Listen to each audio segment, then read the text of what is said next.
From across Australia, SEN welcomes you to the 2022 ICC Men's T20 World Cup.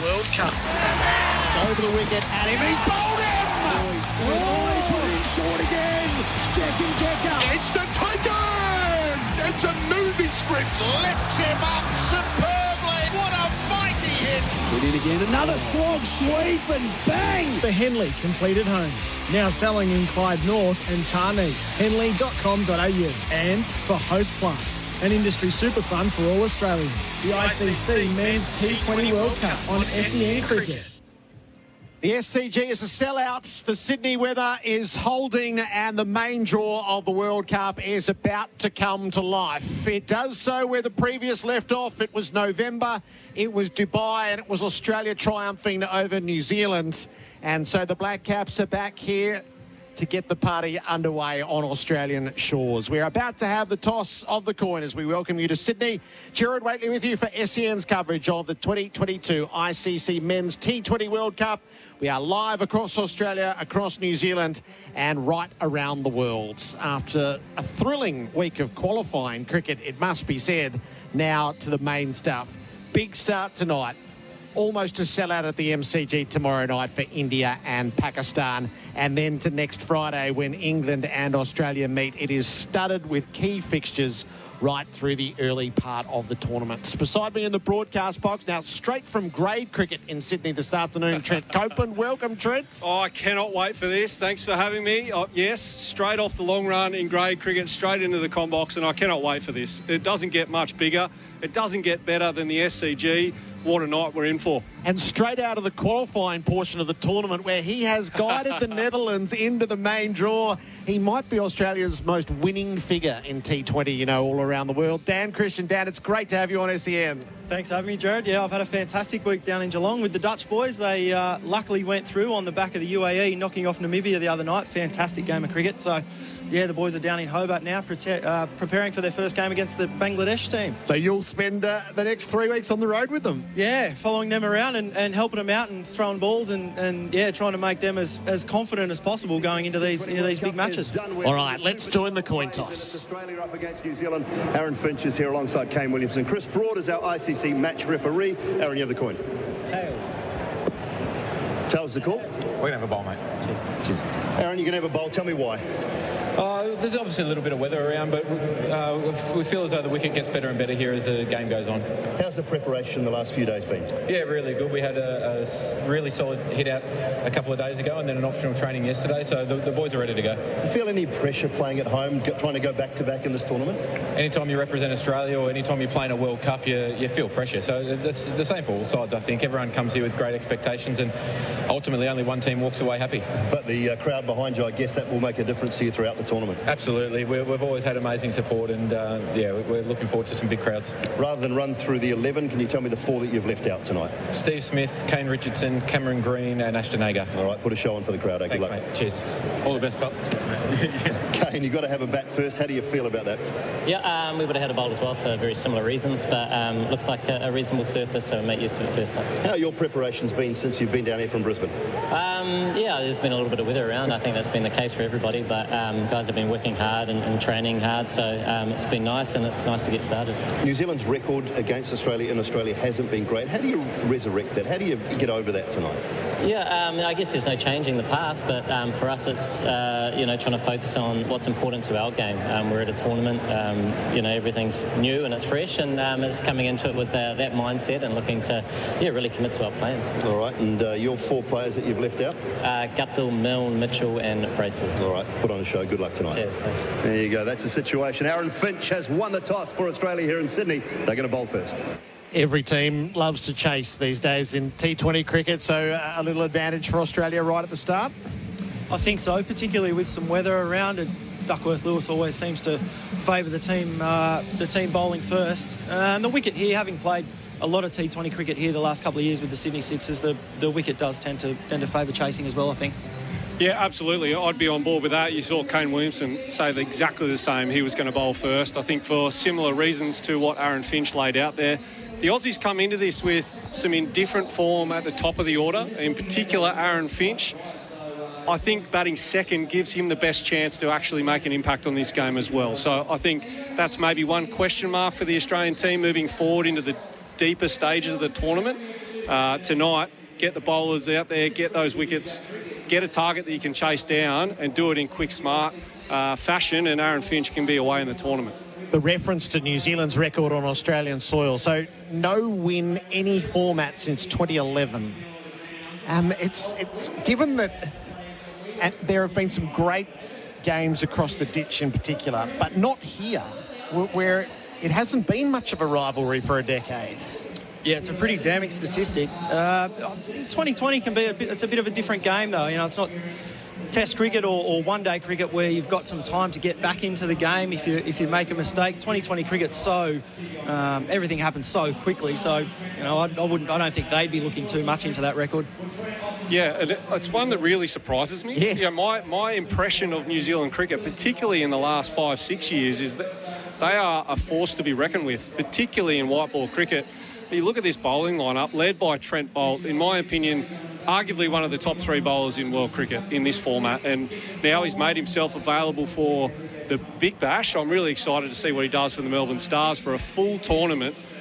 He's just an absolute superstar with ball in hand. So, yeah, I'm really surprised, and I'd be not shocked one bit if they knocked Australia off tonight. And I guess it's a theme for the tournament generally. I'm interested in your thoughts, boys, is anyone can win this. Anyone can win any game.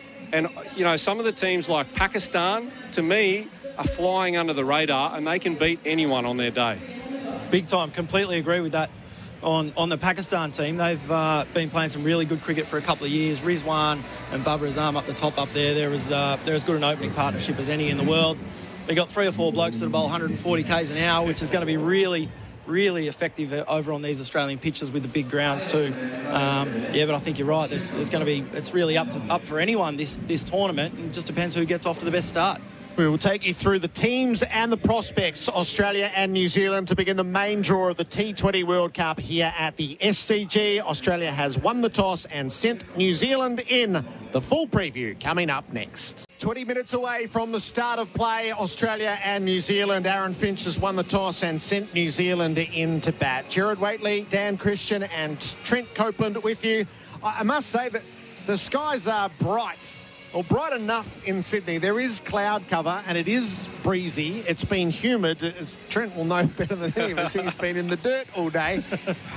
But I feel optimistic. Me too. And there was supposed to be, if you looked 3 days ago at the outlook for today, it looked grim. But now, having been out there playing cricket out west, where generally the rain has been coming from this week, it looked really good. We didn't get any rain out there. And I agree with you. It looks bright. Hopefully the outlook of the whole game is bright and we don't get any rain tonight.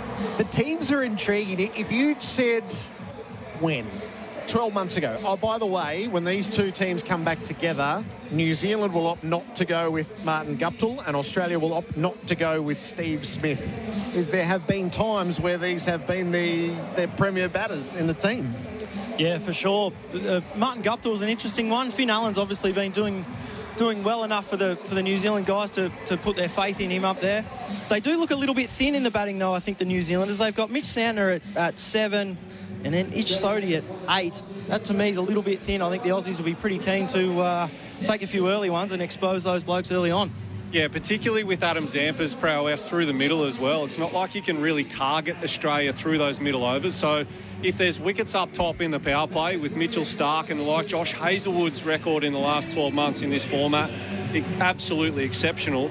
If they do lose those early ones, it's dire when you look at that batting lineup. But they're obviously backing in their best 6 batters, and a lot of teams are doing that these days, aren't they? Would you have picked Steve Smith ahead of Tim David at the start of the tournament, Dan? Great argument. I love the idea of having Steve Smith somewhere in the order, particularly to manage a chase. I think his experience and his ability to be able to go up and down the gears in white ball cricket, I think's really, really important. In saying that, though, Tim David's done really well the last couple of years in the franchise stuff he's played, and he started well for Australia too.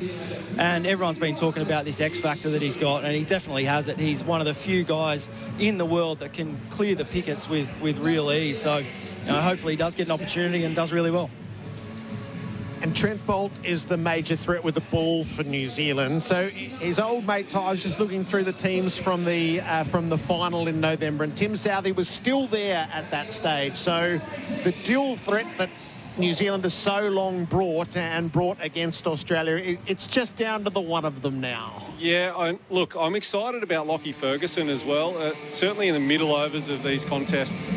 The extra pace these guys have, and certainly the skills of Trent Boult. As a guy who's in love with swing bowling and skill sets, Trent Boult is about as good as it gets. And he just, all around the world, he's not express, he's not up in that 150 range in terms of kilometres per hour, but any time with ball in hand, he has an impact on the game and he controls the tempo of the game. That's a real testament to a really quality bowler.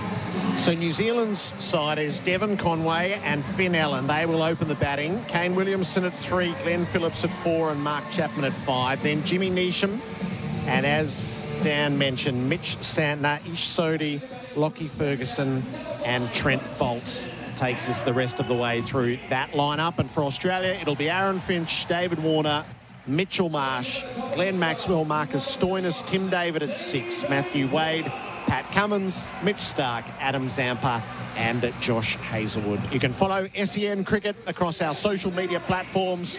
Follow @_cricket, @SEN_cricket on Twitter, Instagram and TikTok for plenty of cricket extras. We have the ceremonies coming up to get things underway.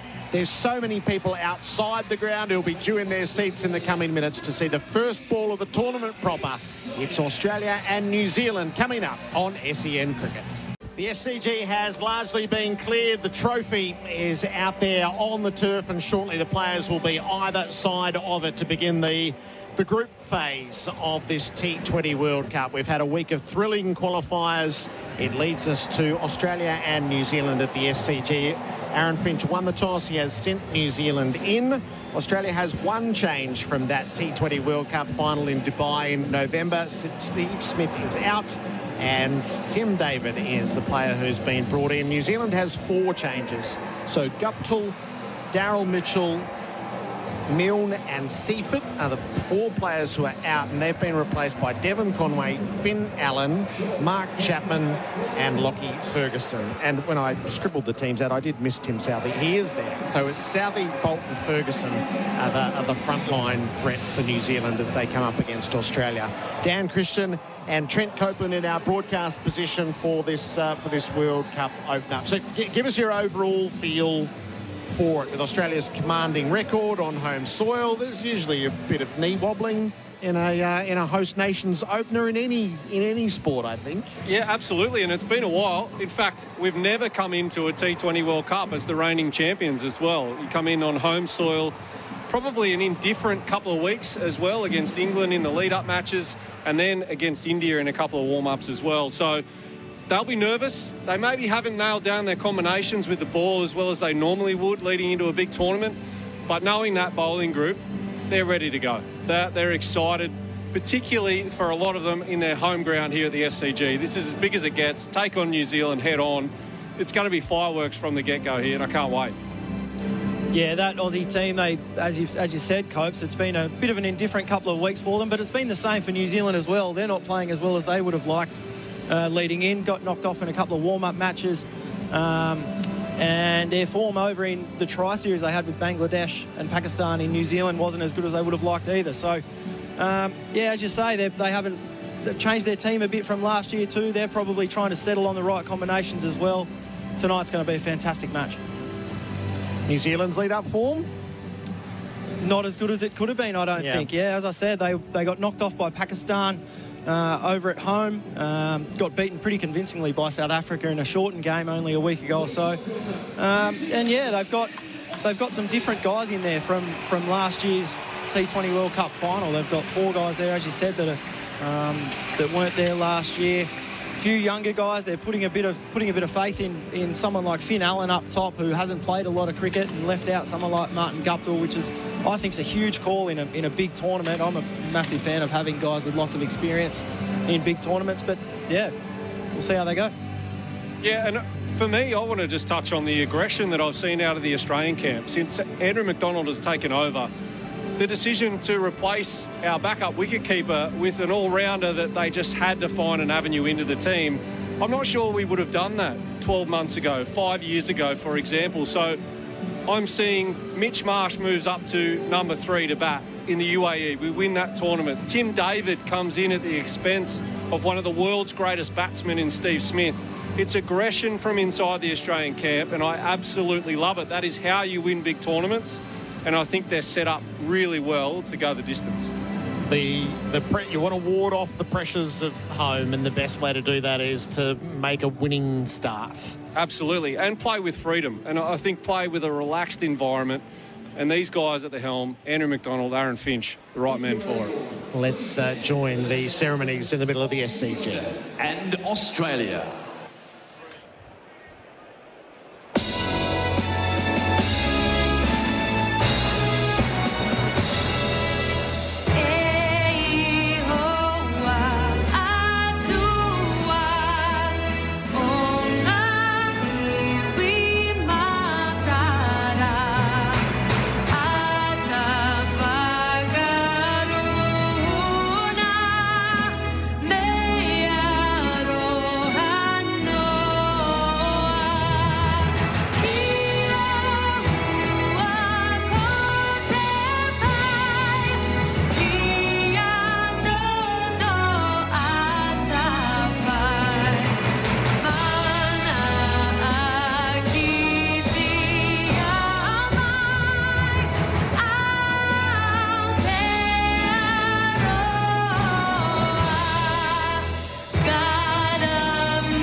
The Australian team will move its way right the way around the country through the group stage. They'll either be here or in Adelaide should they qualify for a semi-final, and they will hope to be standing at the MCG in November and observing that anthem for the final when we come that far. The stepping off point, New Zealand and Australia at the SCG. The formalities observed. The toss has been won. New Zealand has been sent in to bat, and in a couple of minutes' time, the first ball will be sent down. SEN T20 World Cup cricket for Host Plus. That's a plus. Gerard Wheatley, Dan Christian and Trent Copeland in the broadcast position for you. So for the opening phase, this is yours, Trent. Australia's quicks did the business in conditions that nobody imagined would have suited. At home, they are a formidable unit, and we're about to get our first look at it. Absolutely. I'm so excited for this power play phase of the tournament generally, but especially tonight here on home soil, SCG. All three of the big quicks are from here. They know these conditions intricately. Little Adam Zampa as well. He knows if he had to bowl in the power play, he'd know how to get it done as well. But the surface looks really good. It looks like it's going to carry through. It will be good for batting as well. But when you get Mitch Starc, brand new ball in hand, alongside Josh Hazlewood and Pat Cummins, it doesn't get much better than this, does it? Yeah, it's a pretty good bowling attack. When you throw in Mitchell Starc there with that new ball, swinging that new ball, Josh Hazlewood's become one of the best T20 players in the world for the last couple of years. He's done it all around the world. He's been one of the best in the IPL, and he's now starting to do it for the Australian team as well. It's as you say, it's a pretty formidable attack. So to combat that, to blunt that, Devon Conway and Finn Allen are on their way into the middle. There's a smattering of New Zealand fans, but it is an overwhelmingly hostile environment that they are walking out into. There's an unmissable excitement, notwithstanding the music that's playing. Is Mitch Starc wouldn't dare, would he? He wouldn't dare start with a wicket. Oh, well, I'll tell you what, the last few big occasions, including the Gabba last summer, he's done it, so I wouldn't put it past him. And that's his role in the team, isn't it? Pitch it up, bowl as fast as you can, and you know you can trust your wrist now. He knows that he swings that new ball. And I'll tell you what, these Kiwi opening batters, they will know that as well as anyone. Protect the feet at all costs. I'm sure Brendan McCullum sent him a word as well after the 2015 World Cup final when Mitchell Starc blew his off stump out of the ground. It's going to be a great match, this one. Really looking forward to it. The right-hander Finn Allen is down below us. He's scratching out his mark. He's a 23-year-old. It's a big moment for him. The talisman at the head of the attack. At the Randwick end of the SCG, Mitch Starc is wiped away at the turf. He'll be pouring away at the top of his mark in a few moments' time. Australia will start with one slip. That's Aaron Finch alongside Matthew Wade. There's a deep backward square and a third man in place. And after some rollicking good cricket through the qualifying stages, the main draw is set to come to life. Some nervous stretching from Finn Allen as the moment is stretched out. Some shadow batting. The entertainment program not quite finished. Josh Hazlewood down below us, warming up. Australia sporting an Indigenous-inspired strip, which we will speak of as we go. Yellow through the body. Black pants and black shoulders. The countdown. The fireworks, the flames leap at the SCG, and all eyes to Mitch Starc. Australia's World Cup defence about to begin. Finn Allen of New Zealand tasks and driving to mid-on as he blunts the first foray from Starc. And the heartbeat will just come down a fraction, I'm sure. What a place this is. I don't know about you two guys, but when I walk into this venue, playing, watching, doesn't matter. When there's a big game on, it doesn't get much better than this. And there's such energy around the stadium. Fans back watching live sport. Big moments. Mitch Starc ball in hand. How good. Slip, backward points, a more conventional point, a cover and a mid-off. Starc over the wicket bowls, and Finn, beautiful strike, straight down the ground. One bounce over the rope at long on for four. Take that. That is an outstanding shot from Finn Allen. Slightly over pitch from Starc. Probably didn't swing as much as he would have liked. And Finn Allen just climbed into it. Beautiful intent from the New Zealand opener. Looks like he's come to play, Finn. Well, maybe that's why he's in here instead of Martin Guptill. Get up there, take it on, head on against the Australians. What a start. It forces Finch into an immediate move, so the slip has come out. The captain himself has gone to mid-wickets. There's a gully in place now. Starc in and bowls, and Allen goes again. Bigger this time. It'll carry it along on for six. The full firepower from Finn Allen rolled out in the opening couple of balls. Outstanding shot again. Carbon copy from Mitchell Starc. And Finn Allen's got all of that one. He might not have got the first one quite as well as he would have liked, but that one's gone 15 rows back and nearly hit the statue of Yabba on the head, I think, down there at long on. Unbelievable shot. That is a phenomenal start from Allen, and he has given Finch and Stark plenty to think about. Stark trundles in, and Allen, more conservative, punches the ball to mid-off. Maybe a little adjustment in the way that Stark delivered that, Trent. No run. Yeah, a little slow ball. Looked like he changed it up there. And look, that is as clean as striking as you'll see. That looked like you on the first tee at Bonnie Doon there, DC. And he watched it go, didn't he, after he made connection. But what a start for the Kiwis. The top of the order. This is about as good a sign of intent as you can send to the rest of your change room as well. Everyone relax. We've got this covered. Finch is moving the field on every ball. So long on is going to head back. Mid-wicket is on the rope. So third man's come up in to the circle. That's Hazelwood. And now Zampa takes his place at short, fine leg. It is quite a foray from Finn Allen, who punches hard straight back past the umpire for 4 more. He is taking toll on Mitch Stark in this opening over. He has 14 through 5 balls. Outstanding start. Slightly over-pitched again from Stark. Looked like he was going the Yorker. Finn Allen's base there. He's standing so beautifully still, and he's in such a great position, making great contact. What a statement of intent this over has proven to be. Stark's just trying to get out of it now. He bowls, and Allen, a half-hearted hook shot to a slower bouncer. The first over closed out. New Zealand none for 14 in the Beaumont Tiles. On the Beaumont Tiles replay screen, need tiles, choose Beaumont's.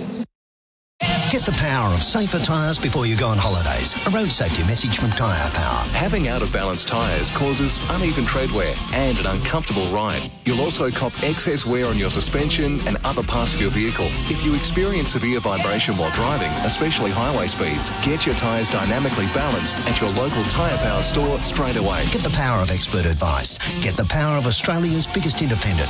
Tyre Power. Get the power!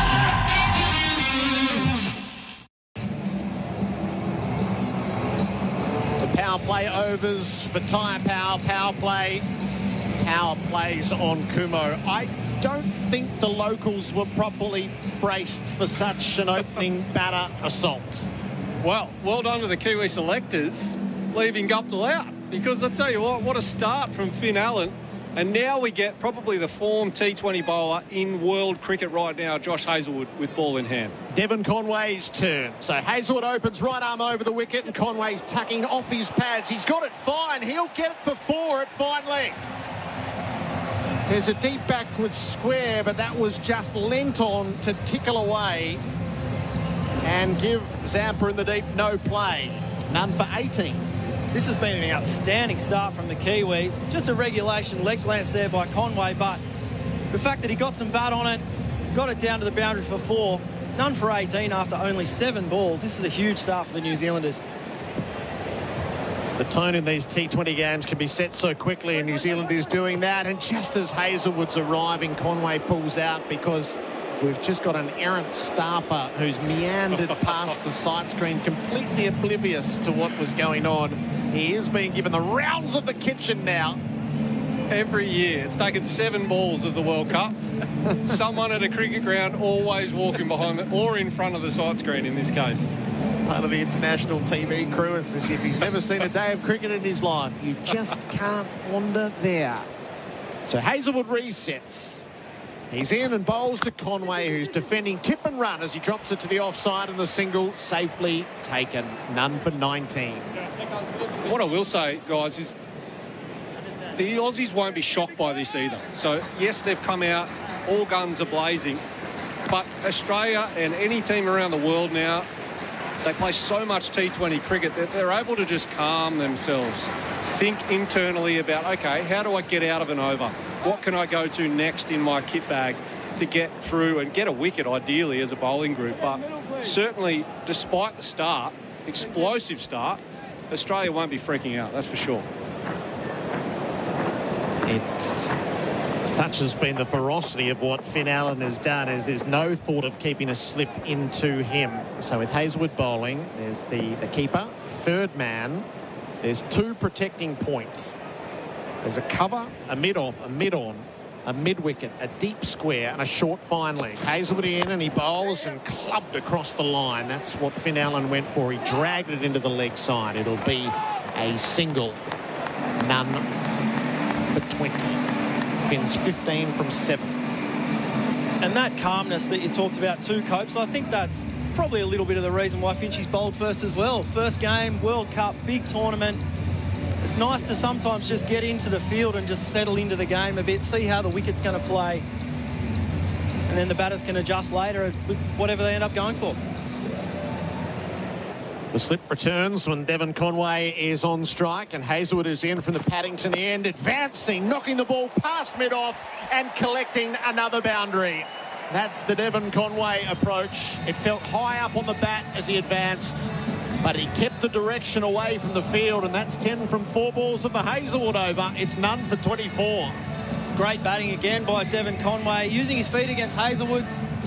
It's one of the things with Josh Hazlewood, you know he's going to hit that 5-cent piece at back of a length every single delivery. So show that kind of intent, get down the wicket, turn that good length ball into something that you can hit for a boundary. Fantastic batting.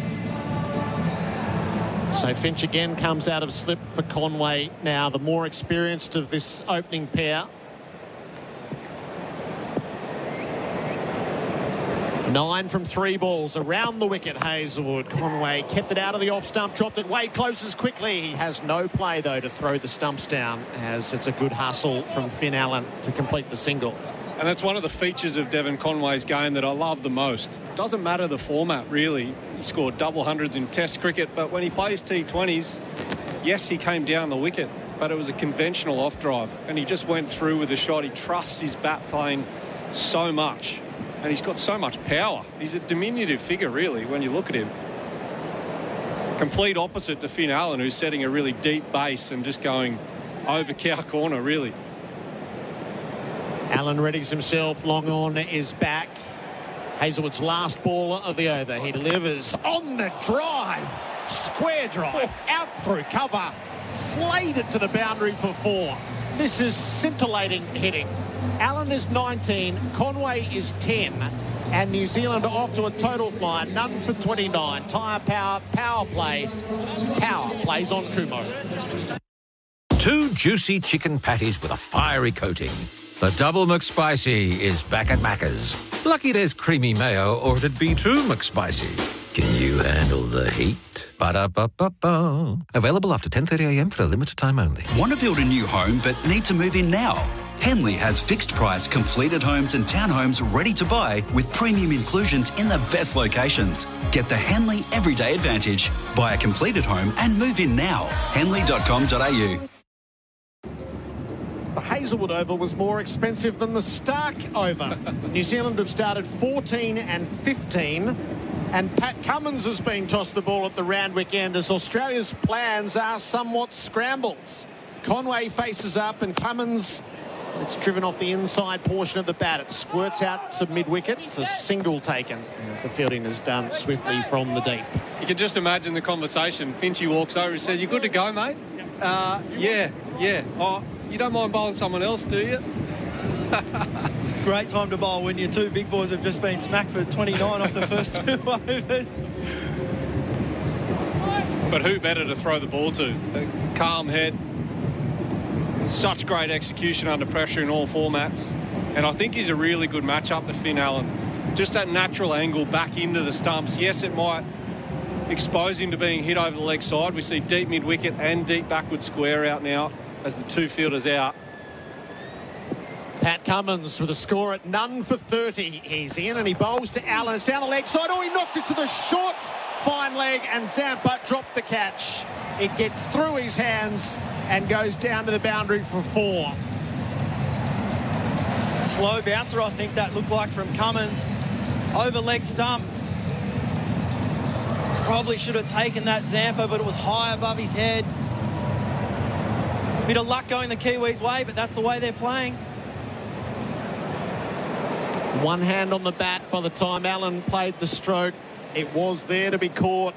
Just above the head, it wasn't grasped. Cummins tries again. Allen on the advance, lifts it up over the top of mid-off and bounces it away for 4 more. This is unrelenting stuff from Finn Allen. He has 27 from 10 balls, and the score is none for 38 from 15 deliveries. This is outstanding batting, this. Gerard, after you said that last over that all he was doing was hitting it over cow corner, he's advanced at the next couple and smacked them both through the offside. He must have heard you. Fantastic batting. And what that does to a bowling group is, if he's only hitting leg side, and I think Australia may have thought that that was the case, they put 2 fielders out there. You can't hedge your bets now. Finn Allen dominating early. Yorker jags it out, knocked it away to extra cover. Finally adopts. The crowd know it too. Gone into defensive mode really quickly here, the Australian attack. All the fielders are back on the ring. They're trying to cover the boundary options that they think Finn Allen's best at hitting, but he's finding a way to get through them. Need a wicket here, the Aussies. Allen dropped on 19. He's on 27. Cummins bowls to him and he pulls for 6. There are 2 in the deep on the leg side. It didn't cause him even a moment's hesitation. Allen just launches it up into the stands. By crikey, this is a display. Bit speechless up here.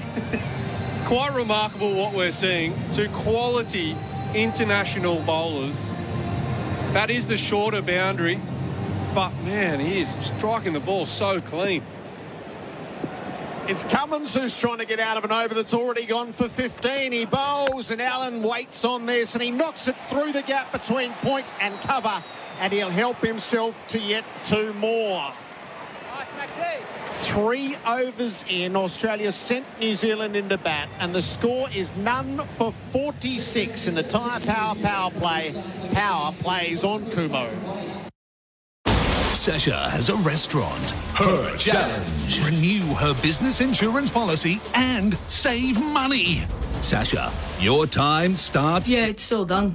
But how could you... I just went online to BizCover and got a business insurance pack. Saved me around $600. But I want more drama. Yeah, I don't. There are literally no dramas when you go to BizCover, the business insurance specialists. Save time, money and get instant cover at bizcover.com.au. Cummins over went for even more than Hazelwood, which went for even more than Stark. It's gone 14, 15, 17 on the way to none for 46. SEN T20 World Cup cricket for Host Plus, that's a plus. And it has been on the exploits of Finn Allen. DC, when you've got a bowling attack under your command like this, it looks like he can just pick his gap and just hit it anywhere. Yeah, it does. He's hitting the ball unbelievably cleanly. The Aussies now going to Stoinis for a bit of change of pace, I think.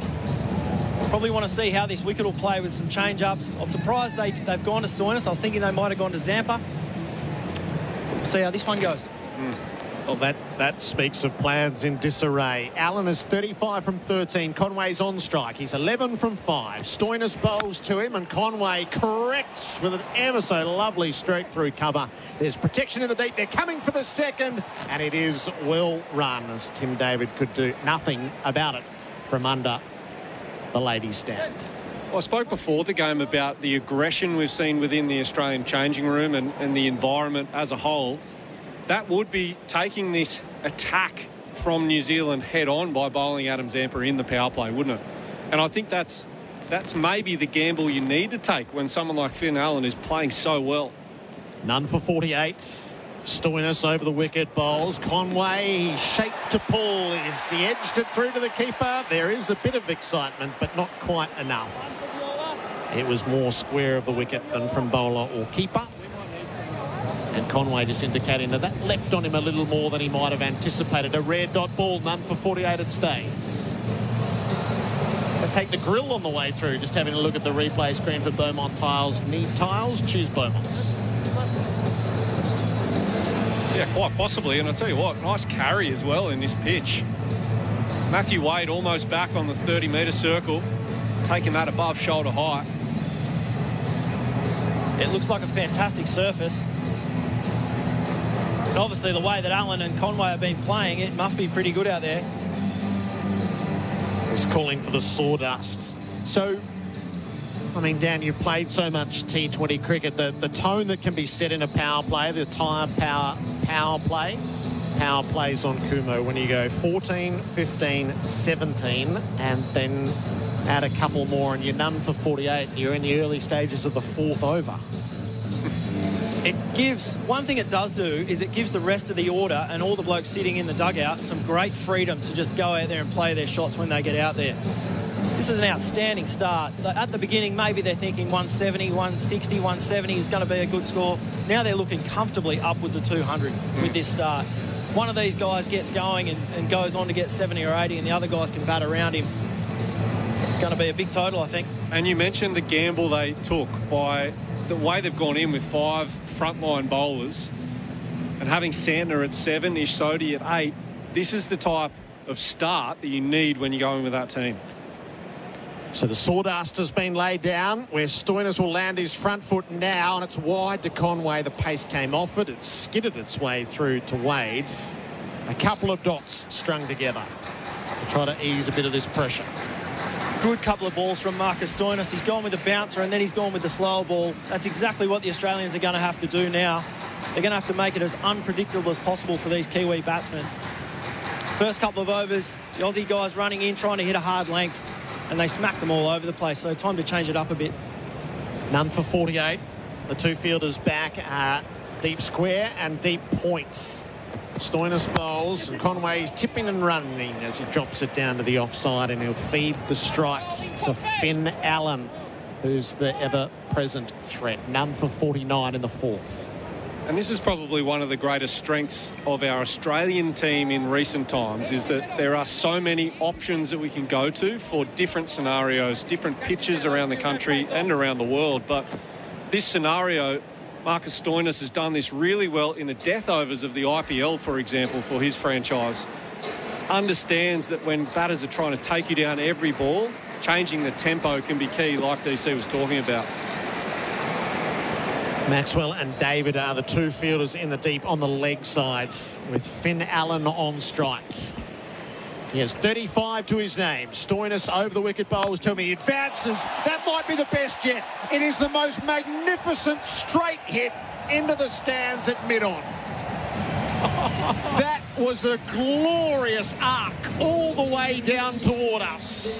And Finn Allen is an unstoppable force right now. He's on 41. It's none for 55. Outstanding batting again. He knows he's got the deep square leg and the deep mid-wicket, so he's using his feet. He's trying to turn that good length ball into a half volley, and he's done so. Straight down into the sight screen. 41 he's on already. Stoinis with the last ball of his over, and Finn Allen defends. Not fielded by Stoinis in the follow-through. And he gave up the single as a result. It is none for 56 after 4 overs of the Tyre Power power play. Power plays on Kumo. Get the power of safer tyres before you go on holidays. A road safety message from Tyre Power. There's one wheel that affects the performance of all the other wheels on your car, the steering wheel. And if your steering is out of alignment, it affects handling and vehicle stability. Poor steering alignment also causes rapid and uneven tyre wear. If you feel your vehicle pulling in one direction on a straight road, head to your nearest Tyre Power store and get your alignment checked and adjusted as soon as possible. Get the power! New Zealand's highest score in a power play in international T20 cricket is 86. They've got 2 overs to add to their 56 right now, so they're going to give that a shake. Allen is 42, Conway is 14. Hazelwood has been brought back into the attack. Stoinis went for an entirely respectable 10 from his over. But giving up that last single means Finn Allen is on strike. Hazelwood bowls to him. Allen's bowled on the advance, right through. And Hazelwood puts an end to what has been nothing short of blunt force trauma. from Finn Allen at the top of the New Zealand order. A wicket could not have been more readily ordered in the crowd. It's 1 for 56. The big Hoff, when Australia needs it most, he delivers. You can see it in his face. He is so happy with that. That is a big moment for Australia in this tournament, let alone this game right now. The game was getting away from them. Josh Hazlewood, he's done it for the last 12 months in this format. He's been one of the best bowlers in world cricket in T20s. Knocks the castle over. Big Hoff, he's done it for Australia. There is a palpable sense of relief all around this ground. 5 fours, 3 sixes, 42 from 16 balls from Finn Allen. That's a fantastic bit of bowling from Hazlewood. Finn Allen advanced again, thinking he's going to bowl that perfect length like we're so used to him doing. And instead he's landed the perfect Yorker. Brilliant piece of bowling. And it really allows Aaron Finch now to settle, to get back into, okay, let's chill out for a second. Let's get back into our original planning. We can go with our best matchups to Kane Williamson. Because that onslaught happened within the power play, they haven't needed to derail their plans too much. So that's one positive you can take out of that onslaught. As good as that was to watch, Aaron Finch will be sitting there saying, okay, we'll cop that. We haven't had to change too much. Let's get back on track. It's a good replay for Australia for Beaumont Tiles. Need tiles, choose Beaumont Tiles. Hazlewood, after copying his own stick when he went for 15 from his second over, returns in the 5th and takes the wicket. So Kane Williamson's got a base to play with in this innings now. Conway is 14 from 9. He was happy just to drift into the background and let Finn Allen do his thing. So for Williamson, they've got third man and fine leg in place. So to a much more conventional field. And it's very much in vogue because Kane Williamson is so good at the top of the bounce. The best ball for the bowlers are just running it down to third man with soft hands. Teams all around the world now are putting this, it's almost like a fly slip on the circle and a backward point really fine, just to try and stop him from A, trying to do that, but B, executing it and making him look elsewhere and have to hit with hard hands. It feels like the game is actually just about to restart after all of that. Like everyone's just taking a big deep breath. SEN T20 World Cup cricket for Host Plus, that's a plus. Like the field is reset. It's like the umpires have reset a bit. There's some sort of delay down at the side screen, I fancy. But that has been, what, 25 pulsating minutes. The World Cup is officially here. Yes. What have we got going here? Is that electronic screen pulsing? Is that what's going on here? So they've got instead of the more conventional side screen, they've got an electronic screen in front of all the curtains, and it is pulsing. And I don't blame Kane Williamson for not wanting to face up while that's happening. So that's the source of the delay. New Zealand's batting lineup, Devon Conway and Finn Allen open. So Kane Williamson is in there now. Then Glenn Phillips, Mark Chapman, Jimmy Neesham, Mitch Santner, Ish Sodhi, Tim Southey, Lockie Ferguson and Trent Bolts. Big 11 balls here to close this power play out. Yeah. Aussies will be keen for a bit of damage control. Try and get into that middle period where they can bowl Zampa. They can take some pace off with maybe Maxwell or the medium paces. Ready to go now. Kane Williamson faces up. Josh Hazlewood is over the wicket to him. And he's just defending the ball away to backward point, no run. It stays 1 for 56. And it can sometimes be difficult, but it's important that Australia still thinks aggressively in this power play. Let's try it. It goes a long way to winning games of T20 cricket if you can take 2, if not 3 wickets in a power play. As much as they're 56 runs, if you can still take those wickets, you're still in a really good position moving forward. There's a projected score at the moment that reads 258. I don't think it's been adjusted yet. Williamson just dabs this ball to Maxwell. Again, at backward point, there's no run to be had 4 pitches away. Had Finn Allen stayed, that would very much have been in vogue. But there'll be all sorts of adjustments now from 13 and over. Josh Hazlewood slipped back into his perfect line and length these first 2 balls to Williamson. As we spoke about, trying to run those first 2 balls down to third man as well. Fielding's perfectly placed. Hazlewood's in from the Randwick end. He bowls and Williamson jumped down the pitch, knocked it away to mid-wicket. There's no run to be had, though, as he picked out Mitch Marsh in close. It would almost be fitting for this start that we would then have a wicket maiden inside the power play. 3 dot balls. It feels like a hat-trick too, given what had been going on. So Finch has come out of the fly slip that you referenced, and he's going to mid-wicket. Marsh is moving around a square leg. Trent Copeland and Dan Christian, your experts for the broadcast. Hazlewood is in, and he bowls, and Williamson punches. He beats the dive at point, and he will pick up a boundary to open his accounts. Tim David was quickly out of the blocks. He had a lunge at it, but he couldn't haul it in. And Williamson is 4 off 4 as a result, 1 for 60. Beautiful shot from Williamson. Not a bad ball from Hazlewood. As Copes talked about earlier, just hit it on top of the bounce, just beat the point. And despite the weather, that outfield is lightning here at the SCG. Stark's down at third man, just taking his cues from the skipper at mid-wicket. Hazlewood, last ball of the over, delivers. Williamson clips it off his toes to Finch. It's a dot to close. So a wicket and 4 runs from the over. New Zealand's 1 for 60 in the Thai power play. Power plays on Kumo. Sustained performance in cricket is more than just one great innings. It's about performing consistently day after day, match after match. Host Plus delivers strong performance over the long term with top returns over 20 years. A top performing super fund over the long term, that's a plus. Super Ratings SR50 Balance Index, August 2022. General advice only. Consider the relevant Host Plus PDS and TMD at hostplus.com.au before deciding if Host Plus is appropriate for you. Past performance is not a reliable indicator of future performance. Search, compare Host Plus today.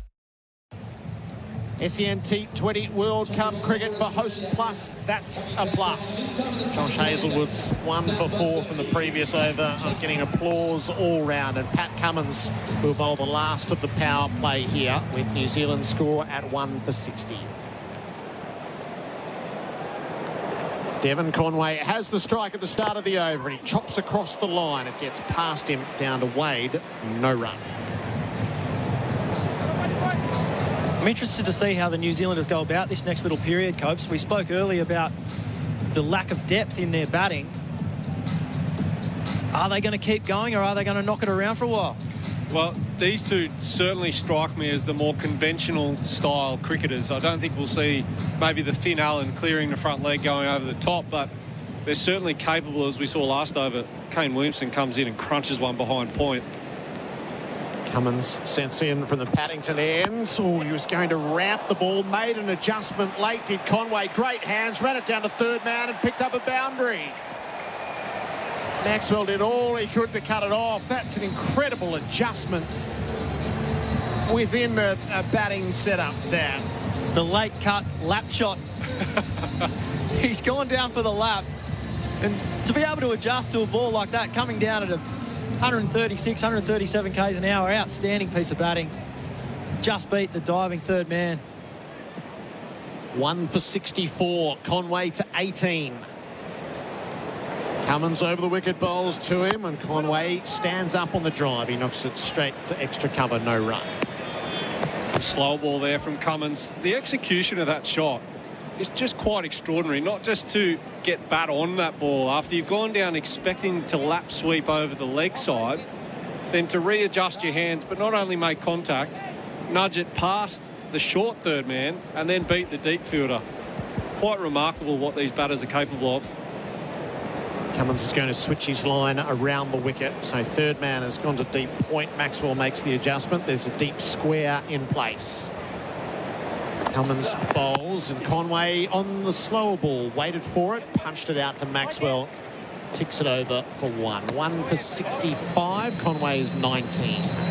2 change-ups in the last 3 balls. DC, you've played a lot of T20 cricket here. To me, the longer boundary is over towards the ladies' stand.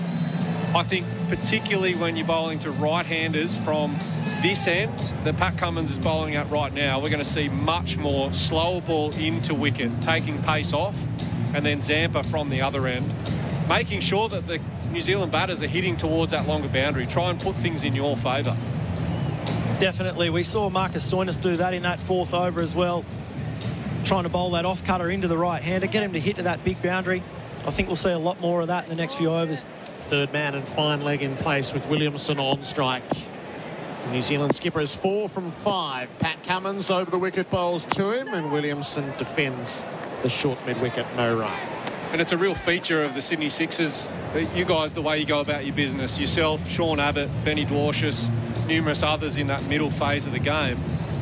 It just gives you a little bit of control inside a pretty uncontrollable environment in T20 cricket. Definitely. The spin and being able to take the pace off here at the SCG is really, really important in this format of the game. Last ball of the power play. Cummins has kept it to 5 so far in this over. He bowls, and Williamson, that leapt at him, and off the blade of the bat, he's able to get it down in front of his toes. So 5 from that. It's 1 for 65 at the end of the power play. Tyre power play. Power plays on Kumo. Time to renovate and want Aussie made? Check out Beaumont's Aussie made specials. Not $40 a square metre, priced from just $17.95. All other Aussie floor tiles 20% off, plus hybrid flooring up to 20% off too. Choose Beaumont's and save. Want to build a new home but need to move in now? Henley has fixed price completed homes and townhomes ready to buy with premium inclusions in the best locations. Get the Henley Everyday Advantage. Buy a completed home and move in now. Henley.com.au. Each inning starts with a tyre power play, 6 overs where you can only have 2 in the deep. Power plays on Kumo. New Zealand took full toll through the first 4 overs and Australia wound them back. So it went 14, 15, 17, 10, then 1 for 4 and 5. So 1 for 65 is the sum total of it. Conway is 19, Williamson is 4, and Zampa has been tossed the ball. Fantastic comeback from Cummins and Hazelwood in that power play to close it out and only go for 65 after that first wicket falling for 56. Huge period in the game for the Aussies to be able to pull that back. So 4 in the deep with Zampa to begin his spell from the Randwick ends. Deep backward square, deep mid-wicket, long off, and deep point. Laid up over the stumps. Conway's on 19. Zampa bowls to him, and he opens up beautifully through cover and knocks away a stylish boundary. As Conway gives it to Zampa first up. He's 23. It's 1 for 69. Slightly over pitch from Zampa. Not too much, though. That's a fantastic shot. Straight past Finch, who's in tight on the 1. Zampa flicks the ball from hand to hand. He's on his approach, and Conway just tucks him away to mid-wicket. He takes 1. They thought about a second. He just did the sums on where Maxwell was coming from on the rope. 1 for 70. This is the 7th over. This one will be the big matchup for the Aussies. Zampa's got a great record against Kane Williamson. Got him out a lot. And he's also been able to restrict him and keep him pretty quiet as well. Aussies would have been looking forward to this one. Long off and long on, so both back on the straight hits. Zampa over the wicket bowls. Williamson on the advance. Milks the single. Down to Stoinis at long on. 1 for 71. He's really such a crucial part of our... Down on ground, I have to say, the atmosphere is absolutely incredible for this opening game of the Super 12s. And there we are. We're in the hands of a world feed. It's always nice to hear Ishigua bob up under any circumstances. Conway faces up to Zampa, and he glances to backward square. He'll get 1 and move the score to 72. a much nicer tone of voice than mine. I'm happy to run with Isha. But going back to my point, Adam Zampa's role in this team, knocking over the big players, DC, when you're a captain and you know you can throw a leggy the ball, and he knocks over the Kane Williamsons, the Virat Kohlis. Zampa bowls. Williamson stands in the crease, tucks it away to mid-wicket. It rolls out to the logos painted on the turf. And an easy single taken, 4 singles in a row. And he's been doing it for a long time now, Zamps, for this Australian team. He really is their trump card through this middle period. Williamson's playing him differently than he normally does too. His first ball, he's run down the wicket. Next one, he's gone deep in the crease. 8 from the over with 1 to come. Conway's 25 off 16. Zampa in and bowls to him, and Conway punches it away to long on to round out 9 from the over. New Zealand 1 for 74. SEN T20 World Cup cricket for Host Plus. That's a plus. Batting, bowling or keeping behind the stumps like I did, you'll always need a good plan to perform. It's the same at Tyre Power. Have no plan to look after your tyres and you'll impact your vehicle's ability to brake efficiently, steer straight and maintain fuel economy. That's why Tyre Power offers a free 5-minute tyre safety check. It's part of their family-first world-class service. So too, fair pricing and great value. How's that? Find your local Aussie-owned independent Tyre Power store at tyrepower.com.au. New Zealand 1 for 74 from 7 overs. Finn Allen made a bold run at the player of the match for BizCover. No dramas, business insurance. 42 runs from 16 balls at the top of the order to set a quite startling tone. The wicket fell at 56. New Zealand has advanced to 74. Stoinis with ball in hand. From this, the Paddington end of the SCG. The fielders will spread as we've come out of the power play, and just a little disruption down below us in the side screen had Conway pulling away. Conway's 26 from 17. Williamson is 6 from 9. Yeah, it was a little bit damp when the covers came. It was, but that was some hours ago now. Conway faces up to Stoinis, and he defends the ball to the leg side, which has been opened right up. They'll roll it just beyond the circles. Genteel enough to be able to come back for a second. Conway to 28. That's well played. 1 for 76. That's a sign of a class player, isn't it? In amongst trying to hit boundaries, hit sixes, you've got the deft touch to understand the gap to get yourself to. That's to the short boundary as well, in between deep square leg and deep mid on. Stoinis again to Conway. He leans on this ball past the square leg umpire. No chance of a second this time as it rolls directly away to Pat Cummins in the deep. 1 for 77. Nice start from Stoinis to back up his over in the power play. Now he's got Williamson on strike. I think we'll see him bowling a few more of those slower balls again, a few more of those cutters. Kane Williamson loves using the pace against the seamers. So I'd say Stoinis will be trying to take it off. Lots of cutters. Aaron Finch is in the ring at mid-wicket. Covers tight on the 1. 5 in the deep. Deep point, third man, fine leg. Deep mid-wicket and long on. As Stoinis sets into bowl to the New Zealand captain, and Williamson stands up, knocks it away out into the deep. Bad cover and collects a run. 1 for 78. Williamson up to 7. And we were just talking about Adam Zampa before. I guess you think back to Dubai, the tournament, Australia win, David Warner, player of the tournament, but the man right alongside him that could easily have won that was Adam Zampa. In the big moments, he delivers. 4 overs, you just know through the middle, he's not getting hurt, he's taking big wickets. Such a key role for Australia.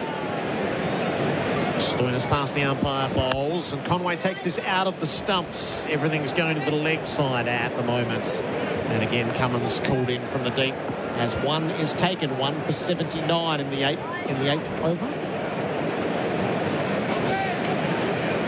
There was that change up again from Stoinis. Fantastic execution. Hitting a really nice length. Conway can't do too much with that. Cannot wait, Howie. That's going to be... So Williamson with the 3 in the deep on the leg side. The right-handed skipper faces up to Stoinis. It's a slower ball. He tucked it straight to the keeper, Wade, so there was no chance to take a run. And 1 to come in the over. Really nice bowling again there from Stoinis. Just held it back in the delivery. Such clever finger work, isn't it? The replay screen for Beaumont tiles. Need tiles? Choose Beaumont's. And Wade quickly with the glove off. If the New Zealanders were going to take his arm on. Stoinis bowls. Bouncer. Ooh. Williamson down underneath it. It is going to be signalled a wide.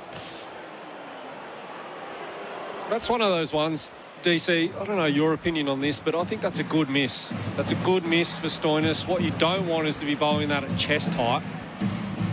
Good velocity on it. Sends the intent to the batter that we're coming for you. We're going up top. You're not just going to have it all in your half. A little bit of a harsh call, that too, I think. I don't think it was too far over his head, if over his head at all. Deep fine leg comes up inside the circle. Square leg moves to backward, square around the rope, deep mid-wickets. And long on. Stoinis again with the last ball of the over. He's in and bowls to Williamson, who pulls him away to the deep backward square. And he will close out with a single down to Maxwell. 1 for 81 at the end of 8 overs. Williamson is 8, Conway is 30. Time to renovate and want Aussie made? Check out Beaumont's Aussie made specials. Not $40 a square metre, priced from just $17.95. All other Aussie floor tiles 20% off, plus hybrid flooring up to 20% off too. Choose Beaumont's and save. Want to build a new home but need to move in now? Henley has fixed price completed homes and townhomes ready to buy with premium inclusions in the best locations. Get the Henley Everyday Advantage. Buy a completed home and move in now. Henley.com.au. SEN T20 World Cup cricket for Host Plus. That's a plus. New Zealand asked to bat after Aaron Finch won the toss. 1 for 81 of 8 overs. The fireworks provided by Finn Allen, who was dismissed for 42, bowled Hazelwood. And it is Conway and Williamson in occupation at the moment, keeping the task ticking along. Conway is 30 from 20 balls. Williamson is 8 from 12. And the projected score is still up over 200. Adam Zampa to bowl his second over. He's in from the Randwick end. And he'll open it up to Williamson, who tickles him away to mid-on. That's been opened up with a fielder in the deep. So the single taken as Stoinis closes from the rope. 1 for 82. It's these last few overs, Copes, it feels like the Aussies have really gotten back on top. But New Zealand are still going at over 10s. Yeah. I was going to ask you, what target do you think they're actually going to get? The 248 or 258 that was projected some time ago might be off the cards, but definitely still looking at 200, aren't they? Yeah, for sure, I think. Left-handed Conway faces up. He plays from the crease, turns the ball out into the deep on the leg side, and he too will help himself to a single. So that's 7 singles in a row from the bowling of Zampa. Yeah, we did talk about that little lack of depth in that New Zealand lineup, but they've got some good hitters. Santner's a good hitter, Neesham's a good hitter. So if these guys can just consolidate and keep going at 8 to 10 and over just by knocking twos and getting the odd boundary. Zampa bowls, Williamson drives down to long on where Stoinis is on duty. Williamson moves to 10. It's 1 for 84. I guess for the more uninitiated cricket fans out there, Williamson will play the role that Steve Smith would have played if he would have played for Australia. He's the man that they will build around. Others will go, but he will be there till the end. Can find the boundary himself, of course. New Zealand conservative against Zampa. Conway reverse sweeps, but he knocked it straight to Finch, who's standing on the circle, and he will not get a run. Yeah, exactly right. He's going to look to bat through, you'd think. Try and face majority of the, or maybe half the, 70-odd balls or whatever that are left in the innings. Broke a sequence of 8 consecutive singles from the bowling of Zampa, who's in and bowls, and Conway goes aerial, leapt down the pitch and slashed it down to long on for 6. And that breaks the shackles. They were just threatening to take hold. Conway to 37. It's 1 for 90. Fantastic shot from Devon Conway. Been some great striking from the Kiwis here so far this game. And as you talked about, Copes, this aggression, they're all showing this fantastic aggression and putting this Australian attack right under pressure. And that was the wrong one too from Adam Zampa, so well picked by Devon Conway. 90 metres into the seats. Zampa bowls to him on the follow-up, and Conway's touching the ball across the popping crease. Zampa's asking and asking and asking for LBW. He's not getting any support from anywhere else, is he? Well, he's not getting support, but he was really confident. Yeah, and I love that Aaron Finch has backed him in. He's gone, all right, if you're that sure with the 2 reviews that are in place, we're going to have a go. And this is one of those ones where the bowler will know if it made contact with pad first. We'll work through the replay screens for Beaumont tiles, knee tiles, choose Beaumont's. Conway's on 37 and Zampa has asked for the LBW review. Front run coming up, Adrian.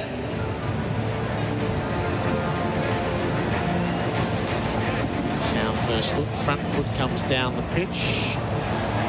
Oh, this is a good shout. This is just above the knee roll. It's definitely pad before bat. Take that backer frame for me.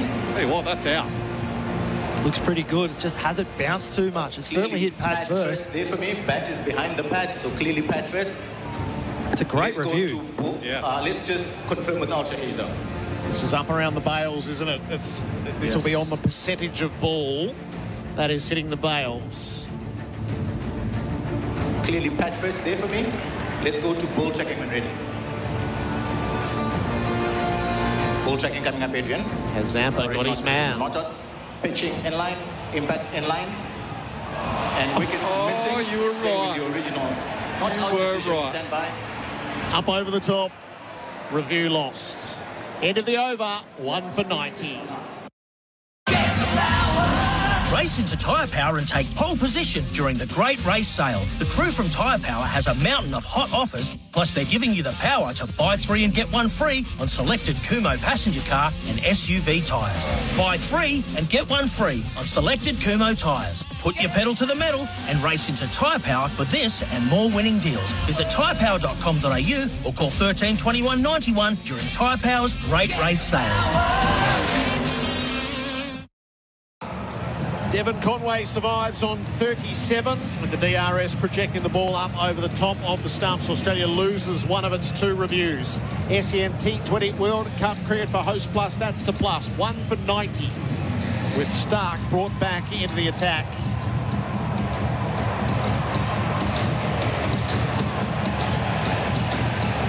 You can correspond with us 0433 98 11 16 throughout our T20 World Cup broadcasts. Mitch Stark begins the new over. He's bowling to Kane Williamson, who clips him off the toes. Down to long on. Tim David quickly off the rope. A single taken. Williamson is just happy to keep things ticking over. He's 11 from 15 balls. At 14, taken off his first over, Mitchell Stark. So this is a big one to get back in the contest. Try and find that wicket for Australia that can get into that thin middle order that you spoke about earlier, DC. Yeah, that must be the way that Finch is thinking too. Bring his main striker back. Try and get rid of one of these guys. Conway's playing really well. Williamson's the anchor. If they can break this open, it's a big partnership. Devon Conway has picked up the baton. He's 37 from 24. He faces Stark. He goes after him. He punches the ball hard into the turf. It bounces past Finch at cover. He'll get 2 out into the deep as the tall Tim David comes across to do the fielding. 39 for Conway, 1 for 93.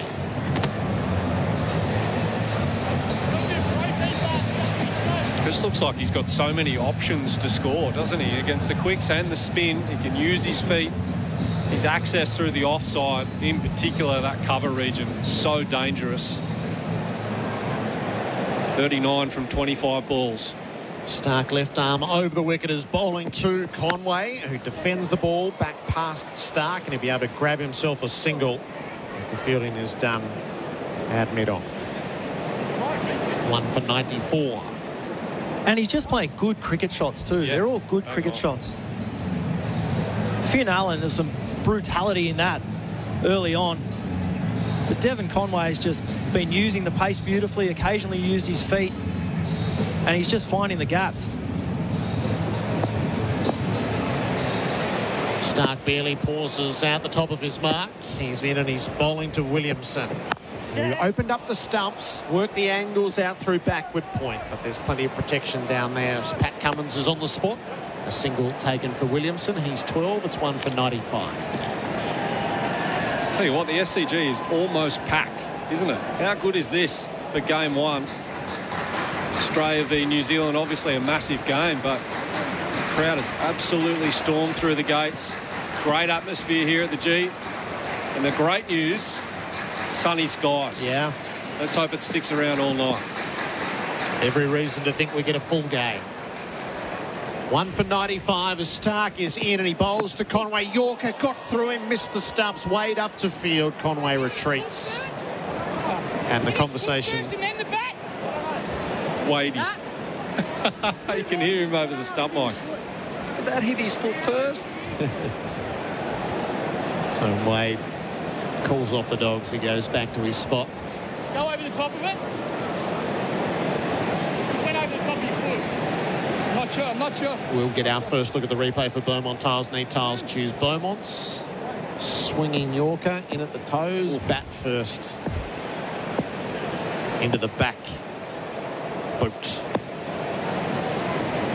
Stark tries again. He bowls. Conway pulls the slower ball under edge down to fine leg. They have one, and I'll have a look and come back quickly for a second with Zampa coming around the rope in the deep. Add 2 to the total. It's 1 for 97, and that is the halfway marker of this New Zealand innings. 10 overs bowled, 1 for 97. Conway 42, Williamson 12. SEN T20 World Cup cricket for Host Plus. That's a plus. The McSpicy range is back at Macca's. Juicy chicken with a fiery, spicy coating. As delicious as it is eye-watering. Can you handle the heat? Ba-da-ba-ba-ba. Available after 10:30 a.m. for a limited time only. Time to renovate and want Aussie made? Check out Beaumont's Aussie made specials. Not $40 a square metre, priced from just $17.95. All other Aussie floor tiles 20% off, plus hybrid flooring up to 20% off too. Choose Beaumont's and save. Stark over the wicket bowls and Finn, beautiful strike, straight down the ground, one bounce over the rope at long on for 4. Take that. Stark in and bowls, and Allen goes again, bigger this time. It'll carry to long on for 6. Hazelwood is in from the Paddington end, advancing, knocking the ball past mid-off and collecting another boundary. He has 35 to his name. Stoinis over the wicket bowls to him. He advances. That might be the best yet. It is the most magnificent straight hit into the stands at mid-off. Hazelwood bowls to him. Allen's bowled, and Hazelwood puts an end to what has been nothing short of blunt force trauma from Finn Allen at the top of the New Zealand order. 19. Zampa bowls to him and he opens up beautifully through cover and knocks away a stylish boundary. Bowling of Zampa, who's in and bowls, and Conway goes aerial, left down the pitch and slashed it down to long on for 6. The happy hitting from the New Zealanders through the first 10 overs. Aaron Finch won the toss, sent them into bat. 1 for 97. Finn Allen, 42 from 16 balls. Conway's picked it up, 42 from 28. And Williamson is 12 from 16. The only successful bowler for Australia, Josh Hazelwood, 1 for 19. That's how it's all unfolding on SEN T20 World Cup cricket for Host Plus. That's a plus. Dan Christian and Trent Copeland. Who do you think's the happier team right now, DC? Question without notice. Yeah, I think, well, the Kiwis will be pretty content, I think. I think the Aussies will be happy. They've only gone for, I think, 41 runs off the last 6 overs, so the way they've pulled that back's been really, really impressive on what looks to be a fantastic strip. New Zealanders are setting a good platform, though. Well, the projected scores at 11 per over from here, 207 the score. So we're in for a cracker. Very evenly poised at this point, and I think both teams have reason to be happy, really, as you say. New Zealand, Finn Allen, I mean, bang, lock him in for the tournament. He is electric at the top of the order. And he's going to take down some bowling attacks. And then Australia can be really pleased, as you say. They've come back really well from that early onslaught. Hazelwood in particular was outstanding. So the first 4 overs went 14, 15, 17, 10. Then Hazelwood took the wicket, and it's gone 4, 5, 9, 7, 9, 7. And Stoinis has been brought back into the attack at the Randwick end. 2 overs, none for 17. Zampa had been bowling 2 overs, none for 18. Kane Williamson is on 12. The resumption after the halfway mark. Stoinis bowls, and Williamson lifts him up. That is such a good stroke. He picked him up and deposited him for 6 over deep square. Only the best can do that. There's heavy hitting and there's slogging, and then there's just something so graceful but equally devastating. It's reminiscent of Malloy. Can you remember Malloy? Get down on one knee against Brett Lee at the MCG and hit him for 6 over deep backward square. That had to be premeditated, but as you say, Gerard, the execution, the calmness, his bat flow is just so smooth. All class, Kane Williamson. So it gives Marcus Stoinis something to think about at the start of the over. He's got 3 deep on the leg side. Stoinis over the wicket bowl, slower delivery, carted away to mid-off. A single taken by Williamson. He's 19. New Zealand brought up the 100 with the previous 6, 1 for 104. How do you go about that, DC? Is that a premeditated decision? To me, it looks like that, and it almost has to be against this sort of pace, but it's such good execution, even if it is premeditated. Yeah, it is fantastic execution. That was one thing Brendan McCullum's spoken about in the past, about trying to put the bowlers under pressure first ball of the over. It's obviously something that's carried on through into this New Zealand team, something that Kane Williamson's talked to them about as well. Stoinis has Conway to deal with now. He bowls and Conway pulls into the turf to backward square. There's a lot of protection out there. Mitch Stark fields, add 1 to the total. And this is really good bowling. We spoke about it earlier. Marcus Stoinis has identified long boundary. He had 4 fielders out on the leg side, and he's barely going to bowl the ball, excuse me, if I can get my words out, to Devon Conway in his half. He's going to say, all right, if you want to hit a 6 or a 4, you're going to have to do it over or through the field on the long boundary. Slower balls into the wicket, bounces into the wicket. Brilliant bowling, great plans from Australia. 8 from 3 in the over thus far. Williamson has the strike again. Stoinis over the wicket to him. Williamson pulls the short ball and dragged it to backward square. It was held back a little by Stoinis, and it just had the timing out of kilter. Williamson to 20 with the single. It's 1 for 106, and the partnership is worth 50. That's a good ball from Stoinis, that one. Williamson used the pace first ball. I think that's what the Aussies need to do now. Keep taking the pace off as much as they can. Maxwell at deep mid-wicket, Stark at deep backward square, and Zampa at fine leg to emphasise the point that Trent was making when Conway is on strike. And it's pitched up a little further and dragged down fine past the keeper by Conway. Zampa will get around, but 2 taken by the New Zealanders. 1 for 108, with 1 to come in the over. The last 3 balls, all under 110 k's an hour, all into the pitch. That's summing up conditions, but it's also the data Australia has at this venue versus a couple of other venues around the country, like for the Wacker, for example, or Optus Stadium. You just can't do that. Conway to see the last ball of Stoinis' 3rd over. It's short, it's slow, and with some effort, it's dragged out into the deep for a single to Maxwell at mid-wicket. 1 for 109 at the end of 11. SEN T20 World Cup cricket for Host Plus. That's a plus. 2 juicy chicken patties with a fiery coating. The Double McSpicy is back at Macca's. Lucky there's creamy mayo, or it'd be too McSpicy. Can you handle the heat? Ba-da-ba-ba-ba. Available after 10:30am for a limited time only. Time to renovate and want Aussie made? Check out Beaumont's Aussie made specials. Not $40 a square metre, priced from just $17.95. All other Aussie floor tiles 20% off, plus hybrid flooring up to 20% off too. Choose Beaumont's and save. 12 from the Stoinis over, 1 for 109. Conway 46, Williamson 20. We're staying with pace as Mitch Starc has been tossed the ball at the Paddington end. The first signs of the wave at the SCG. Conway's on strike. He drags the ball past the off stump. An under edge through to Wade, a dot ball. Going at the pace again. Finchy obviously thinks Stark's the number one guy to try and take a wicket through this middle period. Surprised Glenn Maxwell hasn't had a bowl yet from this Paddington end. Get Williamson hitting to that really big boundary. Conway hitting against the spin. Starc sets in. His left arm over, he bowls, and Conway jags down on this ball, got it through backward point. It was untidily fielded on the dive by Warner, but it hasn't conceded a second run. One more, 1 for 110.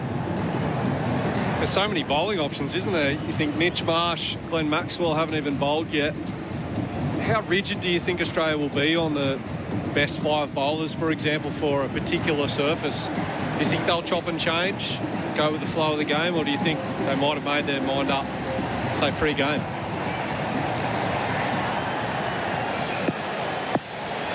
Williamson has the strike. He has 20 to his name. Starc bowls to him, and the skipper squared up. It squirts away to backward point. Single taken. Is there any bat in that? I suspect...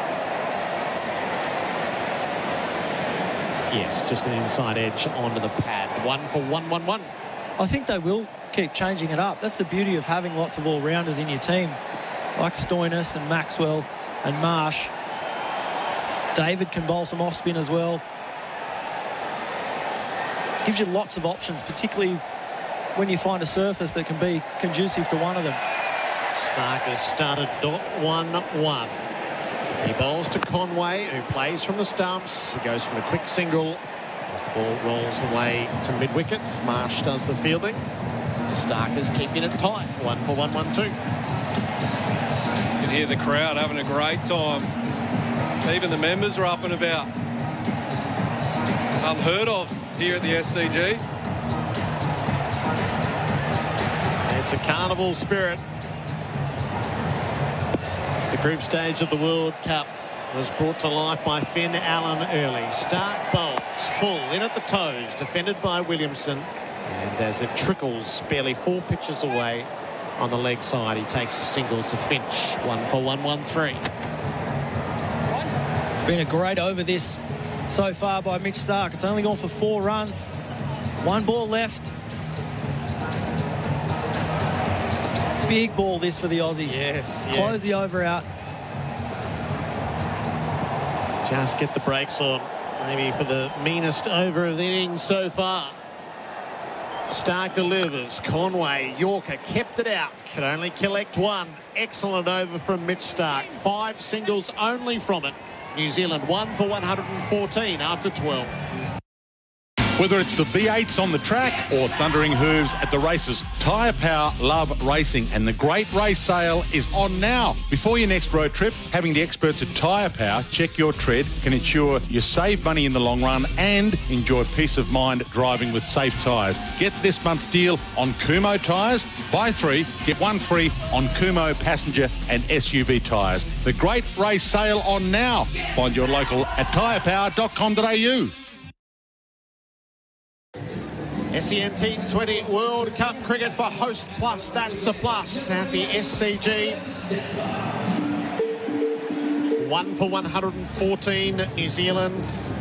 Aaron Finch has gone back to Adam Zampa. 2 overs, none for 18. He'll bowl the 13th over of the innings. Devon Conway needs 1 for his half century, and he's got it. He jumps down the pitch and he plays powerfully over a deep mid-wicket for 6. That's the way to bring up a milestone. Devon Conway rushes through 50. He's 55 from 36 balls, and having started as the understudy, he has picked things up beautifully. 1 for 120, Dan Christian. It's been a fantastic innings and a really important one for the New Zealanders. I know we've spoken about it a lot, but that depth in the innings means, the lack of depth, in that New Zealand batting lineup means that these guys have got to get the job done for them, and Conway's been doing it. 4 fours and 3 sixes in the innings, and Conway's on the advance. It was thrown in faster by Zampa. It was played away to deep, long on, and they were able to get 2 for their trouble as Warner had a lot of ground to cover up to the edge of the circle. Conway's 57, 1 for 122. Brilliant cricket again. He's hit the 6 first ball and then run down and knocked the 2 into the gap. The fielders were a touch deep after the first one. I feel like they're toying with the Aussies a little bit here. I agree. They really have something on the build. Zampa bowls and Conway stays home, plays a wide one, plays it to deep point. A single taken. 1 for 123 midway through the 13th. And if you're Kane Williamson, do you go up the gears here, or are you just happy with pushing it along, run a ball, let Devon Conway do the scoring, and then wait for probably the last 3-4 overs? 7.3 overs to go. I reckon he's probably going to knock it for maybe another over and then time to go, I think. Yeah. 22 from 21, the New Zealand skipper. He has the strike. Zampa bowls to him. He's back and he's cutting. And he'll help himself to a run out of deep cover where Maxwell is on patrol. 1 for 124.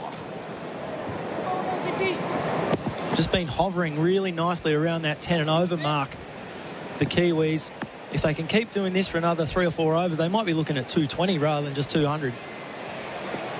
It'll set up a hell of a chase. The pace that they're on, Zampa bowls and Conway across the line. He got the under portion of the bat and it slews harmlessly out into the deep for Maxwell. He takes the single to deep mid-wicket, 1 for 125. Well, it looks like Conway's made a decision to go. He's certainly seeing them like footballs. But great skill involved in what he's doing as well. He's come down and hit Zampa at the sight screen for the first 6. Then earlier this over, gone over deep mid-on. And then that one was staying deep in the crease. Big foundation for the slog sweep. 11 off the over with 1 to come. Williamson will see it. Zampa bowls. Reverse sweep. Hits the pads. They're up and they've got it. Kane Williamson has given out LBW. Maybe a bit too cute at the end of the over. They just linger for a little over the DRS. Devon Conway. Well, this is a luck try. If ever you've seen a luck try, this is it. I think they both think he's out. 7 overs to go. I think it's worth it. You've got 2 reviews. You've got 2 in the bank. Why not? Williamson's 23. He looks out, that's for sure. So now it's all to be confirmed. Let's start with front on spin vision, please. Zampa again. Zampa again gets his man. Spin vision coming up, Adrian. At the back of the hands, the revs down the pitch. It's a good line. I can't tell if there's any ankle high. Let's go to Ultra H, please, to confirm. One thing's for sure, it's not going over the top. No, this one, the bounce won't do anyone in. So the bat missed by a margin on the first replay we saw. And that's umpires called nicking off. Copes, what do you reckon? Yeah, I'm a little worried about outside off at point of contact.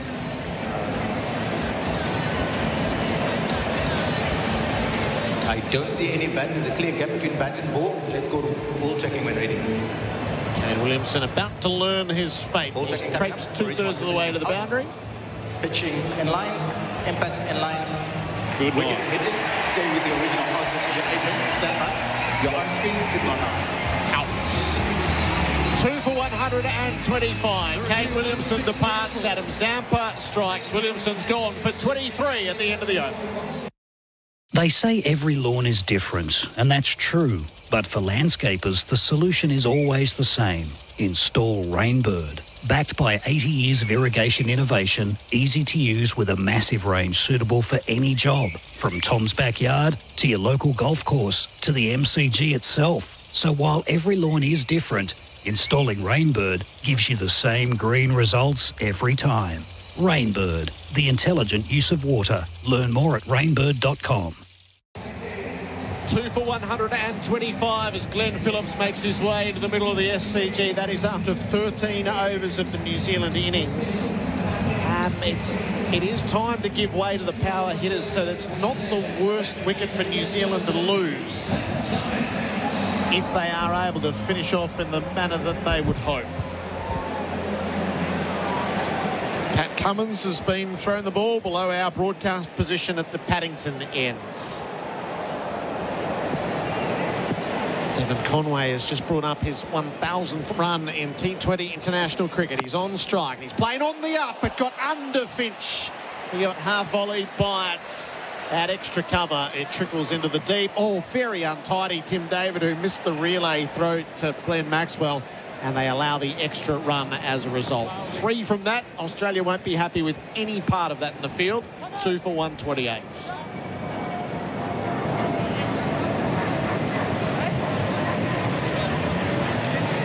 Saw a little bit of that creep into the games, the warm-up games against England as well. A few disappointing drop catches. Certainly the energy in the inner ring wasn't maybe there to the standards that the Australians normally hold. Normally electric in that ring. Guys like Maxwell, Davey Warner. Steve Smith's out there at cover at the moment. Absolute jet in the field. Not sure who he's on the field for. Who's off. Glenn Phillips is in his 50th international T20. There was a presentation in the New Zealand squad at the start. Now he's called to action. High bat lift. He defends the first ball from Cummins to mid-off. Stoinisfield's no run. These next couple of overs, huge for both teams. A couple of great partnerships for the Kiwis so far. They'll be looking to start another one. Set themselves a great platform to really go late in the innings. And the Aussies are going to want to go back-to-back wickets. Cummins hustles in, and he bowls to Phillips, who defends back down the pitch. I think Zampa might have come off after the wicket at the end of the over. Hopefully nothing serious. No. David at long on, Maxwell at deep mid-wicket, and up inside the ring is Finch. Hazelwood's warming up at fine leg. The third man is Mitch Marsh. Stark is at deep points. As Cummins is in, and he bowls to Phillips, who plays with an open blade out to Stark and wide of Stark. And he's timed that perfectly for 4. Phillips' first strike is a convincing one. 2 for 132. Lovely shot from Phillips. He's continued that trend from the Kiwis of just playing really nice cricket shots. Slightly over pitch from Cummins. Went a little bit wider of the crease, that one. Lovely solid base from Phillips. The offside field inside the circle. Warner at backward point. Smith at cover and Stoinis at mid-off. Slow bouncer, top edge, down safely into the deep at fine leg. And he's coming for a second, Phillips. The throw is high and gave Wade no real play. He tried to parry it down onto the stumps, but Hazelwood didn't quite have the radar to truly threaten. A cheeky 2. Phillips is 6, 2 for 134.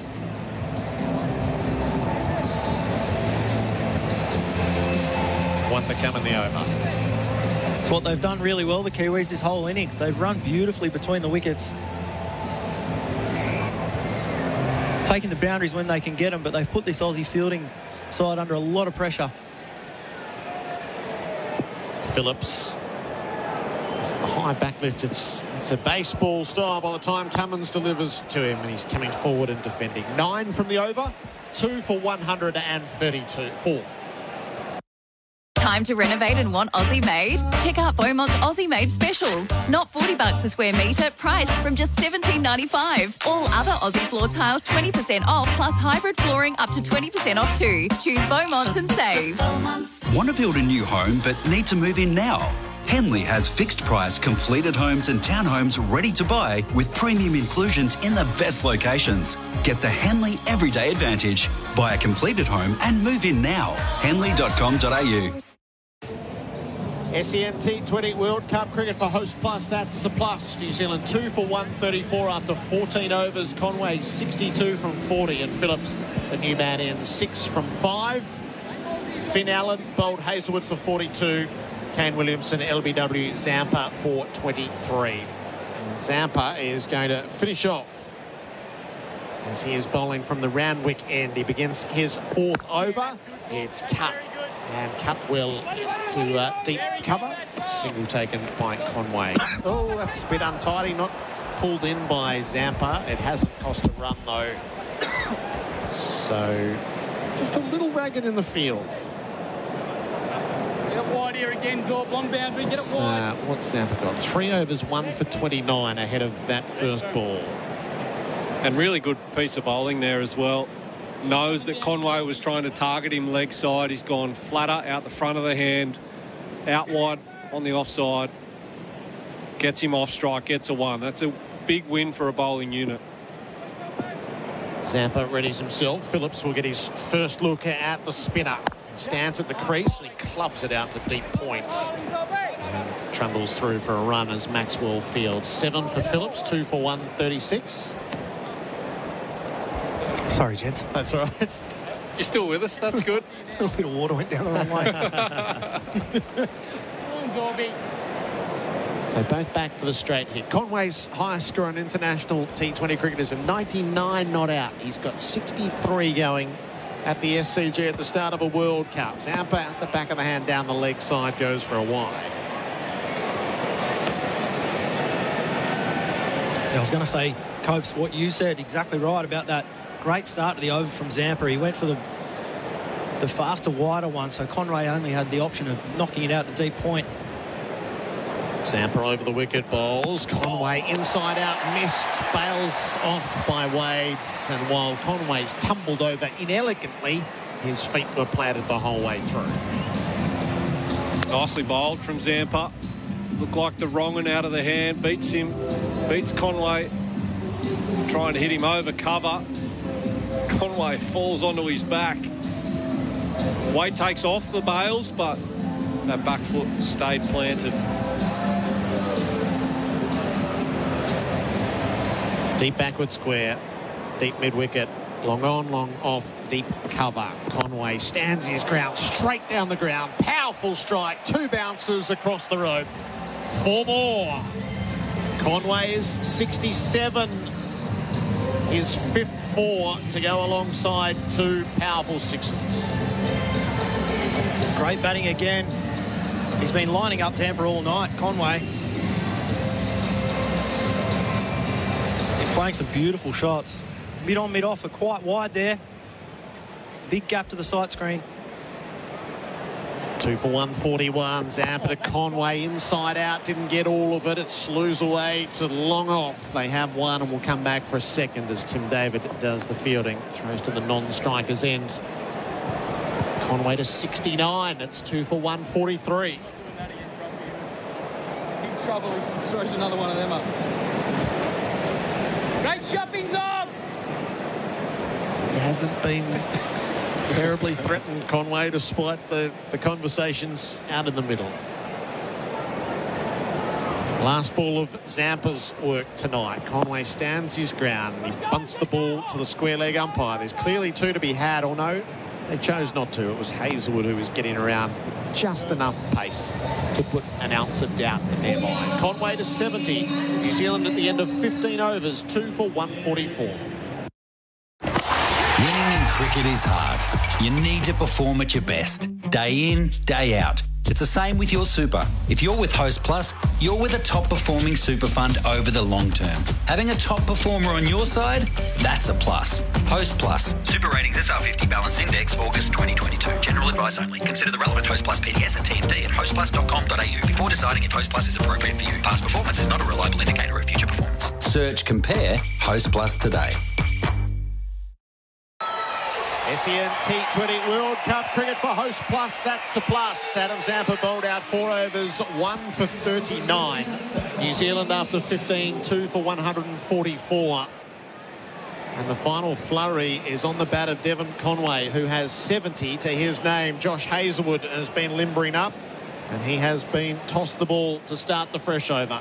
Conway is in his sights. Hazelwood bowls. Conway half pulls across the line. He checked the shot on the way through. And it blunted down to long on for a single. Conway to 71, 2 for 145. DC, you've done this a lot coming into bat in these final overs of T20 cricket. If you're Phillips and you've just walked to the crease, it's very much in vogue, you think the Mitch Marshes of the world that can just come in and clear the picket straight away, whether it's the 3rd over, the 15th over. Do you give yourself a chance here? He's faced 6 balls already. Is it time to go? Or does he need to actually get the pace of the wicket before he goes? I think 6 balls is almost your chance to get the pace of the wicket these days, yeah. Hazelwood to test him out. Glenn Phillips faces up, backs away, swings and misses.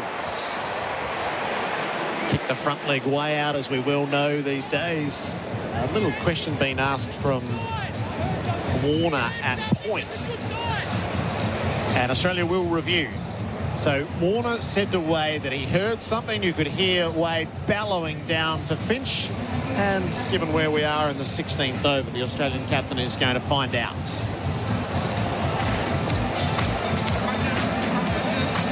DC, are you trusting Wadey and Davey Warner there? No. I heard something. It could have been anything. Wadey's a typical wicketkeeper that thinks everything's out. I'm not sure if you heard, Gerard, when Wadey was talking over the stump mic 2 overs ago, both of us, knowing Wadey, both just giggling at the fact that Wadey's chirping. We've both been standing there batting. Wadey absolutely loves it. Front on coming up. This is our first look. Ball seems to be close to the bat. Let's go to Alter Age to confirm if there's any batting ball. Hearing things. Alter Age coming up. Clear gap between bat and ball and a flat line as the ball goes past. Stay with the original not-out decision, Kumar. Stand by. Undisturbed line. Got good ears, Davey. Those two are going to have a good hard look at themselves. Might be the last time this tournament Finchy listens to them as well. So it's a dot ball, which serves Australia's purposes well, but no reviews left as a result. The first one was well spent, an LBW shout for Zampa, which went over the top, but that is a poor review. Phillips is on 7. He clubs the ball down the ground. Did well. He played the same shot as the previous, and this time made contacts. Kicked the front leg out to the leg side and blasted the ball straight through mid-off for 4. Phillips gets a boundary. That's good batting from Phillips. He knows that Hazelwood has to bowl the ball into the wicket. He's got mid-on, mid-off up. Everyone out behind the wicket, so he knows exactly where that ball's going to be. Got his body out of the way. Smacked it back over the bowler's head.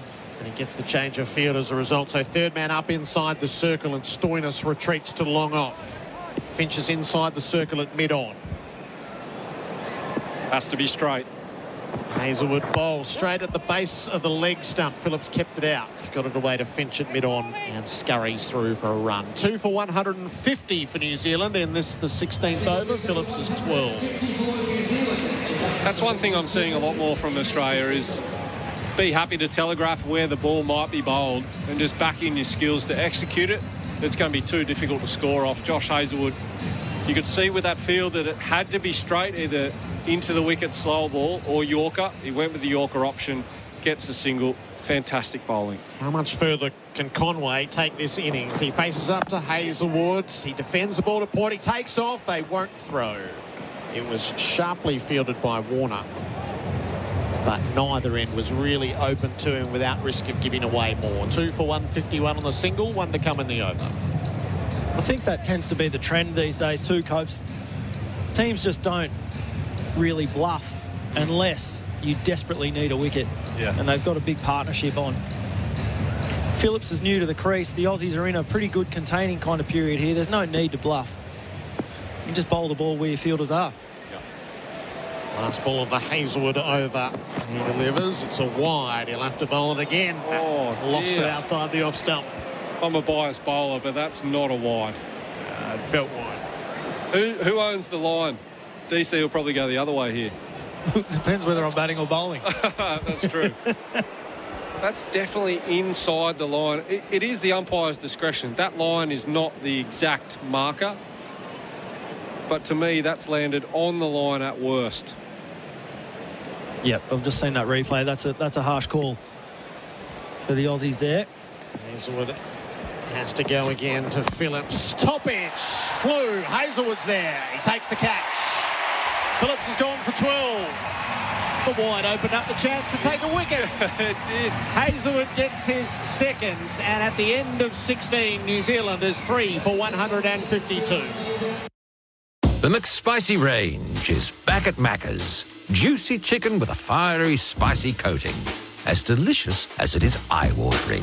Can you handle the heat? Ba-da-ba-ba-ba. Available after 10:30 a.m. for a limited time only. Want to build a new home but need to move in now? Henley has fixed price completed homes and townhomes ready to buy with premium inclusions in the best locations. Get the Henley Everyday Advantage. Buy a completed home and move in now. Henley.com.au. Josh Hazelwood gets his second wicket, 2 for 27 from the Australian quick. New Zealand 3 for 152. Trent Copeland, your thoughts on the Hoff? Yeah, he's just so good. And I love that Australia have found their niche with him. It's in the power play, but through these middle overs, he's done it in the IPL for his franchise, and he's one of the form bowlers in this format. We've said it already tonight. Came through with the goods when Australia needed it most, with the first wicket tonight in Finn Allen. Destructive, was taking Australia down everywhere, and he's just so reliable in these middle overs. 2 wickets now. Fantastic set of bowling again from Josh Hazelwood. Australia very happy, no doubt. They're now well under 10 and over. And with a fresh batter at the crease, Neesham, he can clear the pickets from the get-go. But certainly you'd rather that than a set batter at both ends with Conway. So that's the change in strategy for New Zealand for the moment, is to put Neesham up above Mark Chapman. Still, the score really sits on Conway. Stoinis to bowl his fourth. He's in, and Conway is driving him correctly, and he'll beat the dive at mid-off and pick up a boundary. That's a test match drive. So elegant was that. So Conway's done the lots. He's 76, and it's 3 for 156. That is just beautiful technique, isn't it? It's just an extension of a forward defence. Picks the gap between the stumps and mid-off. Beautiful batting. The other interesting element of Neesham coming in is 2 left-handers. Australia can use that to their advantage. Stoinis over the wicket, bowls. He slower bouncer, dragged into the deep. Conway eyes wide, but couldn't do much about it. He's to 77. Can use it to their advantage at this end. To the long boundary, we'll see Stoinis a lot of change of pace into the wicket stuff, but next over, that's where the business is. Short boundary, 2 lefties hitting to that short boundary. I take it that's where New Zealand are going with that plan.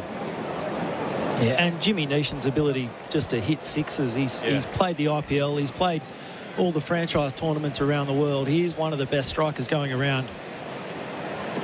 So he's a threat to Australia. Stoinis. Neesham has the front leg kicked right out, and he goes down the ground at his first instance. Didn't get all of it. It just clears the circle. Warner has a little fumble coming up from long on, but a single taken. That makes it 3 for 158. Neesham off the mark.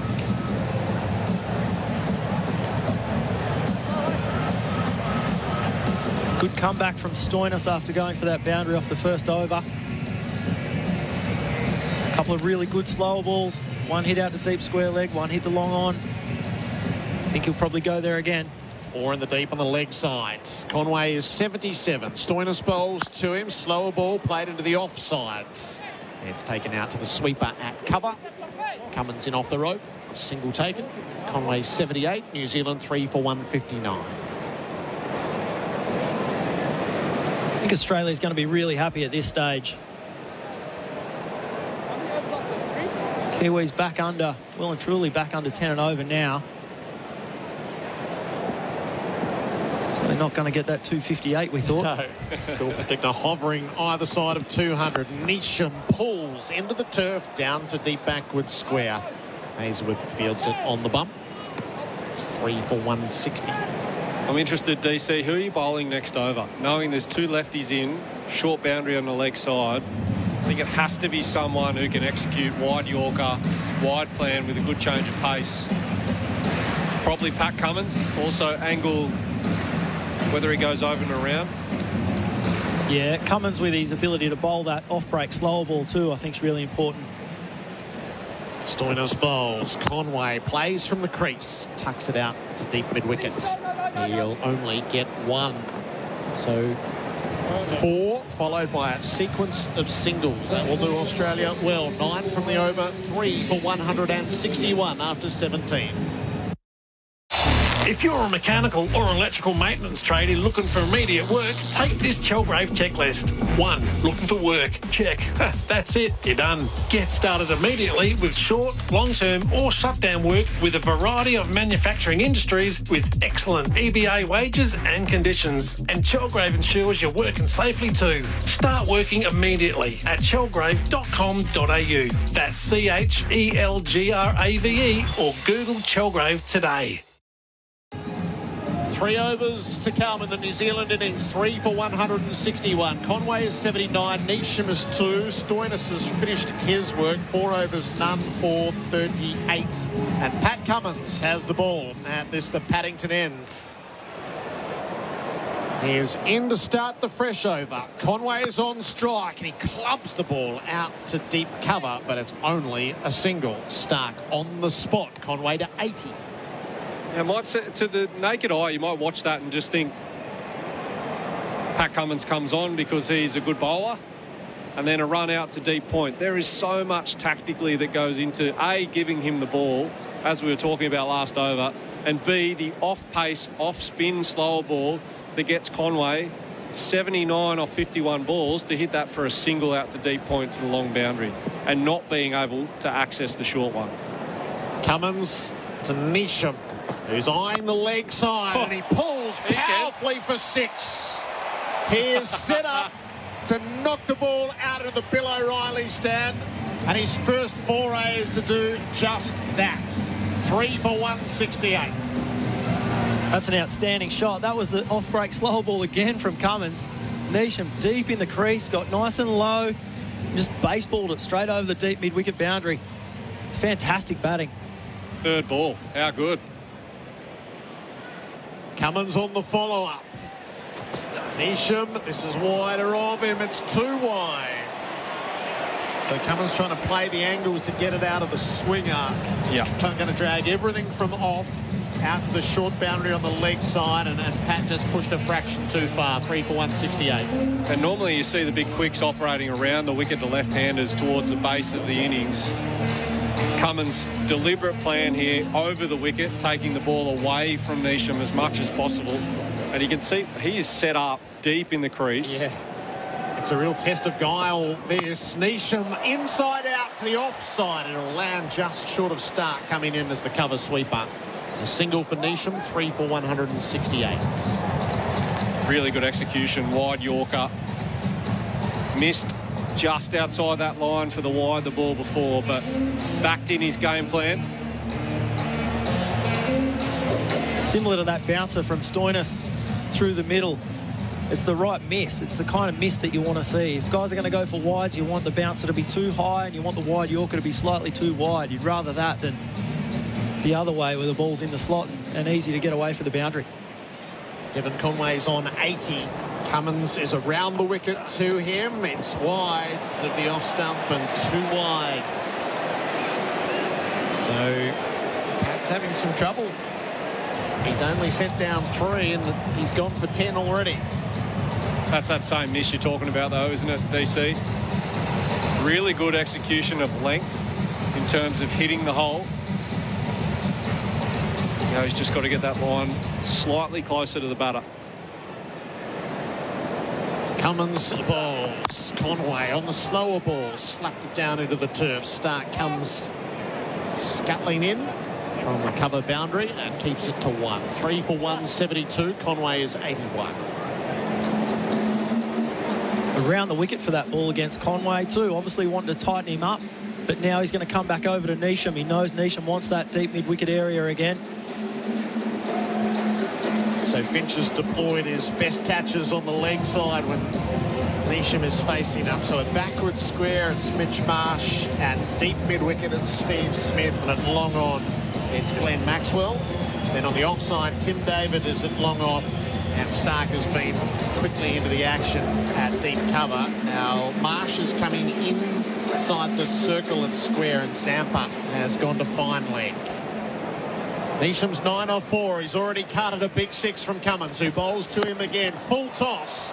Club down to long off. David off the rope quickly enough. They're coming for 2. David throws. Off go the bails. Well home. Bad fielding. Bad fielding. You cannot allow this time.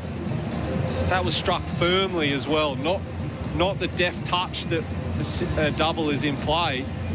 That one was smacked down there. David's got to be better. He's got to be off. Pinging that ball into the keeper. Just assumed that they were only taking one, didn't he? And Neesham has the strike as a result. Cummins bowls to him, sliced it up into the air. It's going to land safely in the circle as Maxwell comes in from long on.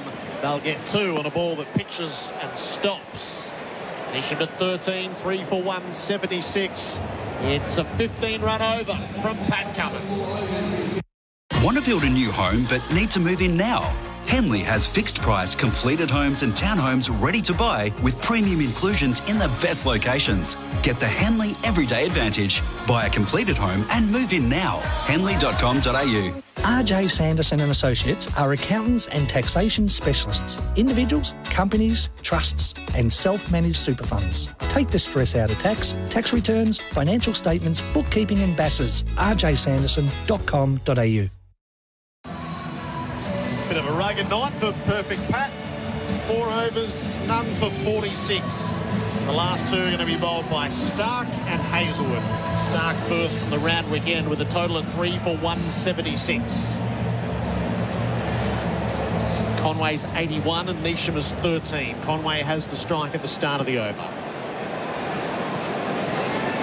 Mitch Stark begins. He bowls at the off stump. It's blunted away to extra cover, not fielded cleanly by Finch. No damage done, but it adds to a certain character around Australia's fielding. Add 1 to the total, which stands at 177. Aussies just need to be a little careful here. The innings timer, there's only 4 minutes left. They're an over down. Strict penalties in play these days. New rules and regulations. If I'm correct, in that now, if you are not starting your last over inside that time, you can only have 4 fielders out. That's not nice. So Stark's got to be on the job. He's in and he bowls to Neesham. Yorker. It fell at the popping crease. There's bat and pad all in a tangle. They're able to take a run. Stark back-to-back singles. You can see Mitchell Stark now running back to his mark. I think they've figured that out. Great execution of the Yorker. So Stark's previous over, he bowled the 12th and he went for a dot, 5 singles, and he started in the same way, giving up just 1 and 1. And the clock at the far end in the Clive Churchill stand is what the Australians will look at. Stark bowls to Conway, who lifts him up into the leg side. It'll land just short of the dive of Stoinis at backward square. He parries it back into the field of play. Conway, he didn't get it as crisply as he would have liked, and he survived as a result. He's 84. It's 3 for 180. I don't think he quite picked that up early enough there, Marcus Stoinis. He ended up backtracking a little bit just before he started coming forward, and it was enough for just a half volley him. Conway keeps the strike. Stark over the wicket, bowls to him, and Conway jags down on a ball coming to the base of middle stump. Squirted it out to mid-off. 1 run, 3 for 181. Great over from Stark again here. Both the Kiwi batsmen coming really hard at him. Still hasn't given that boundary away. Just such great execution under pressure there, because you've got a guy on 85 not out who you know can smack it over the offside, and you're going for the Yorker with mid-off and cover in the ring. That's running the gauntlet, and he's delivering. Could he remove the danger man in Neesham for the explosive hitting at the end? Full toss, pulled out to long on. On the rope is Warner. He gets it in time to keep it to 1. And offloaded the throw. Good job. A single taken. 3 for 182. That's good fielding on the rope. That's what you need. It's intent, first step, and then as soon as you get the ball, it really doesn't even matter about the throw. It's telling the batter, I've got the ball in hand, it's out of my hands, there's no run. Good from David Warner. Stark's last ball of the innings. Conway is on 85. He drives the ball through mid-off and picks up the boundary. What a bounty there was on that. Conway to 89. Stark goes for a boundary late, 10 from the over. And New Zealand is 3 for 186 with 1 to come. Monday, October 31 at Olympic Hotel Preston. Ben Cousins live and uncensored. One exclusive show. Hear it directly from the man himself, all the victory and controversy of a genuine superstar of our game. Plus the triumphs and challenges since. This will sell out, strictly one show only. Ben Cousins reveals all in this exclusive intimate event. Search Eventbrite for tickets. Dinner and show available. Monday, October 31. Ben Cousins at Olympic Hotel Preston. What a quality innings this has been from Bevan Conway. He's emphasised so strongly. And what he's done late there. 89 from 57. His highest score in international T20 is a 99 not out. 3 for 186. Hazelwood to begin the last over. Neesham has the strike. It's full and it's past him outside the off stump. That is a great dot ball to start with. Josh Hazelwood, how good has he been tonight? Under pressure. Finn Allen, that onslaught early on, he's the one who gets the breakthrough. At different stages through the middle, he comes up with another wicket. And then that ball, protecting the short boundary, bang on from the get-go. That's world class from Hazelwood. There is an awful lot at stake in this last over. Hazelwood over the wicket, bowls to Neesham, right at the pads, flicked away, knocked down in the circle by Zampa, who scurries back to it. They have one. The throw comes to the non-strikers end. They'll get back for 2. All mad and frantic in those stages. 3 for 186, but Zampa was able to thwart the ball squirting down for a boundary. Great execution again from Hazelwood. 2 for 29, he's got off 3.2 and he went for 15 off his first. Yeah. Been a fantastic comeback. 3 for 188, Neesham has the strike. Hazelwood has him in his sights. He bowls full outside the off stump, lifted down a long off. It's going to land safely just in front of Tim David, and he's able to keep it to 1. So a hollow hit, you could hear it off the bat. Neesham is 18, 3 for 189. Spoken about his great execution. He missed there. That was in the slot. Neesham will be disappointed he didn't execute his hitting. And good from David. Made up for the earlier mistake. Got off the fence quickly and kept it to 1. Gives Conway a chance though. 11 to get for his 100. 3 balls left in the innings. Is he getting there? Nah, Hazelwood too good. Hazelwood to Conway. Conway tried to lift him up on the route down the leg side. It slewed away to the offside. It lands safely at third man. They will get 2 and come for the 3rd. So the whole cordon headed off down to third man, and they really did open up the 3rd run, which I don't think should have been there. 3 for 192. Conway's 92, but he doesn't have the strike. How on earth has he hit it there? Just trying to work out how he's got that there again. It was similar to that late cut, the lap late cut he played off Hazelwood earlier on.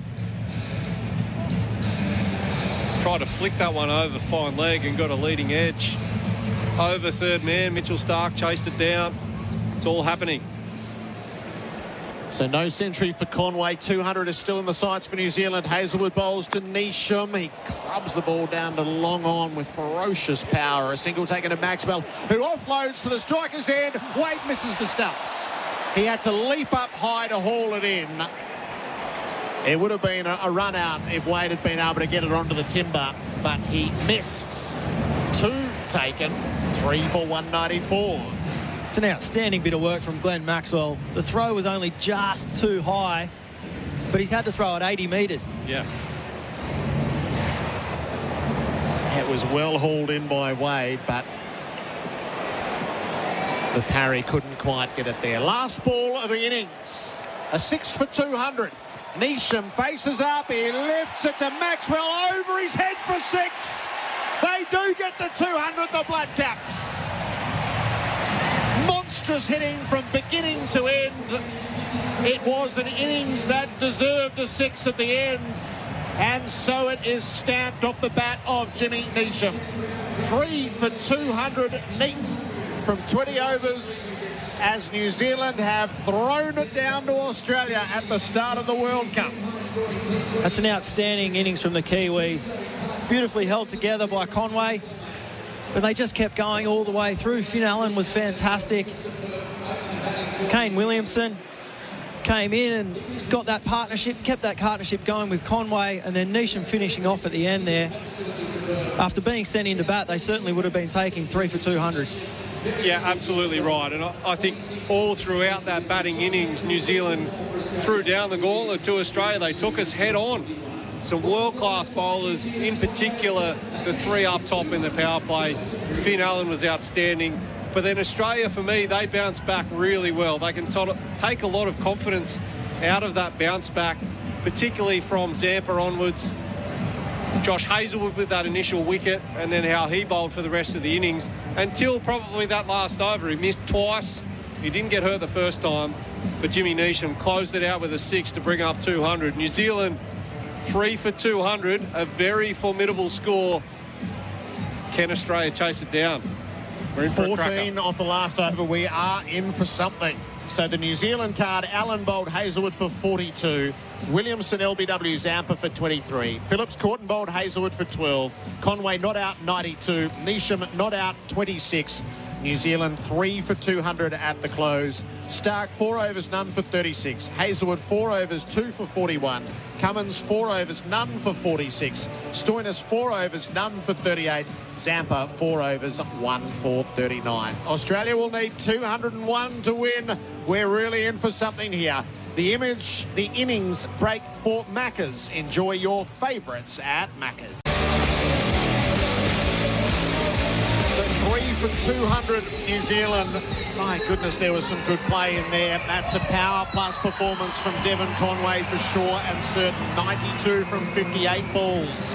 And the Black Caps, as a result, got to the 200 for Host Plus, an industry super fund for all Australians. It's a short turnaround, given that Australia's bowling innings went a little overtime. Our innings break is for the McSpicy range at Macca's. Can you handle the heat? The player of the match for Bizcover. So we had Allen set a tone down, Christian, with 42 from 16, and Conway unbeaten, 92 from 58. The only thing that eluded him was his first century in T20 international cricket. Fantastic innings from the Kiwis, and justified what we spoke about at the start about them going in with the extra bowler. They only went in with the 5 frontline batsmen, and then they've gone the all-rounders and the bowlers, and it's paid off for them so far. 3 for 200 on the board, and now they'll be relying on Santner, Sodhi and probably Jimmy Neesham to do that job for them through the middle, on the back of hopefully some wickets for them from Bolton Ferguson up front. How tough a chase is this for Australia, Trent Copeland? A very tough chase, and I think this is a big stage that Aaron Finch needs to deliver. Chasing down 200 at any venue is not easy. But at the SCG, with the prowess on display in this New Zealand bowling attack, like Trent Bolt with brand new ball in hand right now, if you were to name, DC, the worst matchup possible for Finchy right now, I think it's the bloke with ball in hand, swinging it down the line. Yeah, it's definitely Trent Bolt, and Finchy knows it too. He's spoken about it already this week. But he's coming off some good runs against the Indians last week. He's been a bit scratchy leading in apart from that. But played really well against the Indians. And a great opportunity for him tonight, him and David Warner and all of this Australian order. You've got no choice but to go out and play your shots when you're chasing 200. So it's a nice place to be in, I think.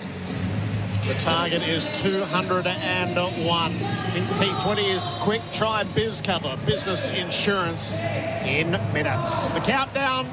Dave Warner will see the first ball of the innings from Trent Boult. Australia's chase for 201. The innings break ends for Macca's. Enjoy your favourites at Macca's. From the Randwick end, Trent Boult is given the all clear. New Zealand bullish, 2 slips in place. Dave Warner on strike. Bolt's at the off stump, played away. Beautiful piece of fielding. Allen leaping away at points. Hauled it in acrobatically. It's a dot to start. Lovely start from Boult. Right on the spot as we'd expect. Little bit of outswing to David Warner. I think he'll be keen to get Finch on strike though, as we spoke about. Conway the keeper. Neesham at first slip. Southey at second. Bolt's in. Bowles. Warner flashes and misses. He was just drawn to a ball swinging away outside the off stump. I think that might be the first genuine play and miss of the entire game. Yeah. And that is the skill of Trent Boult. Bolt upright seam. Gets David Warner flashing outside the off stump, but it's swing in the air just before the bounce. Seam movement just after the bounce. That's why he's so good. It's going to take a lot to alter the momentum of the game. And just so how much energy New Zealand have got. Finn Allen with his first piece of fielding, and they all go over to him, and 2 slips, all out attack. A team without a win for a decade on these shores. Boult, Bowles, Warner knocks it away. It's fielded by Santner at cover. No run. 3 dots to start. And Boult setting the tone beautifully here. I can't remember the Aussies getting 3 dots in a row throughout that whole innings. By this stage, Finn Allen had already parked one halfway up the grandstand. Yeah, maybe dot 4-6. Yeah, and maybe the only time was when Allen actually got out. I reckon then there was 2 dots to Williamson, but other than that, you bang on. So a great start for New Zealand. Bit of a change in the field as well. Third man comes up, and deep point goes out. So Bolts delivers. Warner edges past the dive and slip. Would you believe Kane Williamson had just taken his second slip out, and the floater couldn't haul it in. Neesham was out of the blocks quickly. It eluded him. It's a streaky boundary to start. Oh man, this is so delicious to watch. Trent Boult, late swing. That was hitting middle stump. David Warner prods forward a little half stride and nicks that ball. Would have gone straight in the breadbasket a second slip. If Williamson has held his nerve for one more ball, Warner's not there. Warner pulls out as Bolt's 2 steps away from entering the delivery stride. It breaks your heart. It really breaks your heart when that stuff happens. Trent Boult had a smile on his face, but I can tell you now he wouldn't have been happy inside. It is such, because New Zealand has every reason to be on the attack, to not stick with it for the 4th ball was unusual. Boult in on the pads. Warner tucked him away to mid-wicket. A single taken, and that means we will get 1 ball of Boult versus Finch. It's none for 5. There's one thing that's absolutely guaranteed, is that this is full, swinging down the line, trying to get Aaron Finch, Boult or LB. Aaron Finch knows that. Trent Boult knows that. What's going to happen? Finch has had a lot of time to ponder it. He's had a lot of help to try to prepare for it. But the reality is something totally different. The pressure of a World Cup opener and a huge total to chase, and a nemesis coming at you. Boult, Bowles, Finch is playing and missing, with all the trepidation that might have been built into the moment. None for 5 after the first over. The chase is for 201. Time to renovate and want Aussie made? Check out Beaumont's Aussie made specials. Not $40 a square metre, priced from just $17.95. All other Aussie floor tiles 20% off, plus hybrid flooring up to 20% off too. Choose Beaumont's and save. Want to build a new home but need to move in now? Henley has fixed price completed homes and townhomes ready to buy with premium inclusions in the best locations. Get the Henley Everyday Advantage. Buy a completed home and move in now. Henley.com.au. The Tyre Power Play get Kumu Power Play deals. New Zealand got 65 out of the power play, batting first. Australia in the chase for 201, none for 5. SEN T20 World Cup cricket for Host Plus, that's a plus. And Tim Southey, he's just taking his time to set his field here at the Paddington end before he gets to work. We've got 2 texts behind the sight screen that don't think they're in play here. Oh, they've just figured it out. Duck behind the screen, lads. It should be instant disqualification from being part of the broadcast teams. Southey to start his work. Right arm over, he bowls to Warner, who's bowled. He's dragged that from bat to body to stumps. And Southey strikes immediately. Dave Warner is quite despondent with the manner of dismissal. And the mountain for Australia is high and higher still. 1 for 5. Key cog for Australia is gone. The player of the tournament in the UAE. So unfortunate. Oh my God, this is even worse. Watch the replay here as it goes from bat to pad, and then the back of the bat on the follow through back down onto the stumps. Do you take that as an omen? Maybe not going to be Australia's night. I suppose it's the luck the Kiwis were after taking that second slip out the over before. Fantastic over from Trent Bolt. And this was always going to be a big over for Tim Southey to try and follow it up. That is a horribly unlucky dismissal, though, for Warner. He's dragged that ball down from shoulder height after it's away and going down to wherever it's going, off the top corner of the back all the way back to the stumps. You wouldn't believe the trigonometry that would allow that to happen. It'll never happen again in his life. It'll probably never happen before. One of those freak dismissals. That is an astounding replay for Beaumont Tiles. Choose Beaumont's for hybrid flooring. And it brings Mitch Marsh into the middle way too soon. Southey in and at the Australian at number 3. Bowls, and it's defended to mid-on. No run. One thing we've seen a little bit more of tonight, DC, maybe just a little bit of the dew around the night sky, the atmosphere changing a little, the swing. Southey, that ball swung big. Trent Bolt certainly swung 3 or 4 balls last over. We really didn't see that at all. Mind you, Finn Allen was clearing the front leg trying to hit it out of the ground. A slip, a short third man and a short fine leg. Southey over the wicket, bowls. Marsh squared up, nudges it to backward points. They go for a single. Allen doesn't field it cleanly. And Marsh is off the mark. Australia 1 for 6. Yeah, Finn Allen he smacked the swing out of that new ball for the Australians. Got hold of the first couple from Mitchell Starc. Hazelwood and Cummins, not really renowned swingers of the ball, whereas these two, Bolt and Southey, only 2 of the best in the world with a brand new ball in their hand. Southey gets a look at the Australian captain. Aaron Finch taps heavily away. Southey in and bowls to him. Finch wrapped on the pads. It was going down leg. They shout from behind, but Southey was never interested. Very interested in your thoughts, you two, on the fielder at deep backward point. The last game Australia played in Canberra against England, was watching that game on telly, and he hit the ball, the first ball of the batting innings in that chase. And I thought, oh, here he is, he's away. He's got one over the offside, and he hit it straight down that man's throat.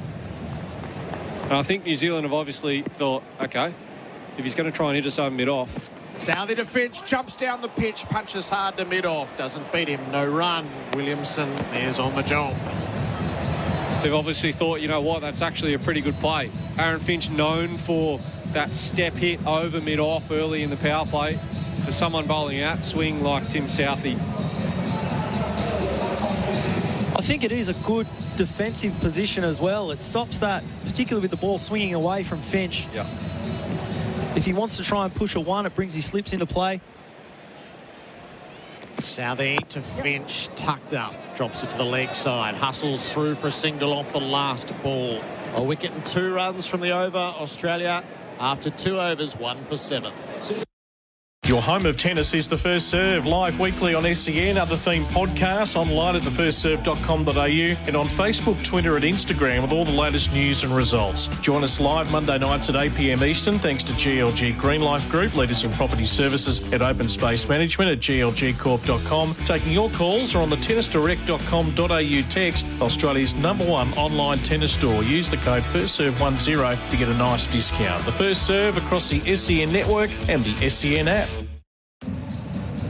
The Tyre Power play get Kumu power play deals. Bolts to Finch, jumps out, smashes the ball over mid-wicket for 6. What a way to counter the threat, Aaron Finch, and let that be a sign of things to come. Taking a leaf out of Phil Allen's book. Stop the ball swinging. That's the best way to stop it swinging. Charge down the wicket and smack it into the grandstand. That's an outstanding shot. Great intent from Finch too.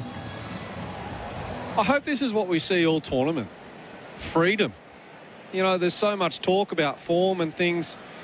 Particularly, I mean, we are sucked into talking about the matchup. Trent Boult swinging down the line. It went 102 metres. Things weren't set. Finch pulled out. Boult will have to retreat to the top of his mark. But if you're Aaron Finch, think about it the other way. Think about the bowler when he sees you clear the front leg and knows the power you possess. Tell you what, it's a gutsy man to keep pitching it up. Boult steams in, he delivers. Finch drives him through the field. It beats the circle. It's the straight hit, and it will go for 4. Great batting, Aaron Finch. Slightly over pitch from Boult. Set himself a good base. All the way along the ground for 4. Into the sight screen. It's the change in momentum the Aussies were after. Great start by the Kiwis, first 2 overs. Only 7 from the first 2. And now it's Trent Boult under pressure. He delivers to Finch, who plays late, dabs the ball to point, won't get a run. And I think maybe the public doesn't quite understand it, DC, but the form is only relevant until a certain point. It can take 2 shots for a guy like Aaron Finch with a long history of class, exposure at the top level of dominating oppositions, to just feel at home, feel free, and he can be away not just for tonight but for the whole tournament. Australia needs him desperately tonight. Boult bowls. Finch stands upright, calms it away to point, but he can't get a run. And it's a big tournament too, so you know someone like Finch is going to be up for it. Played a lot of cricket for Australia now for a long period of time. Had a lot of success. Certainly no surprise that George Bailey and Andrew McDonald and the selectors have stuck with him. 6-4 ... Boult to Finch. Runs the ball through gully and down to the boundary. Yeah, no, it won't quite get there. Lovely dive late. Ferguson it was, who was able to avert the boundary. Shaves 2 off. 12 from the over so far. Australia 1 for 19. Good bit of fielding. Down at that third man boundary. Every run counts when you're defending 200.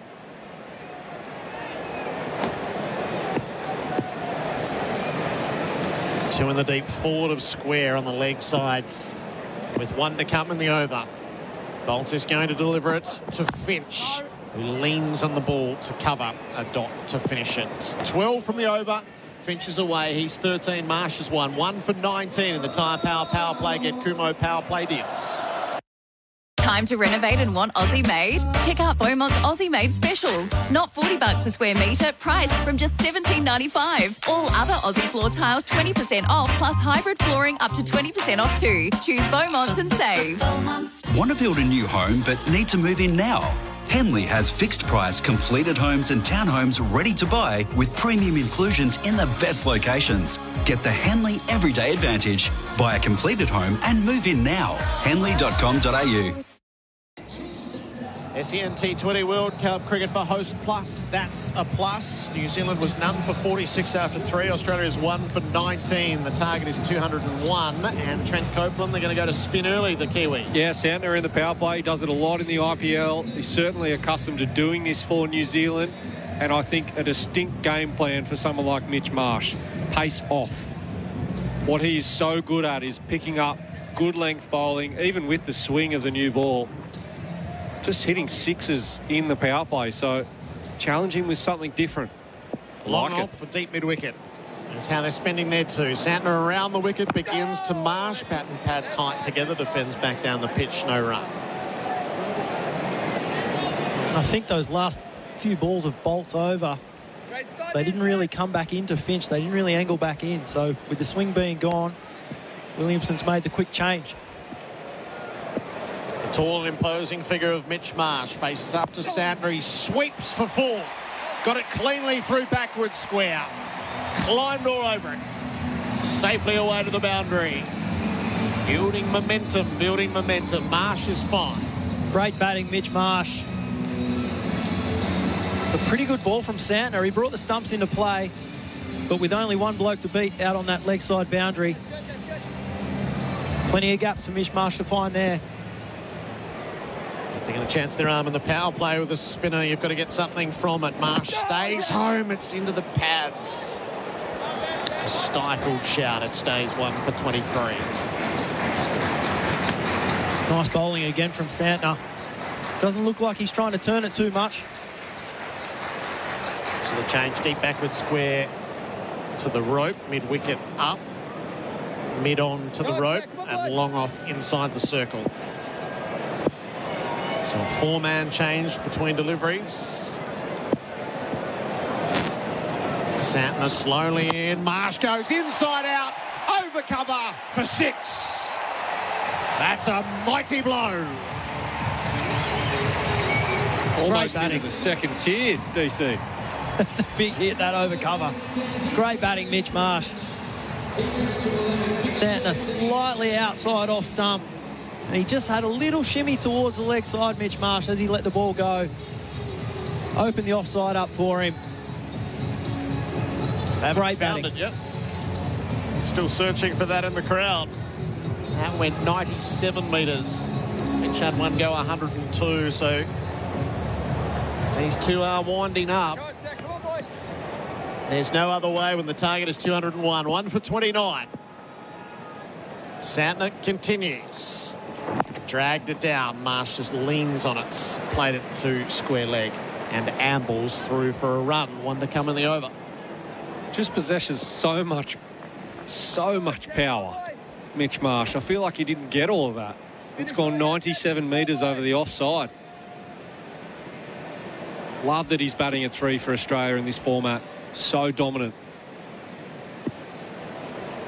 Santner will finish off to Finch, who backs away, opens the offside and knocked it straight to cover where he perishes.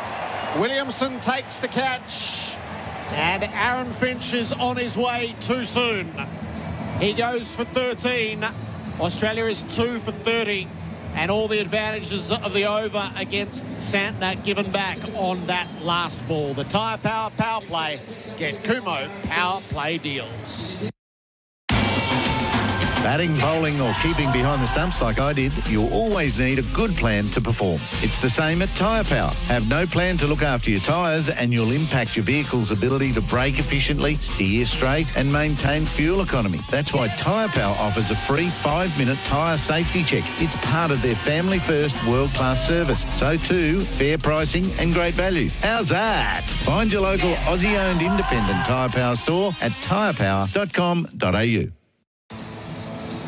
4 overs into the chase. The captain has gone 13 from 11 deliveries. Aaron Finch, he simply spooned a catch to his opposite number. 2 for 30. Dan Christian. I think the shot was on. He gave himself room the same way Mitchell Marsh did, and he hit it pretty cleanly, but just didn't get the same elevation. And unfortunately, straight to the fielder. Big wicket for the Kiwis. And justified Kane Williams' decision to bring Santner on. Despite him going for that 6 off Mitchell Marsh and the 4 as well, he got the wicket. That's what they would have been looking for. It brings Glenn Maxwell to the middle. It's Marsh who has the strike at the start of the fresh over. Southee is in from the Randwick end now. It's defended back down the pitch. Southee's first over, 1 for 2. And what it also does, DC, is it allows New Zealand to know now that Mitch Marsh has to consider whether or not to go after the bowlers like he normally would. 2 wickets down for 30 inside 4 overs. Can we lose a 3rd wicket? Southee in and bowls to Marsh, who flicks him ever so deftly down to fine leg for 4. Got the necessary elevation to clear the fielder in the circle. That's a lovely boundary. 16 for Marsh, 2 for 34. There's your answer to that, Copes. That wasn't that bad of a ball from Southee.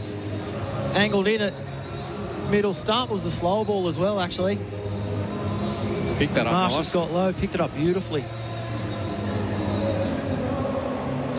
Nice piece of batting. Does it affect you if your team is 2 down inside a power play? Does it change your mindset at all?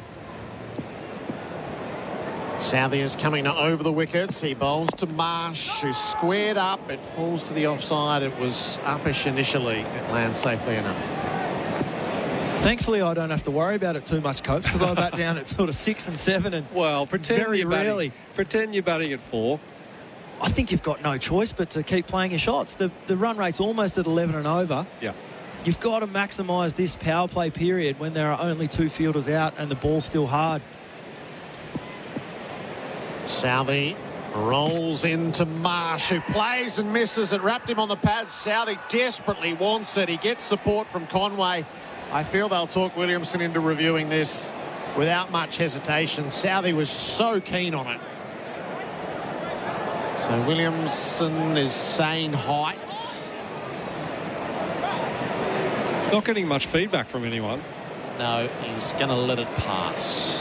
Wow. Gosh, Southee was down alongside Marsh by the time he'd finished appealing.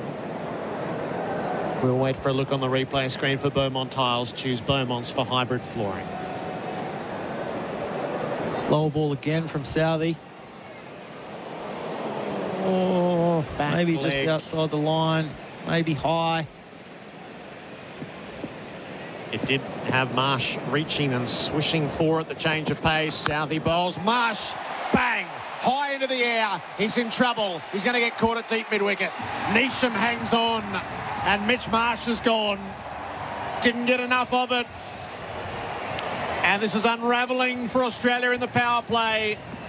Marsh has gone for 16. In the chase for 201, it's 3 for 34. Southee's got 2. Trouble for Australia. We just spoke about it. Can Mitch Marsh keep going as he normally would in the power play? Because if you lose another, the stats show 3 wickets in the power play, you lose more often than you win.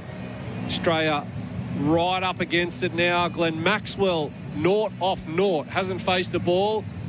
He now has a teammate at the other end in Marcus Stoinis, I believe. Also 0 from 0. Australia in a hole inside the power play at 3 for 34. Fantastic bowling from Southee, I think. They had the deep mid-wicket out. Marsh trying to hit him straight. Bowled that off-cutter slow ball again. Just caught the fat inside edge of his bat. And high in the air, Mitchell Marsh being so big and strong, it almost carried for 6 anyway. It's a nice catch out of deep mid-wicket as well. Not easy in the plain night sky here at the SCG. Coming out of the crowd, out of the light towers. Nice catch. So there are all sorts of elements in our conversation now, not the least of which is this is the scenario that you would like Steve Smith as your safety net. Australia has gone without the safety net, and they have lost early wickets. And it's acceleration on acceleration on acceleration in this batting lineup. So the salvage mission falls to Maxwell and Stoinis initially. Great call, Gerard. I reckon Andrew McDonald will be paying the big bucks to have Steve Smith out there right now. Southey to finish off his second over. He bowls to Stoinis, who defends to the leg side. So from that over, he's got 2 for 6, Southey. 1 for 2 his first over, 1 for 4 his second over. It is New Zealand all over Australia in the Tyre Power Power Play. Get Kumo Power Play deals. Time to renovate and want Aussie made? Check out Beaumont's Aussie made specials. Not $40 a square metre, priced from just $17.95. All other Aussie floor tiles 20% off, plus hybrid flooring up to 20% off too. Choose Beaumont's and save. Want to build a new home but need to move in now? Henley has fixed price completed homes and townhomes ready to buy with premium inclusions in the best locations. Get the Henley Everyday Advantage. Buy a completed home and move in now. Henley.com.au. Australia 3 for 34 off 5 overs. Stoinis and Maxwell, neither have scored. Warner's gone for 5, Finch has gone for 13, Marsh has gone for 16. SEN T20 World Cup cricket for Host Plus, that's a plus. And Lockie Ferguson to bowl the last of the power play overs. He's in and bowling to Maxwell, who stands correctly and defends to mid-on. Goes with the stroke, and he is off the mark. 3 for 35. It's talking about not having a Steve Smith in the team to really anchor the innings. Marcus Stoinis has played a lot of games at the top of the order for the Melbourne Stars. And he's in pretty early here, so that's probably not a bad result for the Aussies, I think. We've seen him be extremely destructive when he can give himself 15, 20, 25 balls and be able to catch them up at the end. It's a big scores for the Melbourne Stars in the BBL doing that. And he's obviously going to have to do that again tonight if the Aussies are going to be any chance. New Zealand was 1 for 60 at the corresponding stage. 3 for 35. The target is 201. Stoinis is about to see his second ball. And Ferguson scurries in from the Paddington end. He's over the wicket bowling to Stoinis, who plays him to point, not fielded cleanly. Neesham onto the ricochet, no run taken. Yeah, and just when you're starting your innings and you see Lockie Ferguson at the top of his mark, you say scurrying in, he's also letting that go at 151 k's an hour. So yeah, just resurrect the innings, can you, lads, and cop that at 150. Stoinis, you can hear him heavily tapping away. Ferguson bowls to him. Stoinis defends on the back foot. It squirts to backward square. They take a run as Chapman gets around the fields. 3 for 36. And this is where we've spoken about at the start of the day, top of the show, New Zealand, such a bad record in Australian conditions, but I feel like they are really well set up, and they've had great success all around the world in big tournaments because of these guys with ball in hand right now. Southey and Bolt with the brand newie, Ferguson with 150 k's an hour, and then 2 frontline spinners like Santner and Sodhi. Ferguson to Maxwell, who plays to mid-on. No run as Southey leans down to field. It's questionable whether the team balance works in all conditions, and will they get found out if they were, say, in Australia's position at 3 for 36 in a power play? Maybe not a deep enough batting order to withstand that, but, gee, on their best day, they're going to be hard to beat. Australia got their work cut out for them tonight. In the last 2 white ball finals, New Zealand's tournament play is their specialty. Ferguson to Maxwell. He edges the ball down to third man and takes a run. His second, 3 for 37. Slower ball there from Ferguson, just 131 k's an hour. That's quicker than I let him go at the best. Oh, dear. Been a great start from him, though. I know he is bowling 151 k's an hour, but you still got to put it on the spot. This over's only gone for 3 so far. 1 ball to go in it. He'll deliver it to Stoinis, who's on the back foot defending. Stoinis wanted it. Maxwell sent him back. 3 for 37 at the end of the power play. The Tyre Power play. Get Kumo power play deals. Hello, Frank Walker from National Tiles. For October only, the manufacturers of our fabulous 20mm thick outdoor pavers have up to half the prices for National Tiles customers exclusively. Yes, for October only, the manufacturers of our fabulous 20mm thick outdoor pavers have up to half the prices for National Tiles customers exclusively. Easy to lay and easy to clean, National Tiles fabulous outdoor pavers at up to half price, but only for October and only at National Tiles. A rickety start for Australia. Tyre power play. Get Kumo power play deals. 3 for 37. New Zealand 1 for 65 from the corresponding 6 overs. Warner, Finch and Marshall gone. Stoinis and Maxwell just starting off. And we're all clear on the radar, so we're going to get a full game. Australia would have no hope on the Duckworth-Lewis from here, so the salvage mission. Santner is bowling from the round wicket around the wicket to Glenn Maxwell, who plays him away to long on. They run the first hard, and then Maxwell slips over and averts any chance of a second. Is he okay? Just a little slow to rise. Santner with a word of comfort. Maxwell flexing at the right leg. That dew on the surface. Goes down, trying to turn for the second. He has had some problems with his knee in the past too, Glenn Maxwell. You can see him Old age. flexing his leg out there. Old age. You heard over the stump, Mike. 3 for 38.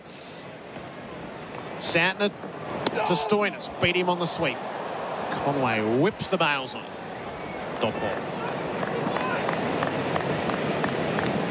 I feel like that's exactly what Mitchell Santner wants Stoinis to do. He's basically bowling almost left arm in swing, trying to take either the LBW or bowl, not missing the stumps by much. No, they've got very close on the Beaumont Tiles replay. Choose Beaumont for hybrid flooring. Stoinis stays upright on the follow-up. Under edge, past the stumps. Didn't beat the circle. It's a chancy single.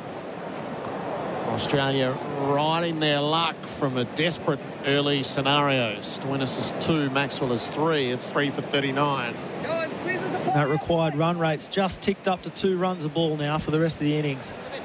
The Aussies right under the pump here, all on the back of this New Zealand start with the ball. Santner around the wicket to Maxwell, who plays it through the vacant point position out to the sweeper in the deep.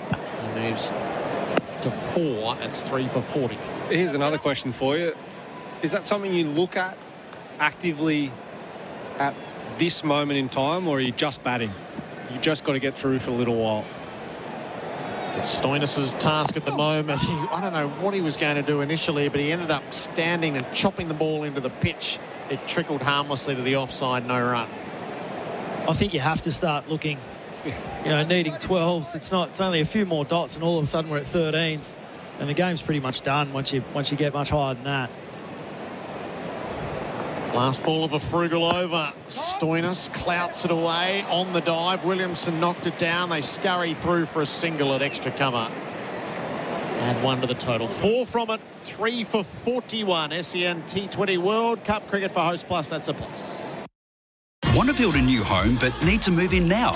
Henley has fixed price completed homes and townhomes ready to buy with premium inclusions in the best locations. Get the Henley Everyday Advantage. Buy a completed home and move in now. Henley.com.au. The McSpicy range is back at Macca's. Juicy chicken with a fiery, spicy coating.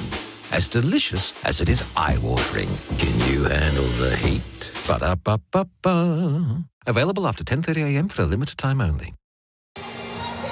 7 overs in. Australia 3 for 41. Stoinis 3, Maxwell 4. 0433 98 11 16 to interact with us throughout the broadcast. You can follow SEN Crickets across all of our social media platforms. Follow at SEN_cricket on Twitter, Instagram and TikTok for plenty of cricket extras. Dan Christian and Trent Copeland alongside Gerard Wheatley tonight at the SCG. Sodhi to Stoinis. Ish Sodhi starts up. Stoinis got a bit tangled up as the ball kept following him. No run. Lovely boy. Just the 1 over in the New Zealand innings went for 4 or less. We've already had 3 or 4 tonight already in 7 overs. Sodhi over the wickets. He's in quickly. Stoinis across the line. Knocks it to the wide open spaces on the leg side. Santner gets across from long on. He won't be able to prevent 2. Stoinis to 5. It's 3 for 43. I think what that does highlight, though, is how important Finn Allen's innings was at the top. He set that tone so early, and it just let the rest of the innings almost coast along. 42 from 16 balls, Finn Allen, and it set the tone at the outset. It was a shock. Sodhi down the leg side. Stoinis helps it on its way. It won't with any threat clear the circle, and it allows for 1 run as Phillips comes in from the deep.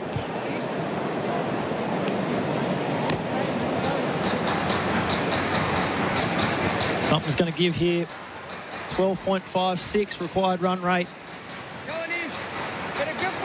Maxwell's probably the best player of spin in this Australian team. Sodhi in and bowls to him. Maxwell opens the stumps, clouts the ball down to long off, but it is well protected. Southey does the fielding. And 1 run taken by the Australians, 3 for 45. Go on, Ish. 2 goodies here from you, Ish. Great start from Sodhi. Fast, flat leg spin into middle and leg stump into the big boundary. Hasn't given either of these guys any room. Deep backward square, deep mid-wicket and long on. The protection on the leg side. Stoinis muscles it to long on. And Santner comes in from the rope. Stoinis goes to 7. It's 3 for 46. Paul driving through Belgium, listening to your coverage. What a world. You'd say at the outset, right across Australia and New Zealand and all the way around the world. And Paul's found us on the roads in Belgium. It's lovely to have you with us, Paul. Australia have got quite the path to navigate here in Sydney. Sodhi reverse sweep. Maxwell pummels it out to the boundary for 4. He hasn't waited long for the trademark. It's Maxwell's first boundary. He's 9. 3 for 50 after 8 overs. Race into Tyre Power and take pole position during the Great Race Sale. The crew from Tyre Power has a mountain of hot offers, plus they're giving you the power to buy 3 and get 1 free on selected Kumho passenger car and SUV tyres. Buy 3 and get 1 free on selected Kumho tyres. Put your pedal to the metal and race into Tyre Power for this and more winning deals. Visit tyrepower.com.au or call 13 21 91 during Tyre Power's Great Race Sale. SEN T20 World Cup cricket for Host Plus. That's a plus. Maxwell 9, Stoinis 7. Australia 3 for 50 after 8. The chase is for 201. And Santner is going to continue from the Randwick end. He's bowling to Stoinis, who sweeps and misses for a 2nd time. Great bowling from Santner again. As Coach said last over, just trying to get that ball in at the stumps, aiming for that LB in the bowl, trying to get under Stoinis to sweep as well. Santner around the wicket. Stoinis stands, lifts him up into the offside. It hangs for a long time. Oh, what a catch. Superb catch. What a dive by Glenn Phillips in the outfield. He got motoring from cover. He looked no chance in flight. And as the ball dipped, Phillips propelled himself horizontal to the ground and takes what will stand as one of the catches of the tournament. Stoinis has gone for 7. The crowd is in equal parts shock and awe at what has just transpired. Well, we had such a great vantage point of that catch. It would have been at least 50 metres he had to cover. Stoinis got underneath that, gave it plenty of hang time, but that is full stretch on the dive at full pace, some 60 metres covered. Glenn Phillips, you will not see better. Forget this tournament, you won't see better this year. That is an outstanding piece of work. Everything going the Kiwis' way at the moment. Australia unable to get that partnership going. And if you're to picture a catch, Glenn McGrath, Adelaide Oval, full length is the one that comes to mind, but maybe accelerate, put it on fast forward in terms of how fast Phillips had to move. But it was that sort of catch, at horizontal, a good 2 metres off the ground, catching it at full length. Quite remarkable. That is... In flight, that ball looked for all the world like it was going to land safely. And then Phillips is just making so much ground to it. 4 for 50 as a result. This is the 9th over. Santner has 2 for 15, having taken the wickets of Finch and Stoinis. And it brings Tim David out into the middle in his World Cup debut. Not much of a job to do, Tim. He'll face Santner first up. And David plays from the crease, punches to Williamson at short cover, no run. I was just thinking Australia have to find a way to stay viable for David and Wade in the second half of the innings, and then Glenn Phillips just takes matters into his own hands. As the more you look at that replay on the Beaumont Tiles replay screen, choose Beaumont's for hybrid flooring, you're right. It's one of the great catches of all time. Tim David back, late cut. Through backward point. Phillips around the boundary. Makes the save and keeps it at 2. 4 for 52. And that can also be the difference in these kind of games. If you remember back to Australia's bowling innings, the drop catch from Adam Zampa inside the ring early on in the game, those sort of ones that was probably a half chance. That was Glenn Phillips. That was remarkable, and that changes the game. Santner to David, who's on 2. He plays off the inside edge past the leg stump. It trickles beyond the square leg umpire for a single. 4 for 53. And there's probably a whole bay of supporters in the Barwongal stand that are going to remember that forever. Yeah. Not only this game, but that's the sort of thing that'll be on postcards.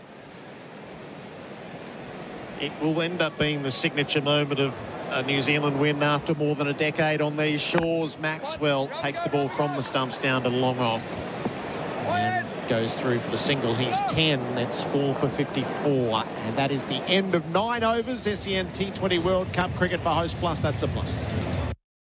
Want to build a new home but need to move in now? Henley has fixed price completed homes and townhomes ready to buy with premium inclusions in the best locations. Get the Henley Everyday Advantage. Buy a completed home and move in now. Henley.com.au. Time to renovate and want Aussie made? Check out Beaumont's Aussie made specials. Not $40 a square metre, priced from just $17.95. All other Aussie floor tiles 20% off, plus hybrid flooring up to 20% off too. Choose Beaumont's and save. Mitch Santner 2 for 19 from his 3 overs so far. Australia 4 for 54.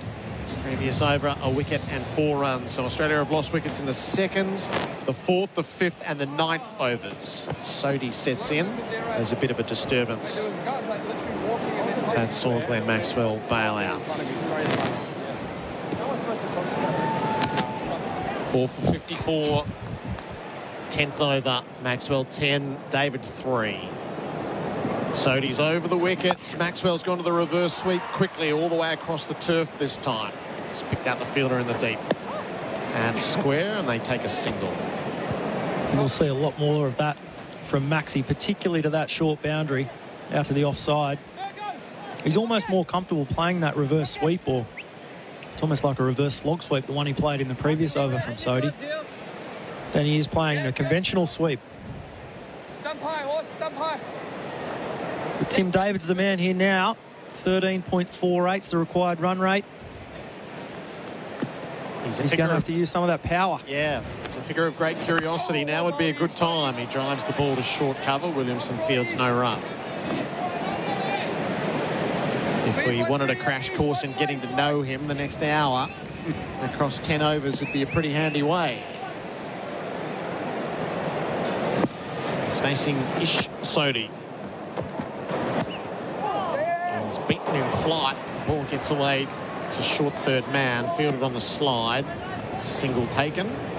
I think we're also at the point now where the worst thing Tim David can do is think that he needs to just hold back, get through a tough period. They still need 13.8 runs and over, and that is your strength. Throw the counter-attack back at New Zealand might be our best avenue. Maxwell faces up and he drives powerfully, but Southie's on patrol at long off. They have one, they can't get back for two. 4 for 57. And he can do that because he's got Wade after him. He's still got Pat Cummins. Yeah, Mitchell Starc. Mitchell Starc. We've seen Cummins get 50 off 14 balls in an IPL game, so we know he can do that. He's probably going to need to do it tonight, to be fair. But he can play with that kind of freedom because that's the way the Australians have lined up. Sodhi bowls, sweeping as David. It's a backward square. It's a run for his trouble. Lovely arm, boy, lovely arm. Not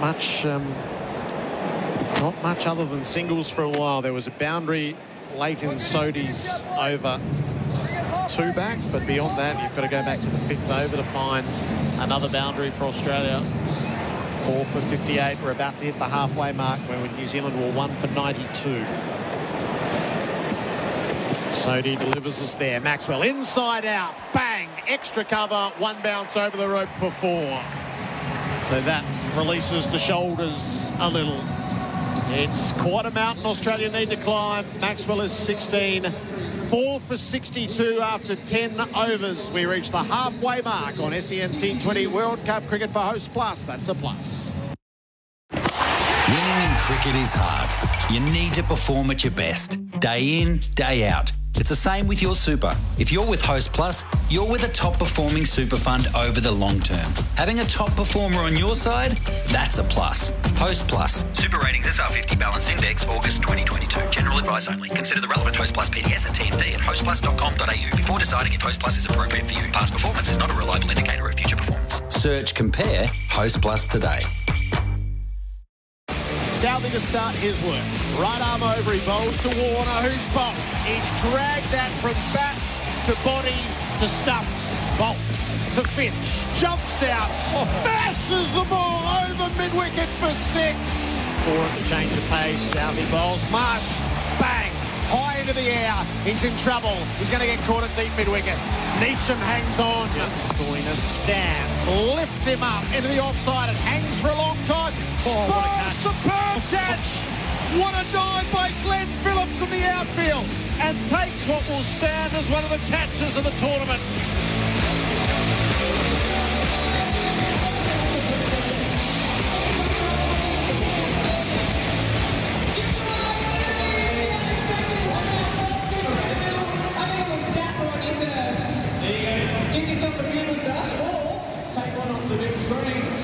That's a pretty good one. We back 4 for 62.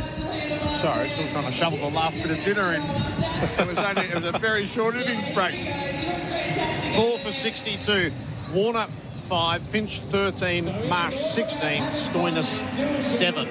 Maxwell's in the middle on 16. David is on 5. Dan Christian and Trent Copeland. The score is looking crook.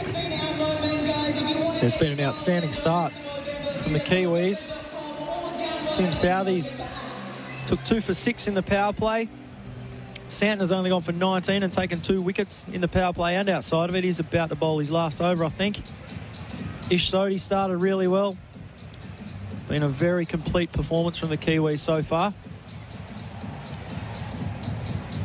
It's fantastic fielding as well to back up that great bowling. Aussies right under the pump. Then they're going to need something special from David and Maxwell probably. Santner to bowl out. 3 overs, 2 for 19. He's at the round weekend. He's got the 3 in the deep on the leg side and 2 on the off. So deep backward square mid-wicket and long on. He's got long off and deep cover. He'll be bowling to Tim David, who is on 5. And he's clouting the ball across the line for... Gee, that's a flat, tracer bullet. That's gone for 6 at wide mid-wicket. Oh, there is the power this man possesses. Tim David. That's almost out on the wide line, outside off. He steps across, thinks, OK, short boundary, and flat bats it, almost swats it over the leg side. No more than probably 10 metres in the air. It flew 78 metres across the rope. David on the follow-up. He didn't get all of that. It's out into the deep, and Neesham takes the catch, tumbling forward at mid-wicket. One David got perfectly, the next he didn't, and he holds out for 11. And it gets worse for Australia. 5 for 68. Another great catch from the Kiwis. Jimmy Neesham this time. Just caught the toe of the bat from David. Neesham diving forward. Australia in big strife now. Big strife. Run rate just under 14s. But Matty Wade's in. Matty Wade. Some people think that he should be at the top of the order for Australia. He was so crucial to Australia's win in the UAE. In that tournament, so many times he closed out the innings, got Australia home when you thought they just couldn't possibly win.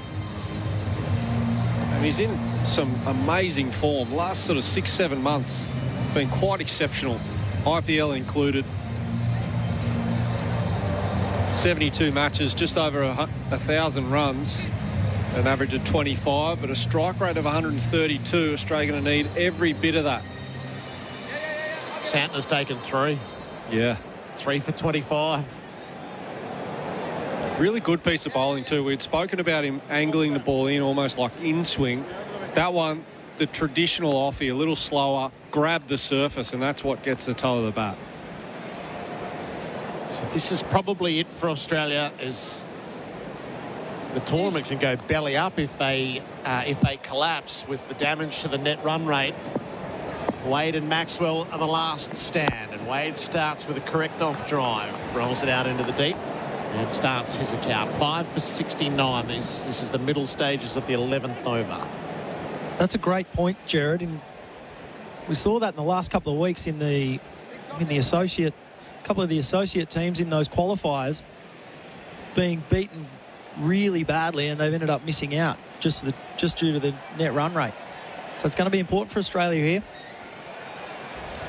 Santner bowls to Maxwell. He goes the reverse, got it particularly fine, maybe a little lucky rather than by design. The under edge scurries away down to fine leg for 4, and Maxwell goes to 16. Actually make it 20. Just so good at that shot. His radius of where he can hit that. That one's gone really fine, beats the short third man.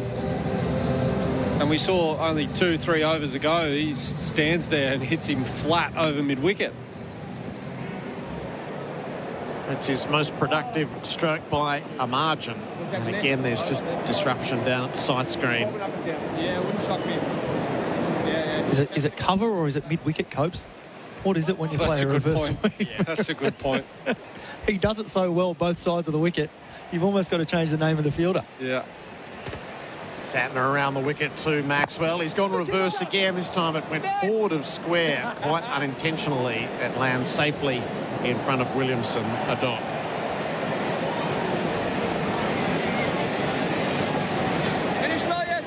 Can get so far into the reverse sweep that you wonder where else he's going to score from, Maxwell.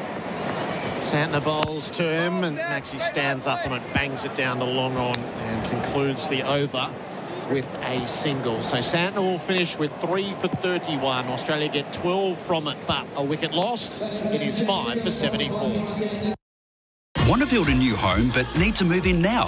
Henley has fixed price completed homes and townhomes ready to buy with premium inclusions in the best locations. Get the Henley Everyday Advantage. Buy a completed home and move in now. Henley.com.au. I'm here with David Warner reacting to the news that some people are not signed up to KO and will just assume their cricket matches on the telly. Thoughts, David? Yeah, nah, don't assume. Well, there you have it. David Warner says, don't assume. KO Sports. Watch all your team's matches. Australia 5 for 74. Wade 1, Maxwell 24. Santner's work is done. Sodhi is going to continue. 2 overs, none for 17 thus far. The chase is for 201, which seems a long way off. Sodhi bowls. Maxwell reverses into the stroke again. He can't get it through the infield, though. It's fielded on the point of the circle. I don't know if you noticed there, but both of the guys at backward point were running backwards immediately. As soon as Glenn Maxwell turns to go the reverse sweep, basically all the fielders on the offside, the traditional offside, start running backwards outside the circle. Very interesting. Sodhi bowls. Maxwell's going to try again. He's blasted that for 6 on the reverse. He has put that so far back. It really is quite astounding. He is tuned. He's 27 and he's Australia's last hope. It's 5 for 80. That's outstanding batting. It's the full switch hit. You know, it's not even a reverse that. He swapped his hands over and he stepped into that like a left-hander playing a slog sweep. It's got 95 metres. It's gone 95 metres. That's genuinely a slog sweep left-handed. He is something else. Sodhi bowls and Maxwell from the stumps jags it away to cover. Williamson is there, no run.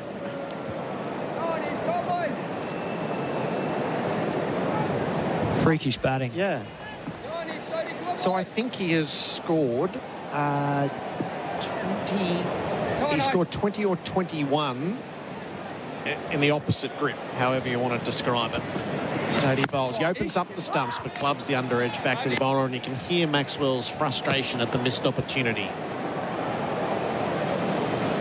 Top draw that is, Sodhi boy. So a 6 and 3 dots.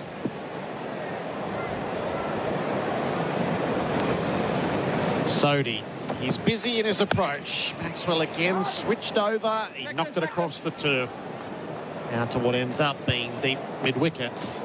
And a single taken. He's 28, Maxwell, 5 for 81.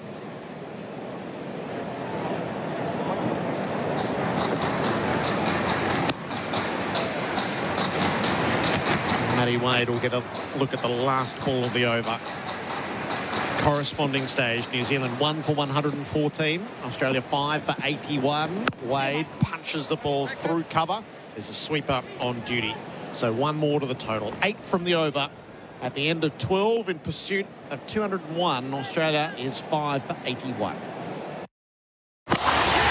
Sustained performance in cricket is more than just one great innings. It's about performing consistently day after day, match after match. Host Plus delivers strong performance over the long term with top returns over 20 years. A top performing super fund over the long term, that's a plus. Super Ratings SR50 Balance Index, August 2022. General advice only. Consider the relevant Host Plus PDS and TMD at hostplus.com.au before deciding if Host Plus is appropriate for you. Past performance is not a reliable indicator of future performance. Search Compare Host Plus today.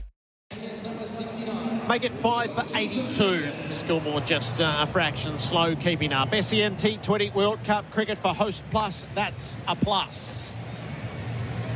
Pursuit is 201. That's the target that's set. Ferguson has been given the ball to replace Santner, who bowled out 3 for 31. He'll be in from the Randwick ends to start the 13th over. Matthew Wade is 2. He is on strike. Ferguson's around the wicket to him, and Wade tucked up in defence. A ball that followed him in on the angle and caused him a good degree of discomfort. Peter was the correspondent. Trent, I rest my case, Matthew Wade should be opening. The other 2 have struggled and have been going by reputation. So there's still so much to play for in this game. With England in the group, it's a disaster for the loser. They will face a must-win game against England in all likelihood to progress, and that it's going to... This is the difficulty of hosting a tournament. There are all sorts of advantages. The disadvantage is when the home environment turns. Wade edges and he's gone. Conway takes the regulation catch. Ferguson strikes with pure speed, and Wade has gone for 2. Australia has cast 6 for 82. 144 k's an hour from Lockie Ferguson. That's what he brings. Matt Wade tried to give himself a little room, go through the offside with the cut shot, a fine nick through to the keeper. Australia now 6 for 82 and in a deep, deep hole with only Glenn Maxwell, the recognised batter, left standing. Pat Cummins walking to the crease. That run rate argument's going to be something the Aussies are going to have to start thinking about now, I think. They need 15 and over, 15 and a half and over. They're already 6 down. There's a good chance, well, there's an extremely good chance they're going to lose the game. But now it becomes how much are you going to lose it by? Well, and the other equation, you mentioned the tournament and being at home. They've got a tough schedule, Australia. Next game, Tuesday against Sri Lanka in Perth. It's Saturday now. Sri Lanka also play tomorrow in Hobart and have to do the same travel, but that's not easy. 2 days in Perth, time difference, 5-hour flight to back up after a stinging loss where they may well get heavily criticised around the country and the world, generally speaking. Yeah, there's going to be no aura to them by the end of tonight, and it will unleash those who have doubted this team, and they have been there. As I threw my lot in with them absolutely before the tournament, I don't feel quite as comfortable about that at the moment. Opening night can play such a role. Pat Cummins is the new man to the crease. Ferguson is bowling heat, and it's up under the chin as it goes through untouched to Conway. Take nothing away from this performance from the Kiwis, though. They have been absolutely outstanding. Right from the very first ball of their batting innings, everything's gone to plan for them. Look like a really well-oiled machine, don't they? Everything they've tried today, including, you know, we were speculating about Guptill being left out of the team. Ferguson bowls. Cummins whacks him away through the leg side for 4. There are 2 patrolling the boundary either side of square leg. They had no chance. Cummins gets a boundary to open his account and move Australia along to 6 for 86. My question, DC, is can they still win from here? Is there some sort of belief that these two will have? Glenn Maxwell in particular, he's going to have to do the lion's share, you would think. Maxie will definitely have the belief. And I'm sure Pat will too, but you know, I can't really see it happening at this stage. Ferguson hurtles in, he bowls, Cummins open the stumps up, missed on the swing. It felt like a change of pace from here. The other thing that's been an enormous difference between these two teams in the batting innings is, in particular, that was the 38th dot of the Australian innings. New Zealand had 28 for their whole innings. I know the Kiwis hit lots of good boundaries. Conway played some fantastic shots for 4 and 6. Finn Allen as well, and Neesham at the end. But their rotation of the strike through the middle was awesome. Ferguson to Cummins, didn't get all of it. He dragged that away to mid-on. He gets a single. 114 runs required from 42 balls. That's grim. That is grim. And that is the end of the over at 6 for 87. Want to build a new home but need to move in now? Henley has fixed price completed homes and townhomes ready to buy with premium inclusions in the best locations. Get the Henley Everyday Advantage. Buy a completed home and move in now. Henley.com.au.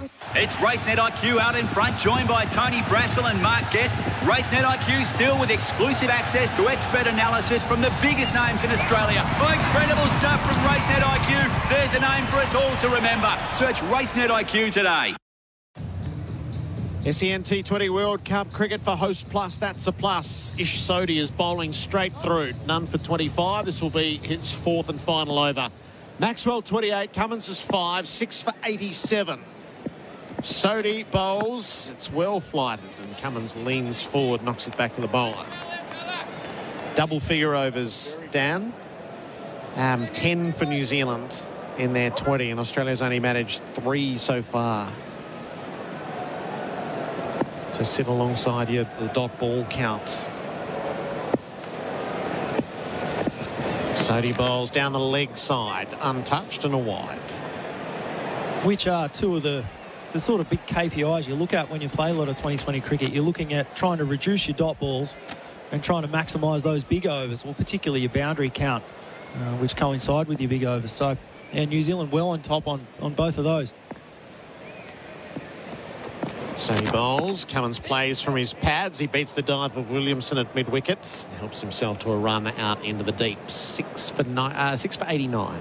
Which really is the argument for someone like Steve Smith, isn't it? It's the Kane Williamson, Devon Conway type batters through the middle that really just, they have the nous, the understanding of the game, the pace of the wicket, manipulating fielders, but maybe not just brute force. That is the question, isn't it? We're going with the all-out power of this team with a little less nous. Maxwell goes reverse and gets bowled. It served him so well, but there is a shelf life to it. Glenn Maxwell has been clean bowled by Ish Sodhi for 28, and that is the last hope gone for Australia. 7 for 89 in the middle stages of the 14th over. It's well bowled by Ish Sodhi. He's deserved a wicket there. He's had a fantastic spell so far. He's really shut the Aussies down. Hasn't had the rewards from a wicket perspective. They've been getting taken up the other end. Mitchell Santner took 3, but Sodhi now finally gets in on the action. And I think that's it for the Aussies. 7 for 89 Australia. Mitch Starc walking to the crease. I can't see the big fella holding back. You mentioned before about run rate, things like that. I think it's also maybe underrated opportunity at some of these guys being able to find the fence, get a bit of groove with their own batting for later on in the tournament where, you know, they may need to come out and hit a 6-verse ball to win a game in a semi-final. So I think it's important that they still play to the tempo that is required if they were chasing and being somewhat successful. Yeah. Sodhi 1 for 27. He's got 3 balls to deliver in his night's work. Starc clips him down to long on and brings Australia to 7 for 90. And maybe that is a case of saying, well, OK, we're not going to get 17.5 and over, so maybe let's just try and get 10s. But bat all the way through it. Try and get 70 or 80. That means 30 or 40 odd each. And as you say, spend some valuable time at the crease. Cummins' turn. Sodhi bowls to him, and Cummins drives on the up down to long off, where Southey fields again. 7 for 91. Cummins is 7. And I think take the risks that you're comfortable with. Mitchell Starc, short boundary. He's one of the great exponents of the slog sweep. So this is a risk that you should be taking. And later in the tournament, it's going to be a risk you're going to take as well. If you make an execution error, so be it. Sodhi's last ball. He delivers to Starc, who stands and gets beaten past the outside edge. Sodhi 1 for 29 in his night's work, and that over 1 for 4 from it. It's 7 for 91. The Volleyball World Beach Pro Tour is heading to Victoria this summer. The Great Ocean Road Beach Volley Fest will run in Torquay from November 23 until December 4th, with some of the best competing. After winning silver at Tokyo and the recent Commonwealth Games, Aussies Taliqua Clancy and Maria Theotacho del Sola headline the locals. With 15 World Tour medals already in their possession, they'll be hoping to turn silver into gold in Torquay. Visit beachvolleyfest.com.au to secure your tickets now. 34,756 at the SCG tonight. The call is on SEN. T20 World Cup cricket for Host Plus. That's a plus. New Zealand 3 for 200. Devon Conway 92. Finn Allen set the tone with 42 from 16 early. Josh Hazlewood 2 for 41. And in reply, Australia has slumped to 7 for 91 as Trent Bolt re-enters the fray. He bowls to Cummins, who has a big swish and a miss. Pace taken right off that. Done that very well. The New Zealanders, better than the Australians, that's for sure. The spinners have been fantastic. The quicks have known when to take the pace off. Bolt over the wickets. Cummins gets hold of it out near Neesham, who's taken 2 already. It lands just short of the deep mid-wicket. They take 1. When I say knowing when to bowl it, they've started. Look at the seamers have started their overs with their slow ball. Southey did it a bit up front. Bolt's just done it then. They're not letting the batsman get into a rhythm. Yeah, I noticed Ferguson first ball to Pat Cummins, slow ball bouncer as well. A guy who can bowl 150 k's an hour. There's genuine plans being executed here, isn't there? Bolt delivers. Stark on the back foot, pushes wide of mid-off, heads off with the stroke and takes a run. 7 for 93. And often that's the sort of thing that can be bowling coach, assistant coaches collectively in a tactical meeting before the game thinking, okay, our best avenue to getting guys out of rhythm is to start with slow ball and work from there. And it seems to be, as you say, a lot of the bowling group trying it, and they've executed it so well. Cummins is on 8 as he faces up to Bolt, and he lets a wide one go. It was called to be rebowled. Copes, how do you think Dan Vettori's feeling right now sitting in the Australian dugout? There's so much of this going on these days, isn't there? In those warm-up games, Australia v England, watching Mike Hussey sit there in the English channel. Yeah, I'm not sure he'll be overly happy. Bolt delivers into the pads of Cummins. It falls to the opposite side of the pitch to where it was intended. They'll hustle through for a leg by. 7 for 95. One of our teammates, Stephen O'Keefe, was in the nets yesterday with the Kiwis, apparently, as well. Was he? Helping them out, helping Santner out. And Sodhi. So he'll be pleased with how they're going.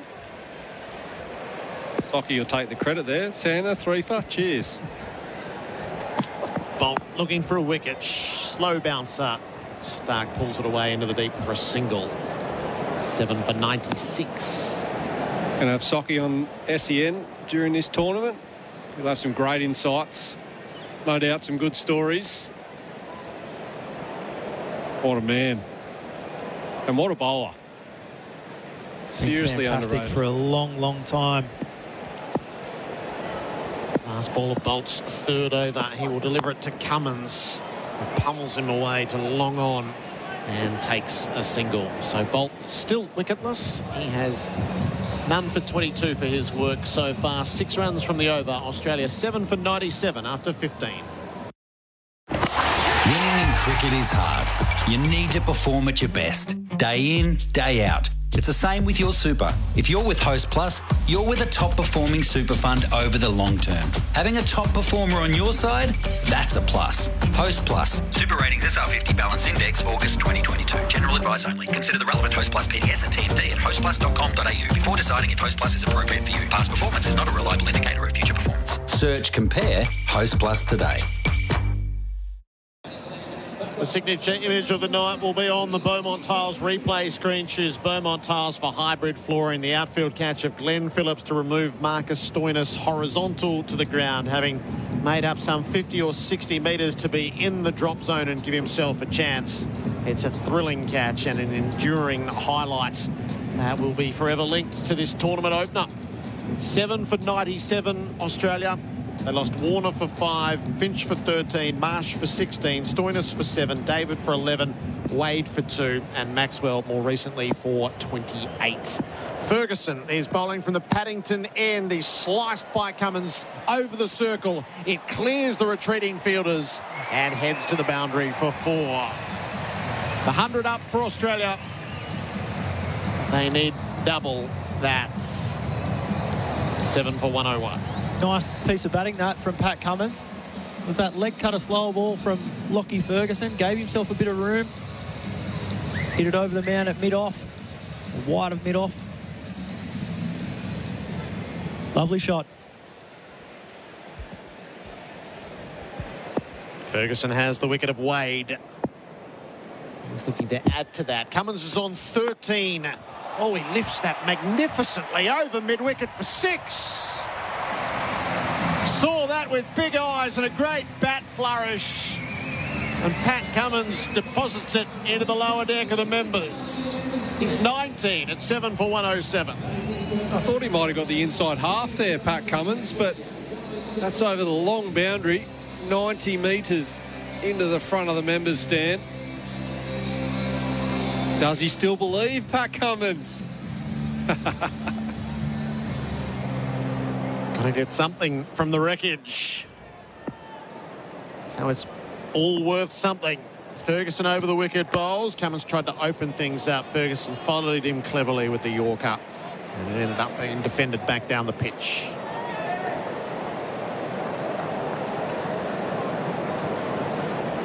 It's been a complete bowling performance this from the Kiwis. They've been fantastic. Trent Boult is the only one that hasn't taken a wicket, but he really set the tone early on. We spoke about those 3 balls first up, the 3 dots. Plenty of shape. Ferguson bowls. Cummins is waiting. He drives to long off. Southey will do the fielding.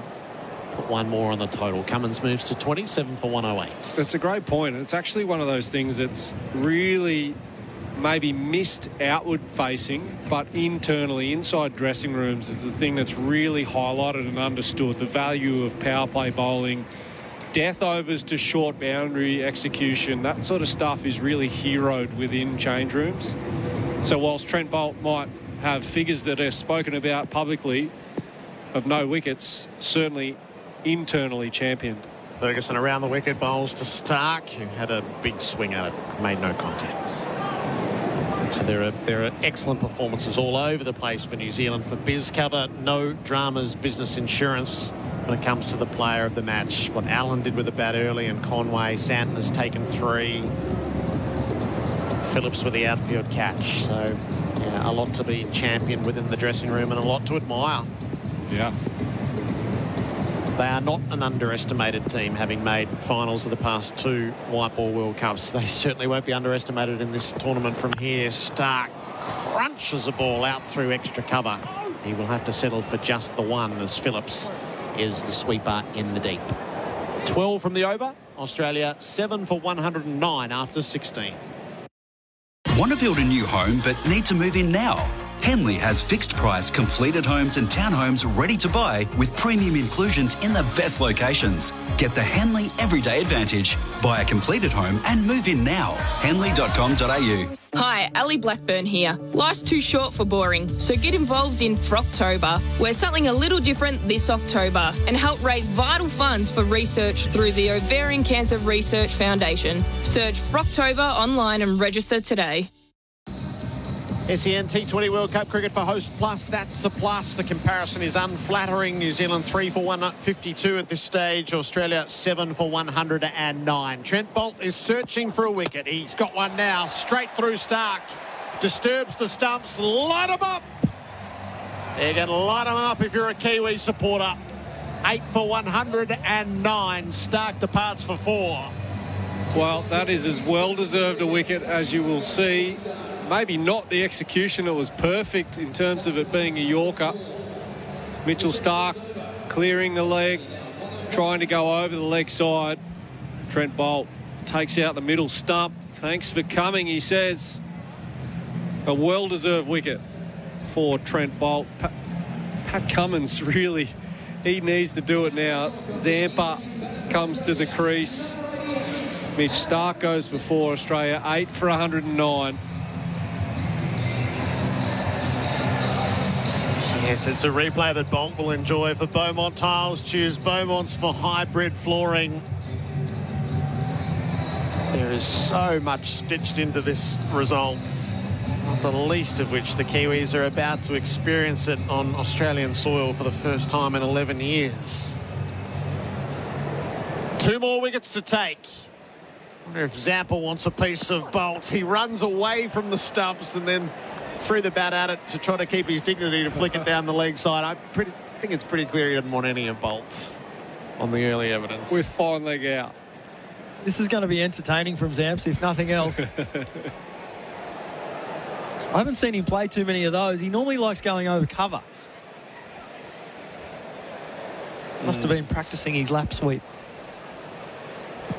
It couldn't look very undignified if you do it too often. Zampa stands his ground and gets bowled. Clean bowled by Trent Boult. And the end is upon us. 9 for 109. Zampa's gone for naught. And Trent Boult might yet finish it off. Getting some well-deserved wickets here, Trent Boult. Talked about the work he did earlier. That was the knuckleball. Beautifully executed. Great length, top of the stumps, did Zamps in flight. What a great time to be trying those things. If you're potentially in a scenario where you're not maybe match ready with something like that, what a great opportunity for the New Zealand bowling group. Someone like Trent Boult to bring out a knuckleball, bang on execution first up with it against someone like Zampa with no real match pressure. Then you can take that into the latter stages in crunch time when the pressure is on and believe in it.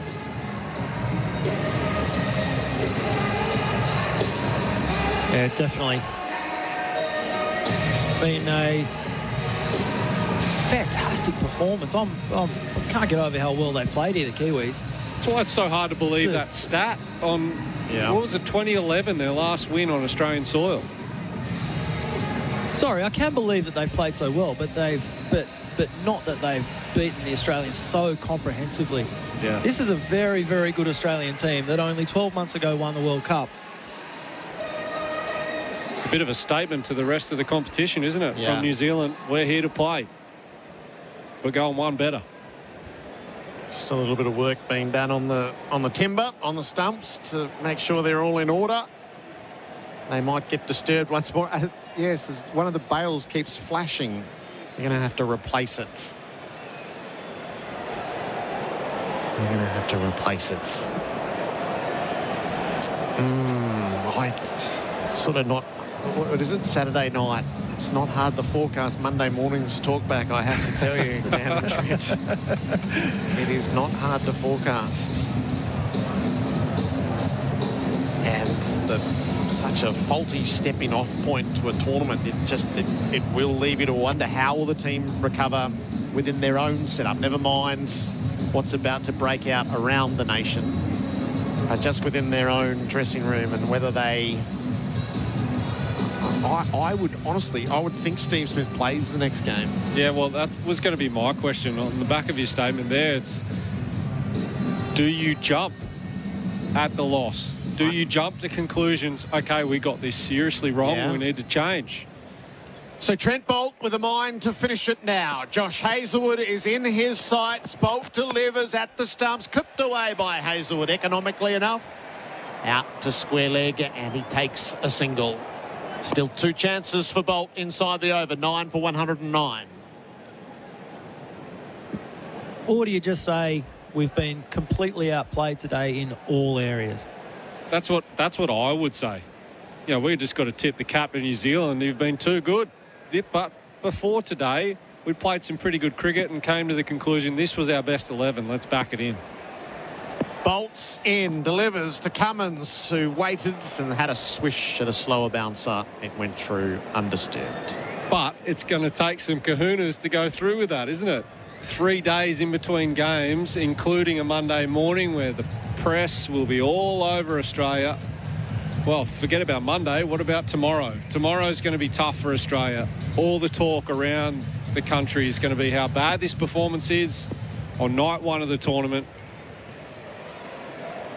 And they've got to get it right by Friday, which will be a must-winner game against England. Bolts delivers. Cummins plays with soft hands out to long off. And Trent Boult won't be able to finish it this time around. 2 for 24 from his 4 overs. Australia is 9 for 111.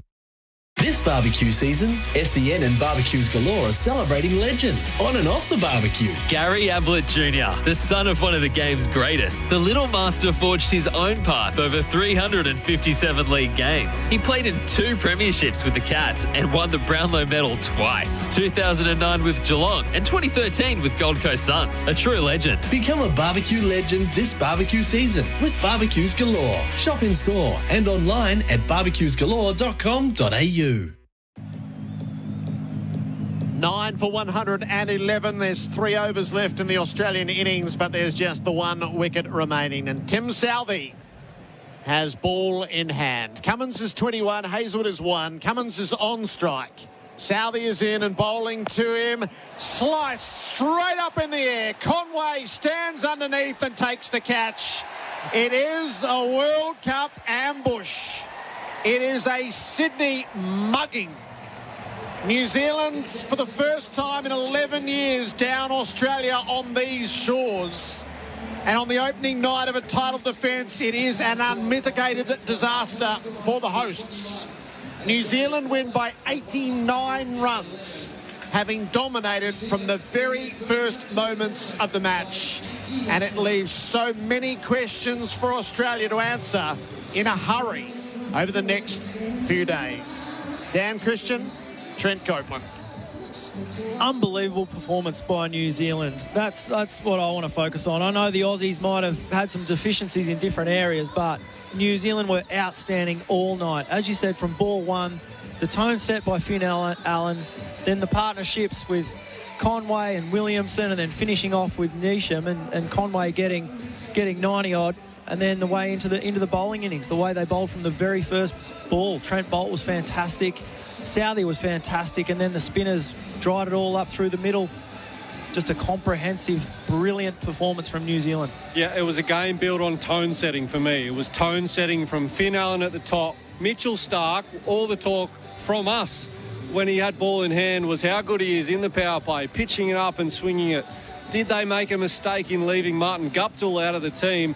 The answer to that was an emphatic no. Finn Allen looks class, looks like he can take any bowling attack apart. And then for me, Trent Bolt with new ball in hand for New Zealand, flip that around. It was all class at the top of the order for New Zealand. The bowling performance, generally speaking, 5 frontliners, all 5 delivered today. Comprehensive for New Zealand. Very, very impressive. And how damaging for Australia? Seriously damaging. In my opinion, in a tournament like this, you need to get off to a good start. But with the travel now to Perth, short turnaround, and then a must-win game against England, who, in my opinion, their best day is better than anyone else in the tournament. So if they are on Friday, we're looking at a quick exit from this tournament, and that is not where you want to be after night 1. Dan? Yeah, they're going to have to regroup really, really quickly and try and work out exactly where they can try and improve. Probably all 240 balls from what I saw out there then. They were pretty ordinary. So yeah, they got some work to do. The selectors have got some decisions to make about whether they go with that all-out aggression or whether they bring someone like Steve Smith back in who can manage the innings for them in the middle order. We'll have to wait and see. But I also don't have any doubt that they can turn it around and they can still win this tournament. Tonight doesn't deter me at all from that belief. And I would imagine that internally in the change room, there will still be that belief too. So there's going to be some pressure, some external talking going on, and it is a tough scenario to now dig yourself out of. But I want to make that point clear that there is certainly in my mind no doubt that they can do it. Let's focus in on the plus performance. That's a plus performance. Host Plus, an industry fund for all Australians.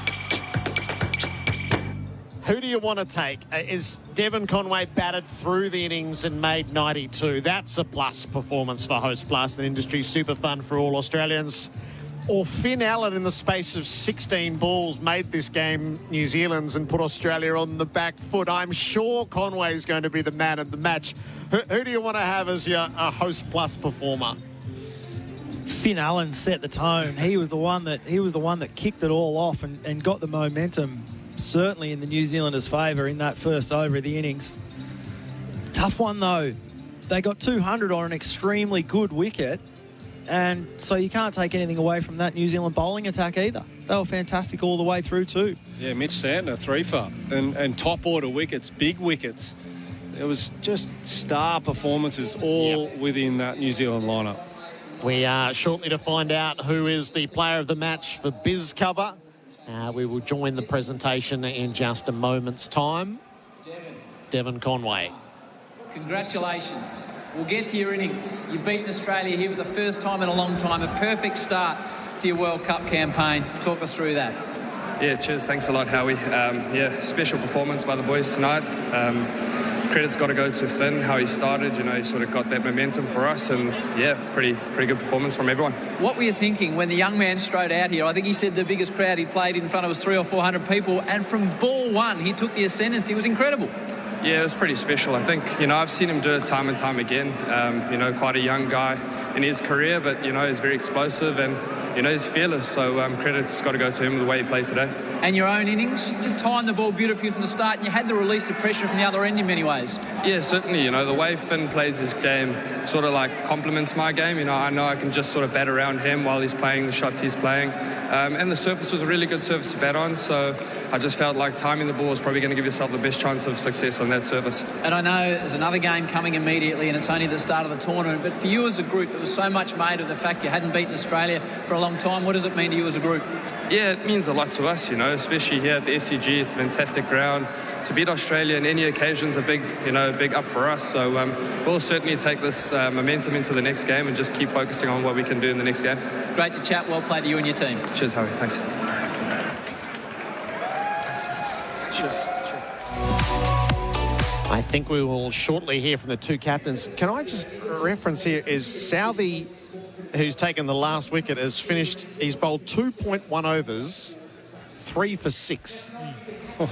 Wow. So he's got Warner, he's got Marsh, and then he's got Cummins at the end. So 1 for 2 in his first over, 1 for 4 when he bowled the 5th over of the innings, and then he came back to close it out at the end, which he did with the first ball.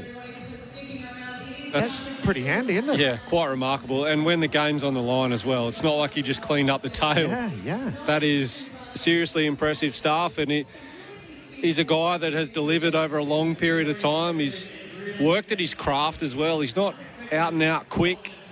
He swings the ball, but he's got an understanding of getting ahead of the game.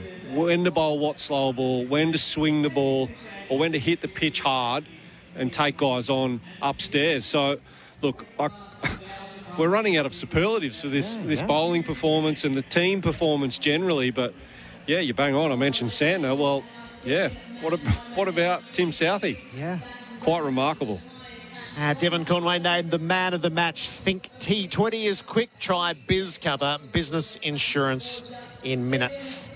The whole tournament is now alert and aware for Finn Allen, aren't we? And what might come from here. So it's a little bit of a sneak attack at the start. I wonder if it leads to a tournament of excellence, because the way he struck the ball, that was really something. That is going to be the only challenge for the New Zealanders. You talk about trying to continually improve through a tournament or through a series with the intention at the very end to try and play the perfect game. They've played the perfect game day one. Yeah. I think we're about to hear from Aaron Finch, who's taken his position at the presentation.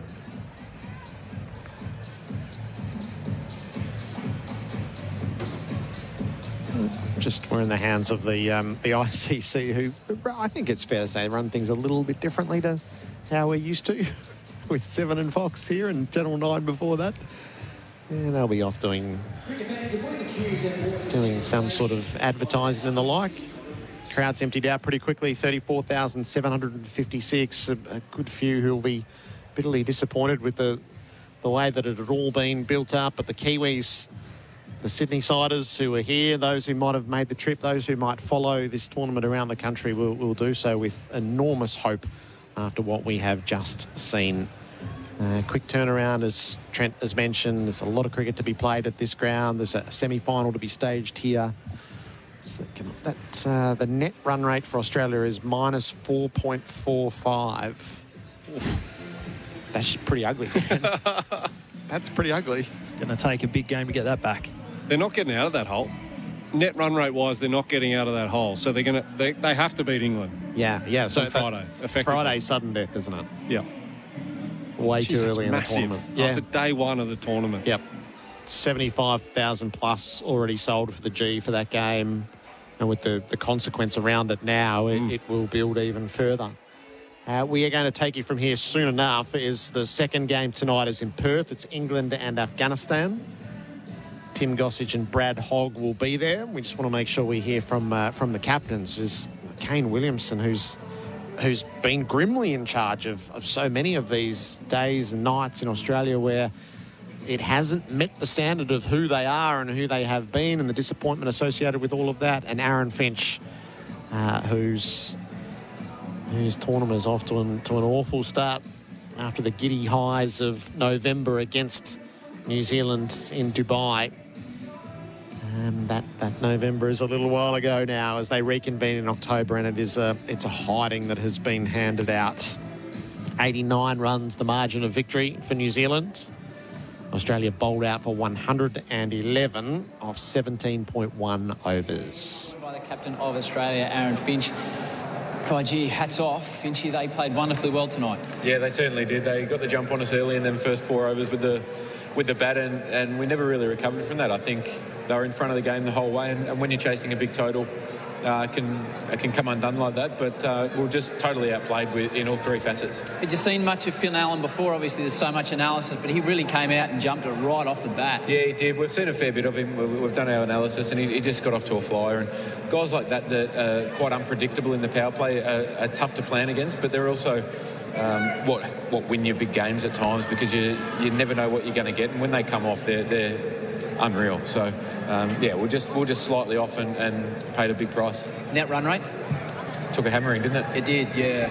So in the last tournament, I think South Africa won 4 of 5, and then net run rate hurt them in the end. So there's some big games ahead now, starting with Afghanistan on Tuesday. Sri Lanka, I think. Sri Lanka first. Tuesday in Perth, but yeah, you've got to plan to win the next 4 games and get a bit of luck along the way. But yeah, we've got belief in our group that we can do that, that we've still got the right team and the right players to be able to do that. But yeah, tonight was just a disappointing one. Thanks, Skip. We'll see you in a couple of nights. That is Aaron Finch after a record win for the Kiwis, and their captain Kane Williamson joins us. Kane, you're a very low-key man, but a lot of people will be saying the monkey's off the back. It's been a long time. Congratulations. Just didn't seem to put a foot wrong all night tonight. Yeah, it was one of those days, an outstanding day. Finn Allen at the top set the tone, and another class innings from Devon, and a lot of contributions throughout to get to a very good total on that surface. And I thought the fielding and the bowling was outstanding. We know how strong this Aussie side is, and they'll keep coming hard, but the boys showed a lot of ticker and took their catches, and yeah, it's a funny old game. What was the mood in the dugout when young Finn Allen came out there and took Mitchell Starc on from ball 1?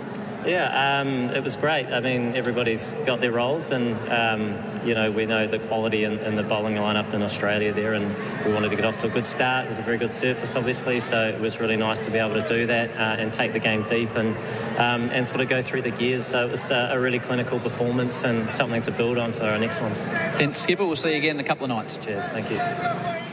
Kane Williamson, the New Zealand captain, victory by 89 runs. Game scores 3 for 200, and then Australia all out for 111. Warner 5, Finch 13, Marsh 16, Stoinis 7, David 11, Wade 2, Maxwell 28, Starc 4, Zampa 0, Cummins 21, Hazelwood 1 not out. Santner 3 for 31, Southey 3 for 6, Bolt 2 for 24, Ferguson 1 for 20, Sodhi 1 for 29. Give us your best sort of 30 seconds on New Zealand. Dan, what did we see from the Kiwis? Oh, in only 30 seconds, it's going to be tough to talk about all the good things they did tonight. Finn Allen, great up front. Devon Conway, great as well. And then just a beautiful all-round performance from that bowling attack. And the Australian summary? Grim performance up front for Australia with ball in hand from the get-go. They didn't react well. Josh Hazelwood maybe one shining light, I thought, tonight. But then with the bat in hand, chasing a big target, Aaron Finch summed it up at the captain's interview just there. It can come undone very quickly when you're chasing a big total. So back to the drawing board. I think Australia need to back this team in and go from there. A night that will live in the hitting of Finn Allen, the accomplished innings of Devon Conway, the outfield catch of Glenn Phillips, and The bowling at the end where the stumps were just disturbed repeatedly, Bolt and Southey. So New Zealand by 89 runs. The tournament opener is a bit of a shocker for the hosts at the SCG. Perth's our next stop. England has won the toss and sent Afghanistan into bat. Dan Christian, Trent Copeland, thank you. Thank you. Thanks, Gerard. Stay with us on SEN. Every ball in the tournament.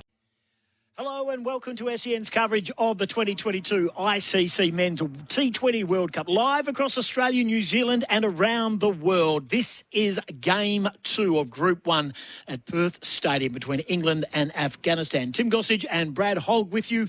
And Hoggy, we've had the toss of the coin. England's Joss Buttler has won the toss and decided to send Afghanistan in. Good evening. Yes, I think it's good for both teams at the moment. It's very even Stevens. Afghanistan love putting a score on the board and utilising their spin, especially Rashid Khan out the back end to try and put pressure on the opposition team. England like to chase. They love to chase. So, for me, it's a relatively balanced game right now, but the wicket out there looks green. It certainly does look a bit green. England were here just a couple of weeks ago where they beat Australia.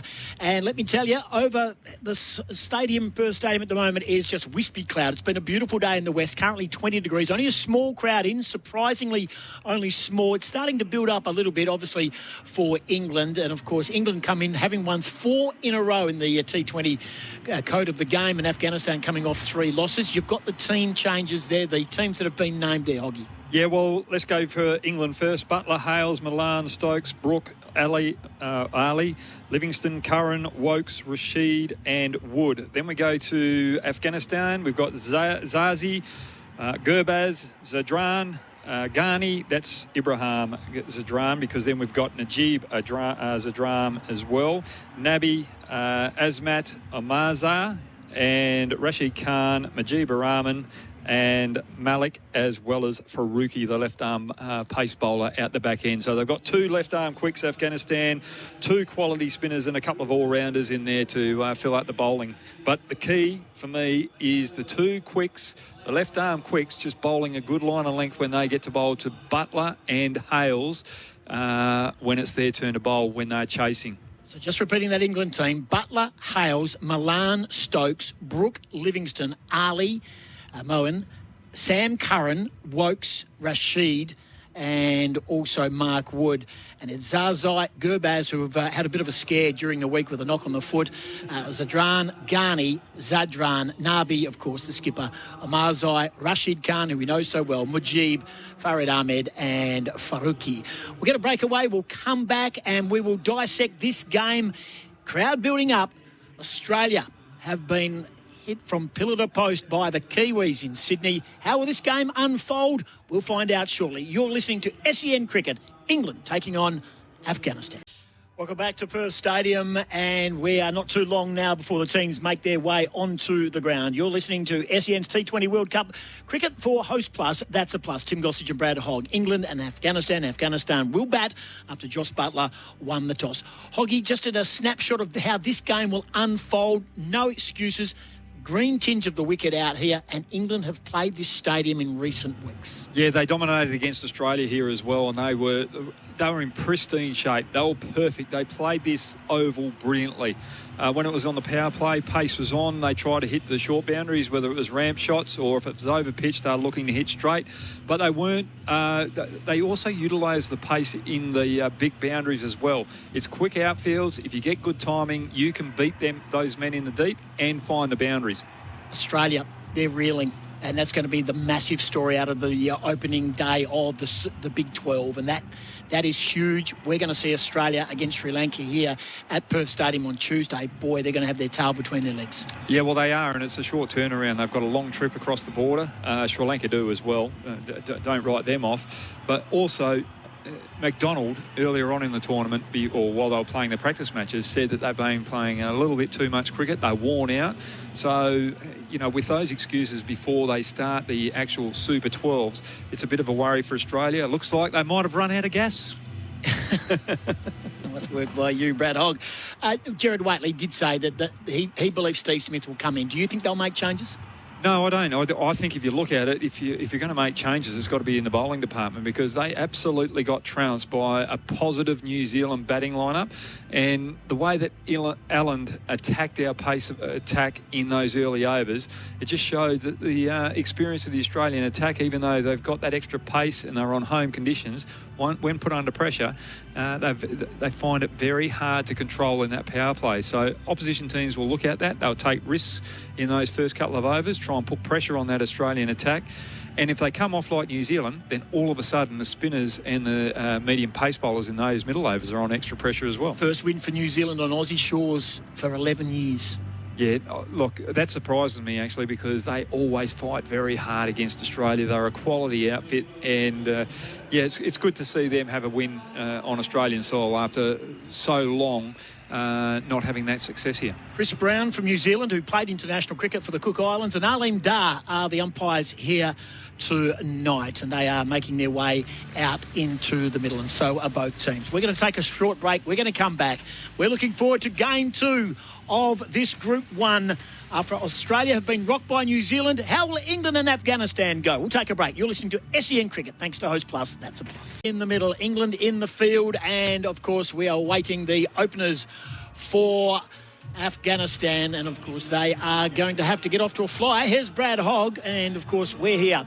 SEN T20 World Cup cricket for Host Plus, that's a plus. Yeah, it's going to be relying on a good start here from Afghanistan. They can't allow England to get early wickets up front and then be exposed to the pace of Wood in those late power play overs and the middle overs, especially when Wood's bowling with the spin as well. It's just that extra pressure, and it looks like Stokes is going to open the bowling, which is not a bad move. He's got a little bit of pace. He hits the wicket hard. And it's going to be interesting to see who will open out the other end. I think they'll go with Sam Curran, try and get a little bit of left-arm swing into the right-hand batter. That's in Gurbaz, and Zazi just to get the ball moving away. But Zazi, the left-arm batter for Afghanistan, he's going to be very, very important tonight, getting them off to a great start. Yeah, Hazrat is on strike. Gurbaz, the keeper, is at the non-striker's end, and he came in after getting a whack on the foot and got cleared of any fractures up there in Brisbane. So we're about to get underway. Game 2 of Group 1, coming off the back of a very disappointing performance for Australia, but well done to the Kiwis. They were simply awesome. SEN Cricket here at Perth Stadium. Tim Gossage and Brad Hogg with you. Sparse crowd. Most of the crowd is on the eastern end, the Nullarbor Plain end, as we look at it out over this wonderful Perth Stadium. A spattering of Afghan fans, but predominantly for England, but it wouldn't be any more than 7,000 or 8,000 in a stadium that holds 60, but it certainly will be pumping Tuesday, Thursday, and again next weekend. But we await to get underway men's T20 World Cup action. I like to feel that England have got set to Zazi. He likes to play square of the wicket on the offside, a little bit of width there, but they don't want to give him that width, so they've got the mid-wicket in place as well, just try and add that extra pressure so that he can't get off strike easily in that particular region. Short fine leg here. Yeah, short fine leg, so they've got a slip, a gully, deep gully, short cover, third man, mid-off, mid-on, short mid-wicket, deep backward square, and that short fine leg as well for the bowling of Ben Stokes, who'll be bowling to Hazrat. So we'll wait for the standard countdown. So England back here at Perth Stadium, where they got a piece of Australia. First ball, Stokes to Hazrat, the left-hander. Puts him on the thigh pad, no run. Straight away, early pressure on Afghanistan. That extra bounce that they wouldn't be used to here at Perth Stadium. England have got to make sure that they utilise that. They don't want to be put under pressure tonight, England. If Afghanistan are going to have a chance, I think 150 total, 140 to 150 total will keep them in the game, especially with the quality spinners that they've got.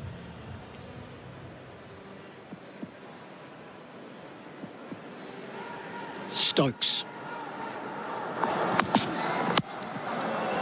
Nudge around the corner, and Afghanistan are off the mark. Just back to the square. 2 balls down. First run on the board for Afghanistan.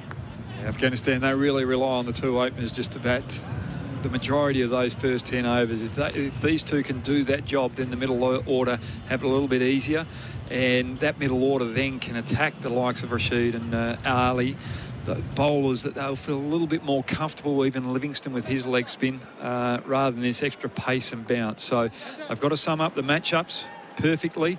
They've got to be cautious in the power play, but still look to get 6+ and over. Every now and get that odd boundary. But try not to overdo it. Just back themselves around about that 150 with the bowling that they've got in their lineup. Right-hander Gurbaz on strike. Stokes, third ball of the game. From behind it, no run, loud call. But even looking at that field, they've got the cover, more of a cover point, so there's a bit of a gap between mid-off and that cover point region. And a lot of teams will do that here at Perth Arena or Perth Stadium, simply for the fact that it's very difficult to get on that front foot and drive through that region off a good length here because of the extra bounce. No real change to the field. Very similar mirror image, left-hand, right-hand combination here for Afghanistan. So there is a short fine leg, which is wood, deep backward square, short mid-wicket, mid-on, mid-off, short cover, point gully, third man, and Ali is standing at first slip alongside Butler. In comes Stokes. Swinging a miss outside off stump. Good start for England. Yeah, the ball was there to try and just play through that offside. And I think that's one thing that Afghanistan might struggle here a little bit, feeling that they've got to hit the ball a little bit harder because of the big boundaries. They've got to realise that these are quick boundaries. If you've just got good timing, you'll get value for shots. You don't have to over-hit the ball here. 1 for 1. Stokes in. Oh, he danced down the wicket, took 3 or 4 giant strides. Gurbaz trying to knock it over the top. And that was a heads-up play, but no connection. But that's just a shot that you play on Asian conditions, not a shot that you play here early on with the new ball. Just try to overhit it. Yes, he was looking to hit straight down the side screen, but when you watch the likes of Butler and Hales when they faced a quality Australian lineup here, they were just timing it over the mid-on and mid-off region. Last ball of the over. Stokes, a little edge around the corner. And Wood does well to cut it off from the boundary. It's through for a single. First over, Afghanistan, none for 2. Whether it's the V8s on the track or thundering hooves at the races, Tyre Power love racing. And the Great Race Sale is on now. Before your next road trip, having the experts at Tyre Power check your tread can ensure you save money in the long run. And enjoy peace of mind driving with safe tyres. Get this month's deal on Kumo tyres. Buy 3, get 1 free on Kumo passenger and SUV tyres. The Great Race Sale, on now. Find your local at tyrepower.com.au. SEN T20 World Cup cricket from the West at Perth Stadium for Host Plus. That's a plus. It's 1 over down and Afghanistan none for 2. We're in the Tyre Power power play. Power plays on Kumo. Brad Hogg, how did you see that? Stokes is a bowler that opposition teams will be trying to attack in this power play phase, and we saw that the other day when they were having a warm-up match. So you want to put pressure on Stokes. He's the all-rounder. He's not the front-line bowler. And now with that, only getting 2 runs off that Stokes first over, Wokes, the front-line swing bowler, coming into the attack. He's not under as much pressure right now. Gurbaz and Hazrat on a run apiece. First over, yielded just the 2 runs. In comes Wokes. Short. He wants a quick single. He's sent back. Well, that's a drop and run that you've got to take. And Zazi, not the quickest between wickets. He's just got to be a little bit more assertive there. He can't just sit there and put pressure on his partner here. Now, Gurbaz, we've seen him take on Stokes a couple of times the last over, trying to play some big shots. He doesn't get that single. All of a sudden, he feels that he's got to overhit this next ball. So Wokes is in play here. Could be a wicket opportunity. 4 balls for just the 1 for Gurbaz. 2 balls for the 1 run for Zazi. Here is Wokes. Edges to the outside. Goes down to third man. Getting around. Good fielding in the deep. Nice work. Again by Wood. He gets it in. And they get a couple. So that's the first time more than a single has been hit. In the Tyre Power power play. Power plays on Kumo. none for 4, and we've gone 1.2 overs in this 20 overs limit. I'm going to be very picky on Zazi here because these are big boundaries and you've got to take those opportunities, run twos. You just can't jog that first one. Wokes, there's a great shot, skipped it up over the top, and there's 6. Now that is a better shot from Gurbaz. Trying to overhit the ball off a good length straight down the ground. It wasn't successful, and I just love the adjustment there. He was under a little bit of pressure. His partner doesn't want to take those quick singles, so he's tried to manipulate the strike, use the pace, and use the short boundary behind that short fine leg. Brilliant batting. He's picked it up from outside off stump and flicked it over the short fine leg for Beaumont Tiles, Australia's biggest. The replay showed it was sweet off the middle of the bat. That's better for Afghanistan. Gurbat's got himself to 9. Wokes again. Nice shot, but only for 1 as Stokes gets across for mid-off. So this is a better over for Afghanistan. Gurbat gets himself to 10. Well, that was a better shot too, but he's taken the pressure off with that boundary over short fine leg.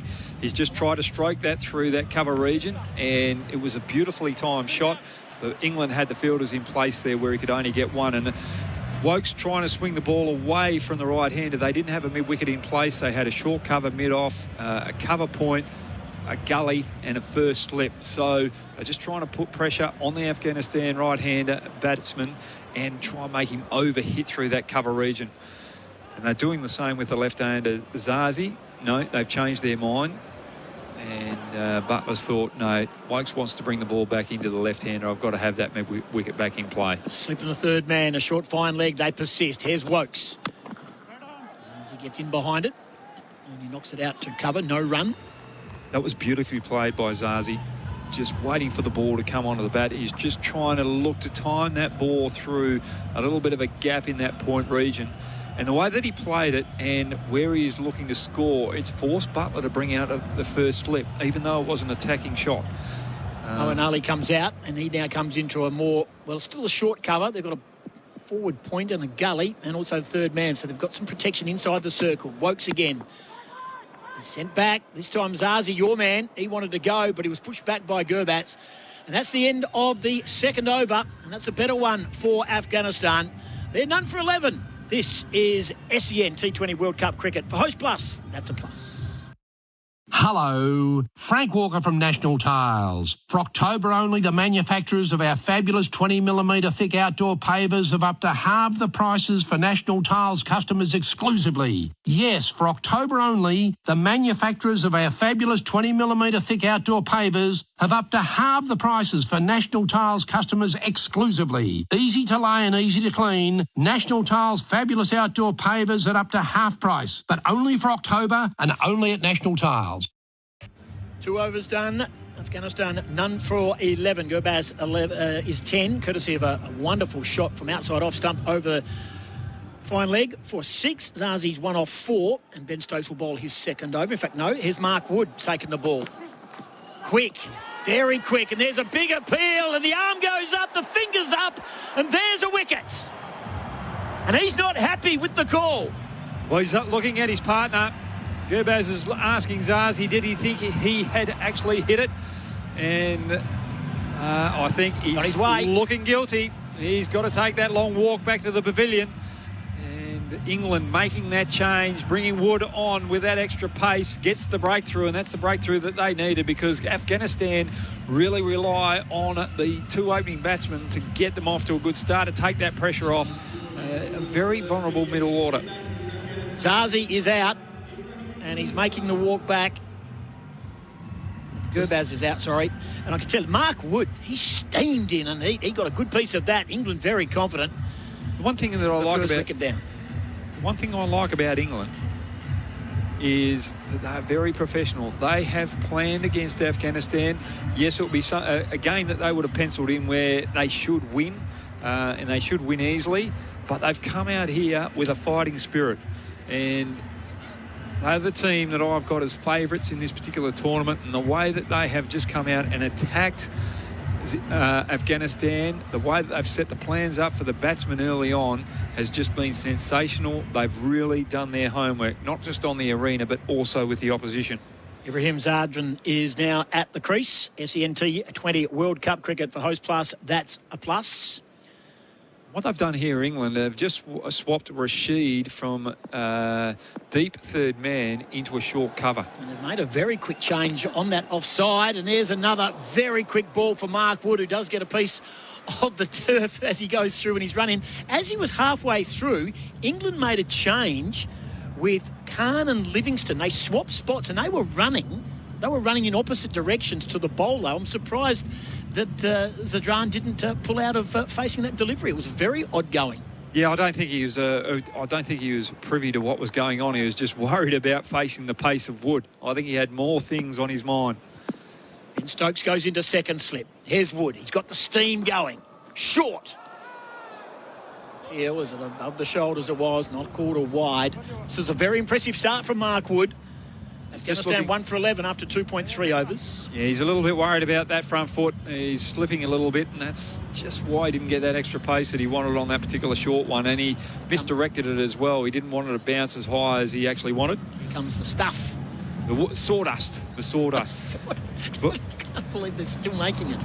But what I like about it as well, they're trying to hide Rashid. So deep third man, they've got Hales down there, who one is taller because it's a short boundary. So any ramp shot that they're just trying to play over those slips region, you've got a taller player to take that catch on that short boundary. Wood waste no time. In, bowls. On the up, over the top of cover. It's running to the boundary. It's picking up steam. And there's the first boundary along the carpet. That's a great shot from Ibrahim Zadran. He's been tested by Wood with a good length ball, then a short ball, and then he just looked to get on that front foot. Wood overpitched and he capitalised on it, just timing through that cover region, and that just flew off the bat. That's a long boundary out there, and it just rocketed away. Beautiful shot, courtesy of Tyre Power Power Play. Power Plays on Kumo. 1 for 15 after 2.4 overs. And so Ibrahim Zadran on 4. Zazi on 1. The batsman out. Gurbaz for 10. Wood waste no time at the top of his run. Wide, very wide of off stump. No call by umpire Alim Dar. Through to the keeper. Wood's just not comfortable out the bowling crease at the moment. There is a little bit of a green tinge on this wicket, and when there's a little bit of green tinge, you've just got to make sure you've got your newer spikes in the boots. He knows no other way, mate. Yeah. He knows no other way, mate. Well, Brett Lee had longer spikes than most normal spikes that you see in cricket boots, just to get that extra grip. Yeah, it's interesting. It's almost not his plant foot when he bowls. It's the next step after. He comes around. Last ball of the third over. Speed, but it's no run. Doesn't make it past mid-wicket. Afghanistan 1 for 15 after 3 overs. You're listening to SEN T20 World Cup cricket for Host Plus. That's a plus. The McSpicy range is back at Macca's. Juicy chicken with a fiery, spicy coating. As delicious as it is eye-watering. Can you handle the heat? Ba-da-ba-ba-ba. Available after 10:30 a.m. for a limited time only. Want to build a new home but need to move in now? Henley has fixed price completed homes and townhomes ready to buy with premium inclusions in the best locations. Get the Henley Everyday Advantage. Buy a completed home and move in now. Henley.com.au. Start of the fourth over in the hands of Wokes. His second over.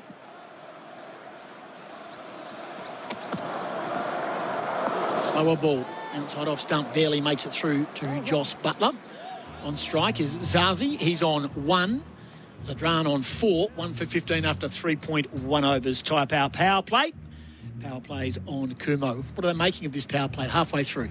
I just think England are way on top at the present moment. And Afghanistan, look, they don't play on these type of wickets enough to be comfortable against this type of bowling. Again, short into the body. He sort of kicked it back to the bowler, Chris Wokes. They were keen to get through for a single, no run. And that's why when they came over and they were scheduled to play a test match here against Australia, I just think that's wrong. It's not going to improve Afghanistan cricket any more by playing on a fast, bouncy wicket. They'd be more suited to play in a wicket like Hobart, something that doesn't have that extra bounce, it's a little bit slower and evens up the contest. 14 dot balls in the 20 balls that have been bowled so far. Afghanistan 1 for 15. Here's Wokes. In. Steps away. Showed plenty of the stumps. Got a piece of it, but only to Ali, Moeen Ali, who's standing at short cover. No run. 3 dot balls. Now we see this with Milan. Milan takes a few balls when he starts his innings. Now Zazi's done the same thing. He's opening the batting. Normally he's a little bit more attacking than this. But when you do this in T20 cricket, you've got to just take the pressure in, still take your time, but make sure you capitalise on getting used to the pitch. 7 balls for just the 1 run so far. He's back and across. Nudges it out to cover. No run. 4 dot balls in the over. Great over for England and Chris Wokes. We brought it up the over before that Wokes bowled from this particular end. Zazi had a first slip in place. The first ball that he played, it was only a defensive stroke, but he was looking to time it through point. Butler's taken that slip out and really packed that offside field, and now Zazi can't use that timing to effect. Wokes. Too far outside off stump, and he gets the right punishment to the boundary. Forward of cover, and a much-needed boundary for Afghanistan. 1 for 19 off 3.5 overs. Zazi gets himself to 5. Well, Wokes won't be happy with that delivery. He was just trying to bamboozle Zazi with another slower one. He's bowled some perfect slower balls this over, but that one just didn't come out of the hand right, and full credit to Zazi just capitalising on it when the moment arose. Last ball of the over. Wokes. That's better. Gets right in behind it. Nudges it to mid-off. Scamper through for a run. That was better late in the over. 4 dot balls followed by a boundary and a single. Afghanistan after 4, 1 for 20. Time to renovate and want Aussie made? Check out Beaumont's Aussie made specials. Not $40 a square metre, priced from just $17.95. All other Aussie floor tiles 20% off, plus hybrid flooring up to 20% off too. Choose Beaumont's and save. Stay on the ball while you're on the road. The SEN app is now available on Apple CarPlay, so you can keep up with all the big moments, expert commentary and the latest news. When it happens in sport, SEN has you covered. Find the SEN app on Apple CarPlay. 2 overs left in the tyre power play. Power plays on Kumo. Mark Wood at the top of his run. Afghanistan 1 for 20. Zazi is on strike. The left-hander. In right up on his toes. Through for a single. Played the ball to mid-on for a single. 1 for 21. Now, the umpires have got to be on top of something here, because Rashid was out mid-wicket and he was walking the square leg again as the bowler was coming in. That's twice that the England fielders have actually not been in, the fielders haven't been in place. So you can't move to positions. You can come in towards the batter, but you can't move positions. Yes. Well, so that's happened twice. That's twice now. Yeah. Good spotting by Brad Hogg. Tim Gossage with you. SEN Cricket. Perth Stadium. Wood steams in. Good ball outside off stumper. Playing a miss by Zadran. Look, it's not deliberate. It's just that they're trying to get their overs in as quickly as possible, because you've got to bowl them within 79 minutes, I think it is, or that might be the big bash. I've got to get that right. So fielders are under pressure. They've got to make sure they're in those right places straight away. So there's a lot of energy out there with these cricketers, the way that they've got to cover the ground between balls, between overs, especially when there's a change of right hand, left hand combination with the bat. Between balls. Uses his full run. Wood in. Short. Right behind. It's going to clear. Fine leg. It's 6 and a beauty. Ibrahim Zadrin. That is perfect batting. Not trying to overhit the ball. Just use the pace to the short boundaries, which are behind the keeper and down our deep fine leg. When you've got someone of Wood's pace on this quick wicket, you are going to get value for shots. Don't worry about that deep man. Just make sure you get enough height on it, and it will sail away. For Beaumont Tiles, Australia's biggest, right behind it, and was heading our way, Hoggy. Was heading our way. It cleared. Curran on the boundary line. In. Oh, that's a swing and a miss on this occasion. Lifted the head. No run. 1 for 27 of 4.3 overs. Zadran is 4.4 overs. Zadran is on 10. Well, he's just trying to play across the line here off a good length to someone of the pace of Wood, who's bowling 145, maybe up to the 150 kilometre an hour mark. You can't be trying to swing across the line. and he was practicing just trying to hit down the ground after that using his timing. So he knew he'd done something wrong. He's going to adjust, and I'm looking forward to what this particular ball's got to offer. Fifth ball of the fifth over. Wood. Short, outside off stump, and he's, once again, as Mark Wood has prone to do, not just here at Perth Stadium, doesn't matter where he plays, he ends up at some stage, at least once and over, on the deck. As Ben Stokes comes in and roughs up that foot mark. So with one ball left to go in the fifth over, 1 for 27. We're in the tyre power play. Power plays on Kumo. And I'm going to give Ibrahim Zadran a bit of a nice word here. I'm just loving the way that he's getting in good position to play good, fast bowling on a whacker pitch. Last ball of the fifth over. Wood in. Good ball outside off stump, playing a miss. Wood got angry after being carted over the boundary line for 6. 1 for 27 in the fifth over. Afghanistan batting. Whether by air, road or rail, successfully managing your interstate freight deliveries is a crucial part of growing your business. EFS are the experts in delivering simple freight solutions with exceptional customer service that'll transform your business overnight, saving you valuable time and money. Their innovative approach guarantees your products get from point A to B with the minimum of fuss. Talk to EFS today and receive a free freight review of your business. Visit efs.net.au. Chris Wokes will bowl his third over. SEN T20 World Cup cricket for Host Plus. That's a plus. Tim Gossage and Brad Hogg with you. Afghanistan in the last over of the tyre power play. Power plays on Kumo. 1 for 27 with 6 balls of the power play remaining. Well, this is a good thing for England as well. They've got plenty of all-rounders there that are mixed of pace and spin. Wokes into the left-hander. Drops and runs. He's been sent back. Ali arrived. It was a good call in the end. No run. Well, he didn't want the one that was just dropped out the feet of his partner out the other end, and it was behind the stumps. He didn't want to take that run, but then he's just hit a short cover and wants to put his partner under pressure there, Zazi. So that's just a feeling of the pressure, because they're only going out 5.4 and over at the present moment, and they're looking for England to go to the spin options. That's where they want to capitalise, but they've got too many pace options up their sleeve as well. Wokes in his third over. Short with speed. 1 for 14 after 2.2 balls of his allotment of 4 overs. Zazi on 7, Zadran on 10. We're 1 for 27 Afghanistan. And we are nearing the end of the tyre power play. Power plays on Kumo. Tim Gossage and Brad Hogg at Perth Stadium. Yeah, that's the thing with England's squad. They've got Stokes and Curran as well as Willie that are all-rounders but quality bowlers as well. Then Wokes can even handle the bat, but then you've got the pace of Mark Wood, and then you've got the spin options of Ali, Rashid, Livingston. So a very well-balanced team. No slip in place. Wokes in. Wraps him on the pad. This goes backward of square. They try and execute a run out at the bowler's end. Through for a leg by. 1 for 28. So if Afghanistan think that they're going to get easy overs and they're going to get a few overs of spin in those middle overs, they're not going to get too many more than 4 because of this pace attack and the way that this pace has put them under pressure. So Afghanistan have got to start just showing a little bit of initiative here and just try and put a little bit of pressure on these England bowlers and try and up that run rate. So there's 3 balls left in the power play. Wokes in. Edges past the outstretched hands of Josh Buttler down to the boundary for 4. Nothing wrong with that shot. Playing nice and straight, playing a good cricket shot, and thick edges are just going to beat the keeper, and you're going to get a lot of boundaries just through that slips region here out Optus Stadium because of the quickness of the outfield as well as the short boundary.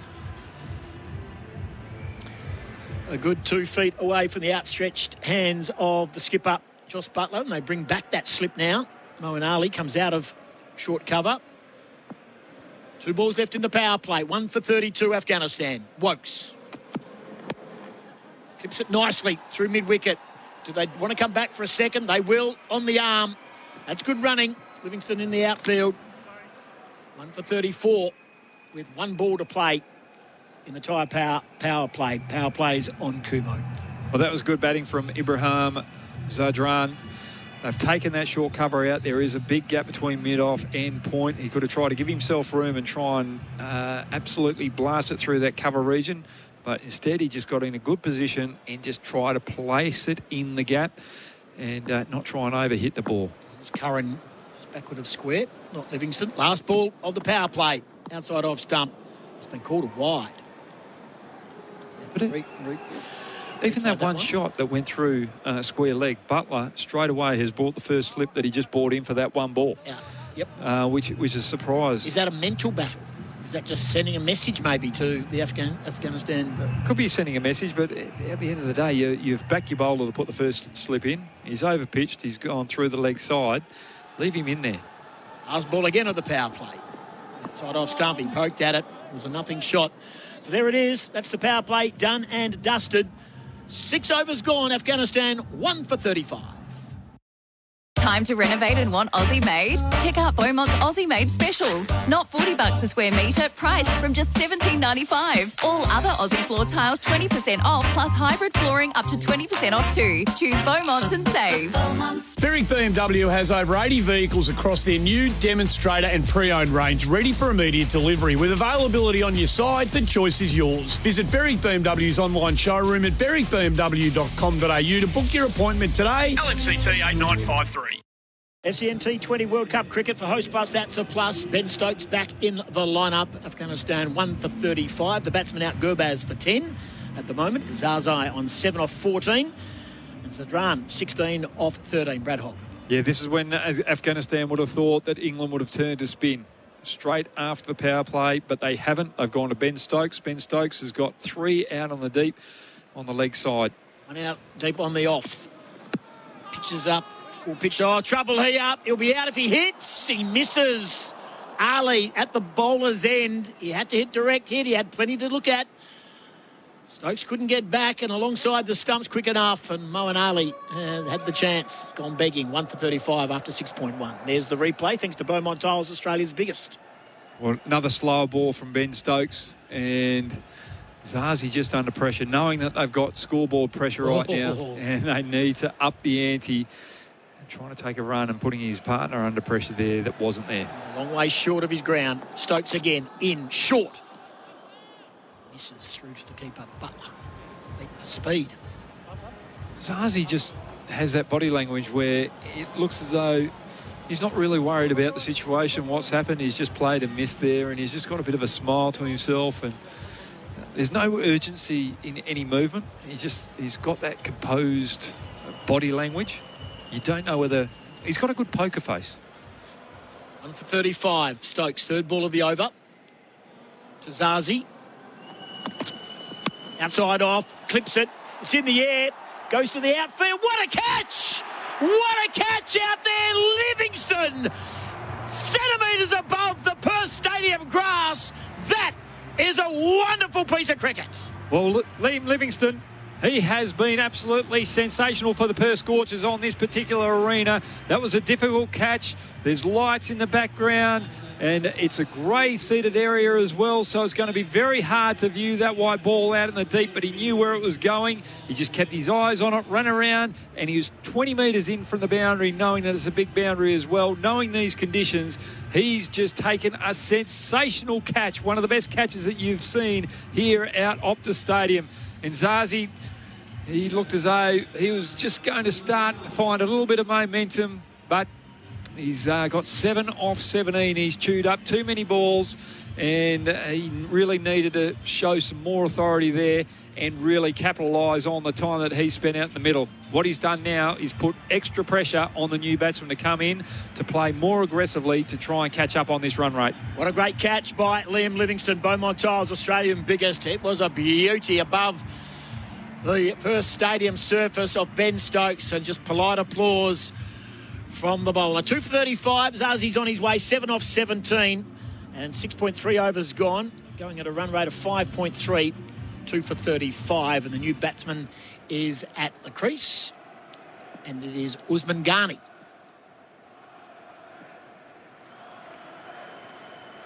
What a catch. Saw a great catch at the SCG today, and that was in the top 3 so far.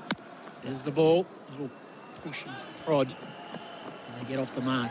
Through for a single. That was one thing that that Zazi couldn't do. He couldn't get off the strike.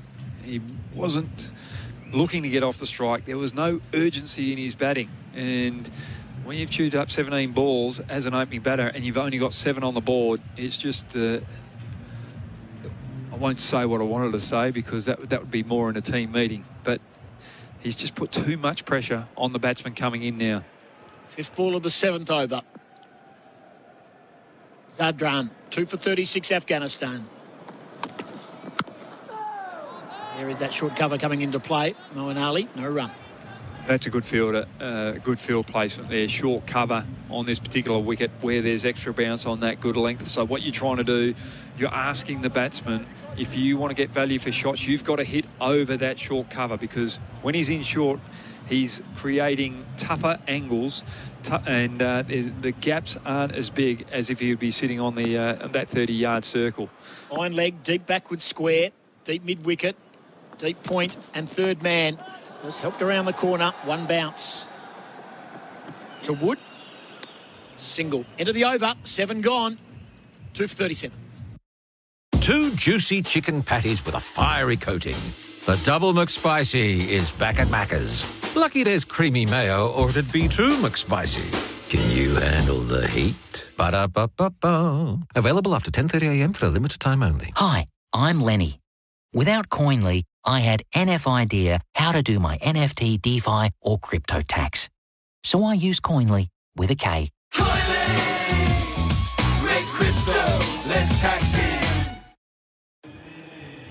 Sam Curran is the new bowler in. You're listening to SEN T20 World Cup Cricket for Host Plus. That's a plus. Currently, Ibrahim Zadran, 17 off 15, courtesy of 2 boundaries and a 6. And Usman Ghani, the new player, new batter at the crease, 1 for 1. So 7 overs gone, 2 for 37. How are they placed, Afghanistan? They're in a lot of trouble at the present moment because they've got to look to get 140, 150 to have any chance against this quality batting lineup of England. Left hand up, Curran in. Very compact action, very whippy when he gets close to the wicket. No run. It's with Sam Curran bowling in the position that they've got Afghanistan in at the moment. Might be worth just taking that deep mid-wicket out of play and putting him in a first slip with the ball going across the batsman who's been in for a little while now, but he hasn't faced anyone with this angle. Second ball of the Curran over. In. So letting it hang out to dry then was Zadran, no run through to the keeper. So it's just predominantly been right arm over the wicket, coming into the right-hander. And now you've got left arm over the wicket. And just that change of angle, there could be an opportunity just to get a catch in that first flip with the extra bounce and carry here off the stadium. I mean, per stadium. Fine leg, backward square, deep mid-wicket on the boundary, mid-on, mid-off, short cover, deep cover, third man, backward point. There is the hit between backward point. In fact, Mool Gully through down to third man. They come through for 1. 2 for 38. 7.3 overs gone. Zadran finds his way to 18. Ghani on 1 and on strike. Yeah, well, you might not use it against Ibrahim Zadran, who's been out there for a while, but Usman Ghani, who's just faced 1 ball, this could be a perfect opportunity just to put extra pressure on there and try and get that wicket with a catch in first slip. Curran in, short, ducks underneath it. Batsman just looking at square leg, seeing if Dar has just said that that's 1 for the over. It certainly wasn't signalled by Brown. He didn't signal that it was over the shoulder. No. And that just tells you that the batsman's a little bit uncertain with the pace and bounce of this wicket. Curran in, 5th ball of the over. Down leg, fine. It's going to go all the way to the boundary. It does. It was as fine leg glance as you'll see, because the fine leg is not that square, and he couldn't make any ground. That's a beautiful shot. Taking a look for Beaumont Tiles, Australia's biggest. It's helped on its way, clipped perfectly around the corner. And Ghani gets his first boundary, who's 5. Zadran is 18, 2 for 42. And that's exactly what the best batsmen do on this particular wicket in this particular venue. They look for those fine options. Curran in, last ball of the over. Outside off stump, played into the gully, no run. 8 overs gone, Afghanistan 2 for 42. You're listening to SEN T20 World Cup cricket for Host Plus. That's Plus. Hello, Frank Walker from National Tiles. For October only, the manufacturers of our fabulous 20mm thick outdoor pavers have up to half the prices for National Tiles customers exclusively. Yes, for October only, the manufacturers of our fabulous 20mm thick outdoor pavers have up to half the prices for National Tiles customers exclusively. Easy to lay and easy to clean, National Tiles fabulous outdoor pavers at up to half price, but only for October and only at National Tiles. Change your bowl up, 2 for 42 after 8 overs. Adil Rashid is now in to bowl, of course, in his 88th match, 89 wickets, an average of 25. His best bowling, he has 4 for 2. Yeah, he hasn't had the best of years out at this stage. This is probably one of his worst years in T20 cricket at the international level. He's just not attacking his stumps. He's trying to bowl wide of the stumps, especially against the better players. And he's not getting those wickets. First ball. Is it run?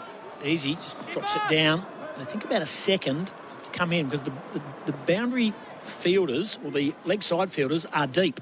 They've got a deep mid-on, mid-wicket 3/4 of the way to the boundary, deep backward square, short fine leg, short third man, backward point, deep mid-off, and a short cover. Rashid, short. Doesn't get punished, doesn't get the full treatment, but they might come back for second. They should on the throw. Gee, they made hard work of that. It was fumbling and bumbling going on. Yeah, they're not happy. Ghani and Zadran, there was a disagreement centre pitch, and they only got the one. Yeah, there was a little bit of slippage out the non-strikers then when Ibrahim Zadran was trying to turn and come back for 2. 2 for 44. It's better. Played, well bowled. Just like the way that Moeen Ali out cover is in close, and the backward point is in close as well. Wood, who's on short third man, he's sitting on that 30-metre circle. Launches down, he plays it forcefully through the cover. He skirt around the outside. Curran was there to cut off, and they get 2. When you got those infielders in close, it just makes the batsman have to hit a little bit squarer than he wants to, and then it brings those deep fielders into play as well, where they can cut those powerful shots off from going to the boundary. So batsmen have to go over those short men in close. I've got this as the last ball of the over. Just waited for it to come on. Sorry, I was right. It was 1 to go. The scoreboard is behind. I can tell you there's a problem with the scoreboard. Now they're catching up. 2 for 45, 8.5 overs. In fact, I think the score is 46. That's where I've been thrown out. We'll check that for you shortly. In comes Khan. Last ball of the over. There's a little nudge. Now, they must get 2. They've already had 1 crack at this. They've made 1. And again, quick work in the boundary. Brilliant fielding by Stokes. Hits the stumps on a pick-up and throw. The batter was safe. And the over is done. 2 for 46. Afghanistan after 9 overs. Planning your proposal is a big deal. You want to get it just right. Your favourite restaurant? Bubbles, of course. And what's that? They're playing your song. So, will you marry me? That's the ring? But it don't mean a thing without the right ring. The Diamond Guys. Diamond experts, so you don't have to be. Ben Stokes did the job in the field in the last over. We're coming into the 10th over. Scoreboard says 2 for 46. I've got it down for 2 for 47. We won't fight over 1 run. Here's Brad Hogg. Yeah, just want to go on that last ball of that last over. Ben Stokes' fielding, just the way he ran sharply. I'll come back to that after this ball. It's just been fixed, and here's 2 for 47. Here's Stokes, first ball of the 10th over. Follows through, no run. So they've got a deep mid-wicket and deep mid-on. The deep mid-wicket is a little bit square, just looking for that sweep slog because Rashid is bowling a little bit further outside off stump than he normally would do this year. So they've got that field in place, but the batsman got the ball into the gap. Stokes just ran hard, went out at one-handed, but Livingston backed him up, and this is where teamwork comes into play. You go hard out that ball, making sure that your teammate's backing you up. Stokes in and bowls. Zadran. Slower ball. Just trickles through to the keeper. 2 for 47 after 9.2. Garney's on 6. Zadran's on 22. Batsman out so far. Gurbaz for 10. When you have fielders working as a team like that, you know that your team is in sync and they are switched on. And England look as though they're switched on for this tournament. Stokes in again. Bowls. Zadran short. And that's a wide. Too short. Well over his head. Telling Darrett square leg. Telling umpire Brown at the other that was way above the batsman's helmet. I think that's one asset that Ben Stokes has. He really can bowl a quick bouncer and he exerts himself, but he's always looking to get it around the nostril area, and he's taking that risk of bowling one over the head to give away that run. Stokes in. Zadran, great shot, cracking cover drive. It had a bit of air to it, but there was no hope for Ali at cover. That's through to the boundary for a much-needed 4. Ibrahim Zahar gets himself to 26. They're now past the 50, 2 for 52. One thing I like about Ibrahim is the way that he's been bounced. He's been tested with the short ball, but he's always looking to get on the front foot. And when you're looking to get on the front foot on these quicker wickets, you can get back quickly, score off the back foot, but also capitalise when anything's over pitch, just like that delivery. Stokes in again. Fuller. Outside off. Just a down. Surely they come back for the second on this occasion, and they do. Good throw from the deep, but they're through for the second run. Zadran goes to 28. Garney's on 6. 2 for 54. Yeah, Ibrahim Zadran, I'm just loving the technique.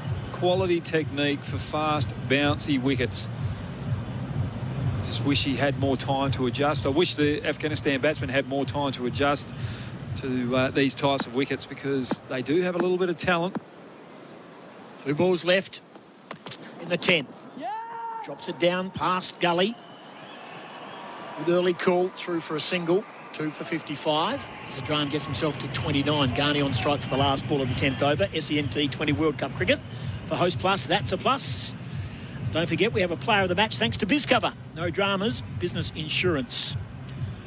Well, they've left themselves a lot of work to do in these final 10 overs. They've got to get at least 90 to be competitive in this particular fixture. They probably can while Zadran is still out there. Oh, they can do. And Nabi can bat. He's not far away. And Rashid can get some quick runs as well. Last ball of the 10th over. Stokes in. Bowls to Garney. Had a piece of that, didn't quite time it. No run. Drinks 2 for 55. SEN T20 World Cup cricket for Host Plus. That's a plus. Afghanistan at the crease at the halfway stage. 55.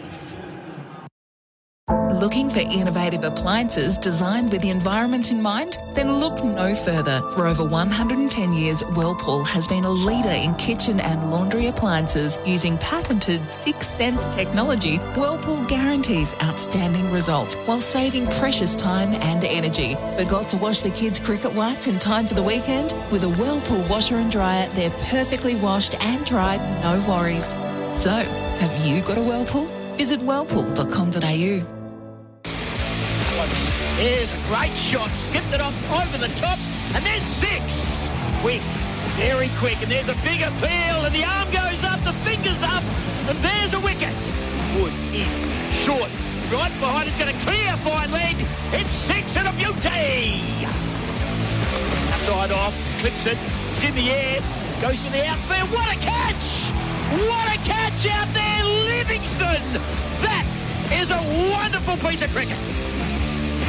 Run, great shot, cracking cover drive. It had a bit of air to it, but there was no hope for Ali at cover. That's through to the boundary. At innings break, of course, 10 over mark for Maccas, play Monopoly at Maccas. That is a plus performance, of course. Afghanistan 2 for 55 off 10 for Host Plus, an industry super fun for all Australians. Well, Brad Hogg, Tim Gossage with you. So far, Zazi was out. Caught Livingston, bowled Stokes for 7. Gurbaz caught Butler, bowled Wood for 10. The batsman at the crease, Zadran, 29 off 28, including 3 4s and a 6. And Garney 6 off 6 balls. The wicket takers so far, Stokes has 1 for 12 and Mark Wood 1 for 11. Here's Brad Hobb. I've been very interested in the way that Afghanistan batsmen have tackled this particular wicket. Zazi did struggle, 7 off 17 balls, and that's put a lot of pressure on the other batsmen. But the way that Ibrahim Zadran is batting, I'm just loving his technique, loving his timing, and he's very good on the eye. And he's got a bat for the majority of the rest of this innings to put a formidable score back on the board. Rashid into the attack. 11th over after the drinks break. Deep mid-off, short cover. Deep point. Gully. Short third man, short fine leg. Deep backward square, mid-wicket. And a deep mid-on the boundary line, Ben Stokes. Adil Rashid in bowls. The back foot played out to the boundary for a single. 29 off 28. Ibrahim Zahin 2 for 55. Make that 2 for 56. Yeah, there's one little weakness with England at the moment is just Rashid's confidence. We know what he can do with the ball. We know how vital he is to this attack. He bowls again. The cross bat slog down to deep mid-on for a single. Back-to-back singles. Garney goes to 7. Zadran 30, 2 for 57. I think Garney was just looking to play that through backward point, and somehow he got it down to deep mid-on. I don't know how he did that. Ball just not coming on. 5 players on the boundary. It's a big ground here at Perth Stadium. Sheed in. Then just nudge down the ground. Long on. Off Zadran, 31. Rashid not giving any length to the Afghanistan batsmen where they can get on the front foot and drive easily, and he's also bowling into the wicket. Not much flight on that good length, so they can't use their feet comfortably either. And again, short. Didn't quite get all of it. It's hit it between mid-wicket and mid-on. They'll come back for 2. 2 for 60. 10.4 overs. Garney moves to 9. And when you're a bowler that likes to use flight, but then you're trying to bowl into the wicket, as you are here at the Wacky, you are going to bowl some short deliveries. And what I liked about Usman Ghani there, he didn't look to go square. He was looking for the bigger gap between deep mid-wicket and mid-on for that boundary option. Again, cross bat hack down to deep mid-on through for a single. Garney moves to 10, 2 for 61. Yeah, just outside off stump. He's not looking to go through that cover region or go over cover. He's just trying to go across bat to that deep mid-wicket gap. And again, nudge it through cover. They'll think about a second. They won't run. 2 for 62 after 11 overs. How do you describe something as iconic, something as special as the Melbourne Cup Carnival in a single word? Easy. Glorious. Don't just experience that glory this year, live it. There's no more perfect time of year to show your true self and celebrate your true colours than during spring racing. The glorious Melbourne Cup Carnival awaits. It's time to go full bloom. Glorious Melbourne Cup Carnival, October 29 to November 5. Tickets on sale now at Ticketmaster. Sam Curran back into the attack for England. Afghanistan 2 for 62. Garney on 10. Zadran 32 off 31. Garney, just the way that he's attacking Rashid, anything outside off stump, go over cover rather than mid-wicket. Zadran on strike. Oh, he's pulled the shot. It's running back with flight. This will be a good catch. He's taken it with the flight. Moeen Ali, and the danger man Zadran is gone. Ibrahim Zadran, he looked so good on this wicket. He looked the most comfortable out of all the Afghanistan batsmen so far. And just a slower delivery caught him by surprise. He was just trying to time it over that cover mid-off region. And just the lack of pace has caused his downfall. And just towed it and straight up in the air. Ali running back with the flight of the ball, got in a comfortable position and took it easily. Beaumont Tiles, Australia's biggest. The replay showed it was a very safe catch. Yeah, slow ball from Curran. Just didn't go through with the shot Zadran. 32 off 32. It was a fine innings. 3 for 62. Najib Zadran now come to the pitch wearing the blue shoes. blue boots. They like to wear their colours. Actually, I wouldn't mind one of them coming out in their red shoes. Just Is Nabi a red shoe wearer? He did with the Renegades when he was playing for the Renegades. I like a bit of fashion. I know what you want them to make, 140, Brad Hogg, but they're looking not in excess of 110, are they? No. They can't make they're on track to make 110 on their current. There's 53 balls left. Let's just see how it goes. You're the expert. Can you predict something for me? I still reckon they'll get about 125. I'm going 110. You're going 125, but a pass mark would be 140. Yeah, but I'm not writing anything off because I've seen low scores defended here in Perth. If you can put pressure on the opposition, but the batting depth of England is just way too much for a low score. Left-hander on strike and straight off the mark. Zadran, Najibullah and Zadran into the action. Najibullah. Yep, Najibullah through for a single. Ghani on strike now with 10. It's 3 for 63. Slower ball, just to roll the fingers over, and he just pulled the shot, didn't he? As we take a look at that replay. Did our man Ibrahim Zahn gone run a ball? 3 4s and a 6. Strike rate of 100. So Ghani on strike to Curran. Rising ball, gets it to Gully. Stop, start, through to the makes a quick single. Just with these bigger boundaries, and you just watch the Afghanistan batsmen running between the wickets. They're a little bit uncertain. Well, that's what you just heard then in the effects, Mike. Ghani saying to the new batter, I need to hear more voice. Don't just look at me. You've got to call me through. That's the difference between the top test playing nations and the lower test playing nations, is just that ability to call between the wickets straight. Yes, no. Curran, short ball with speed. Jonathan Trott, of course, the coach of Afghanistan, from England top order batsman. Play with him out Warwickshire. Quality player. And Ian Bell was there as well. That was just before both of them played for England.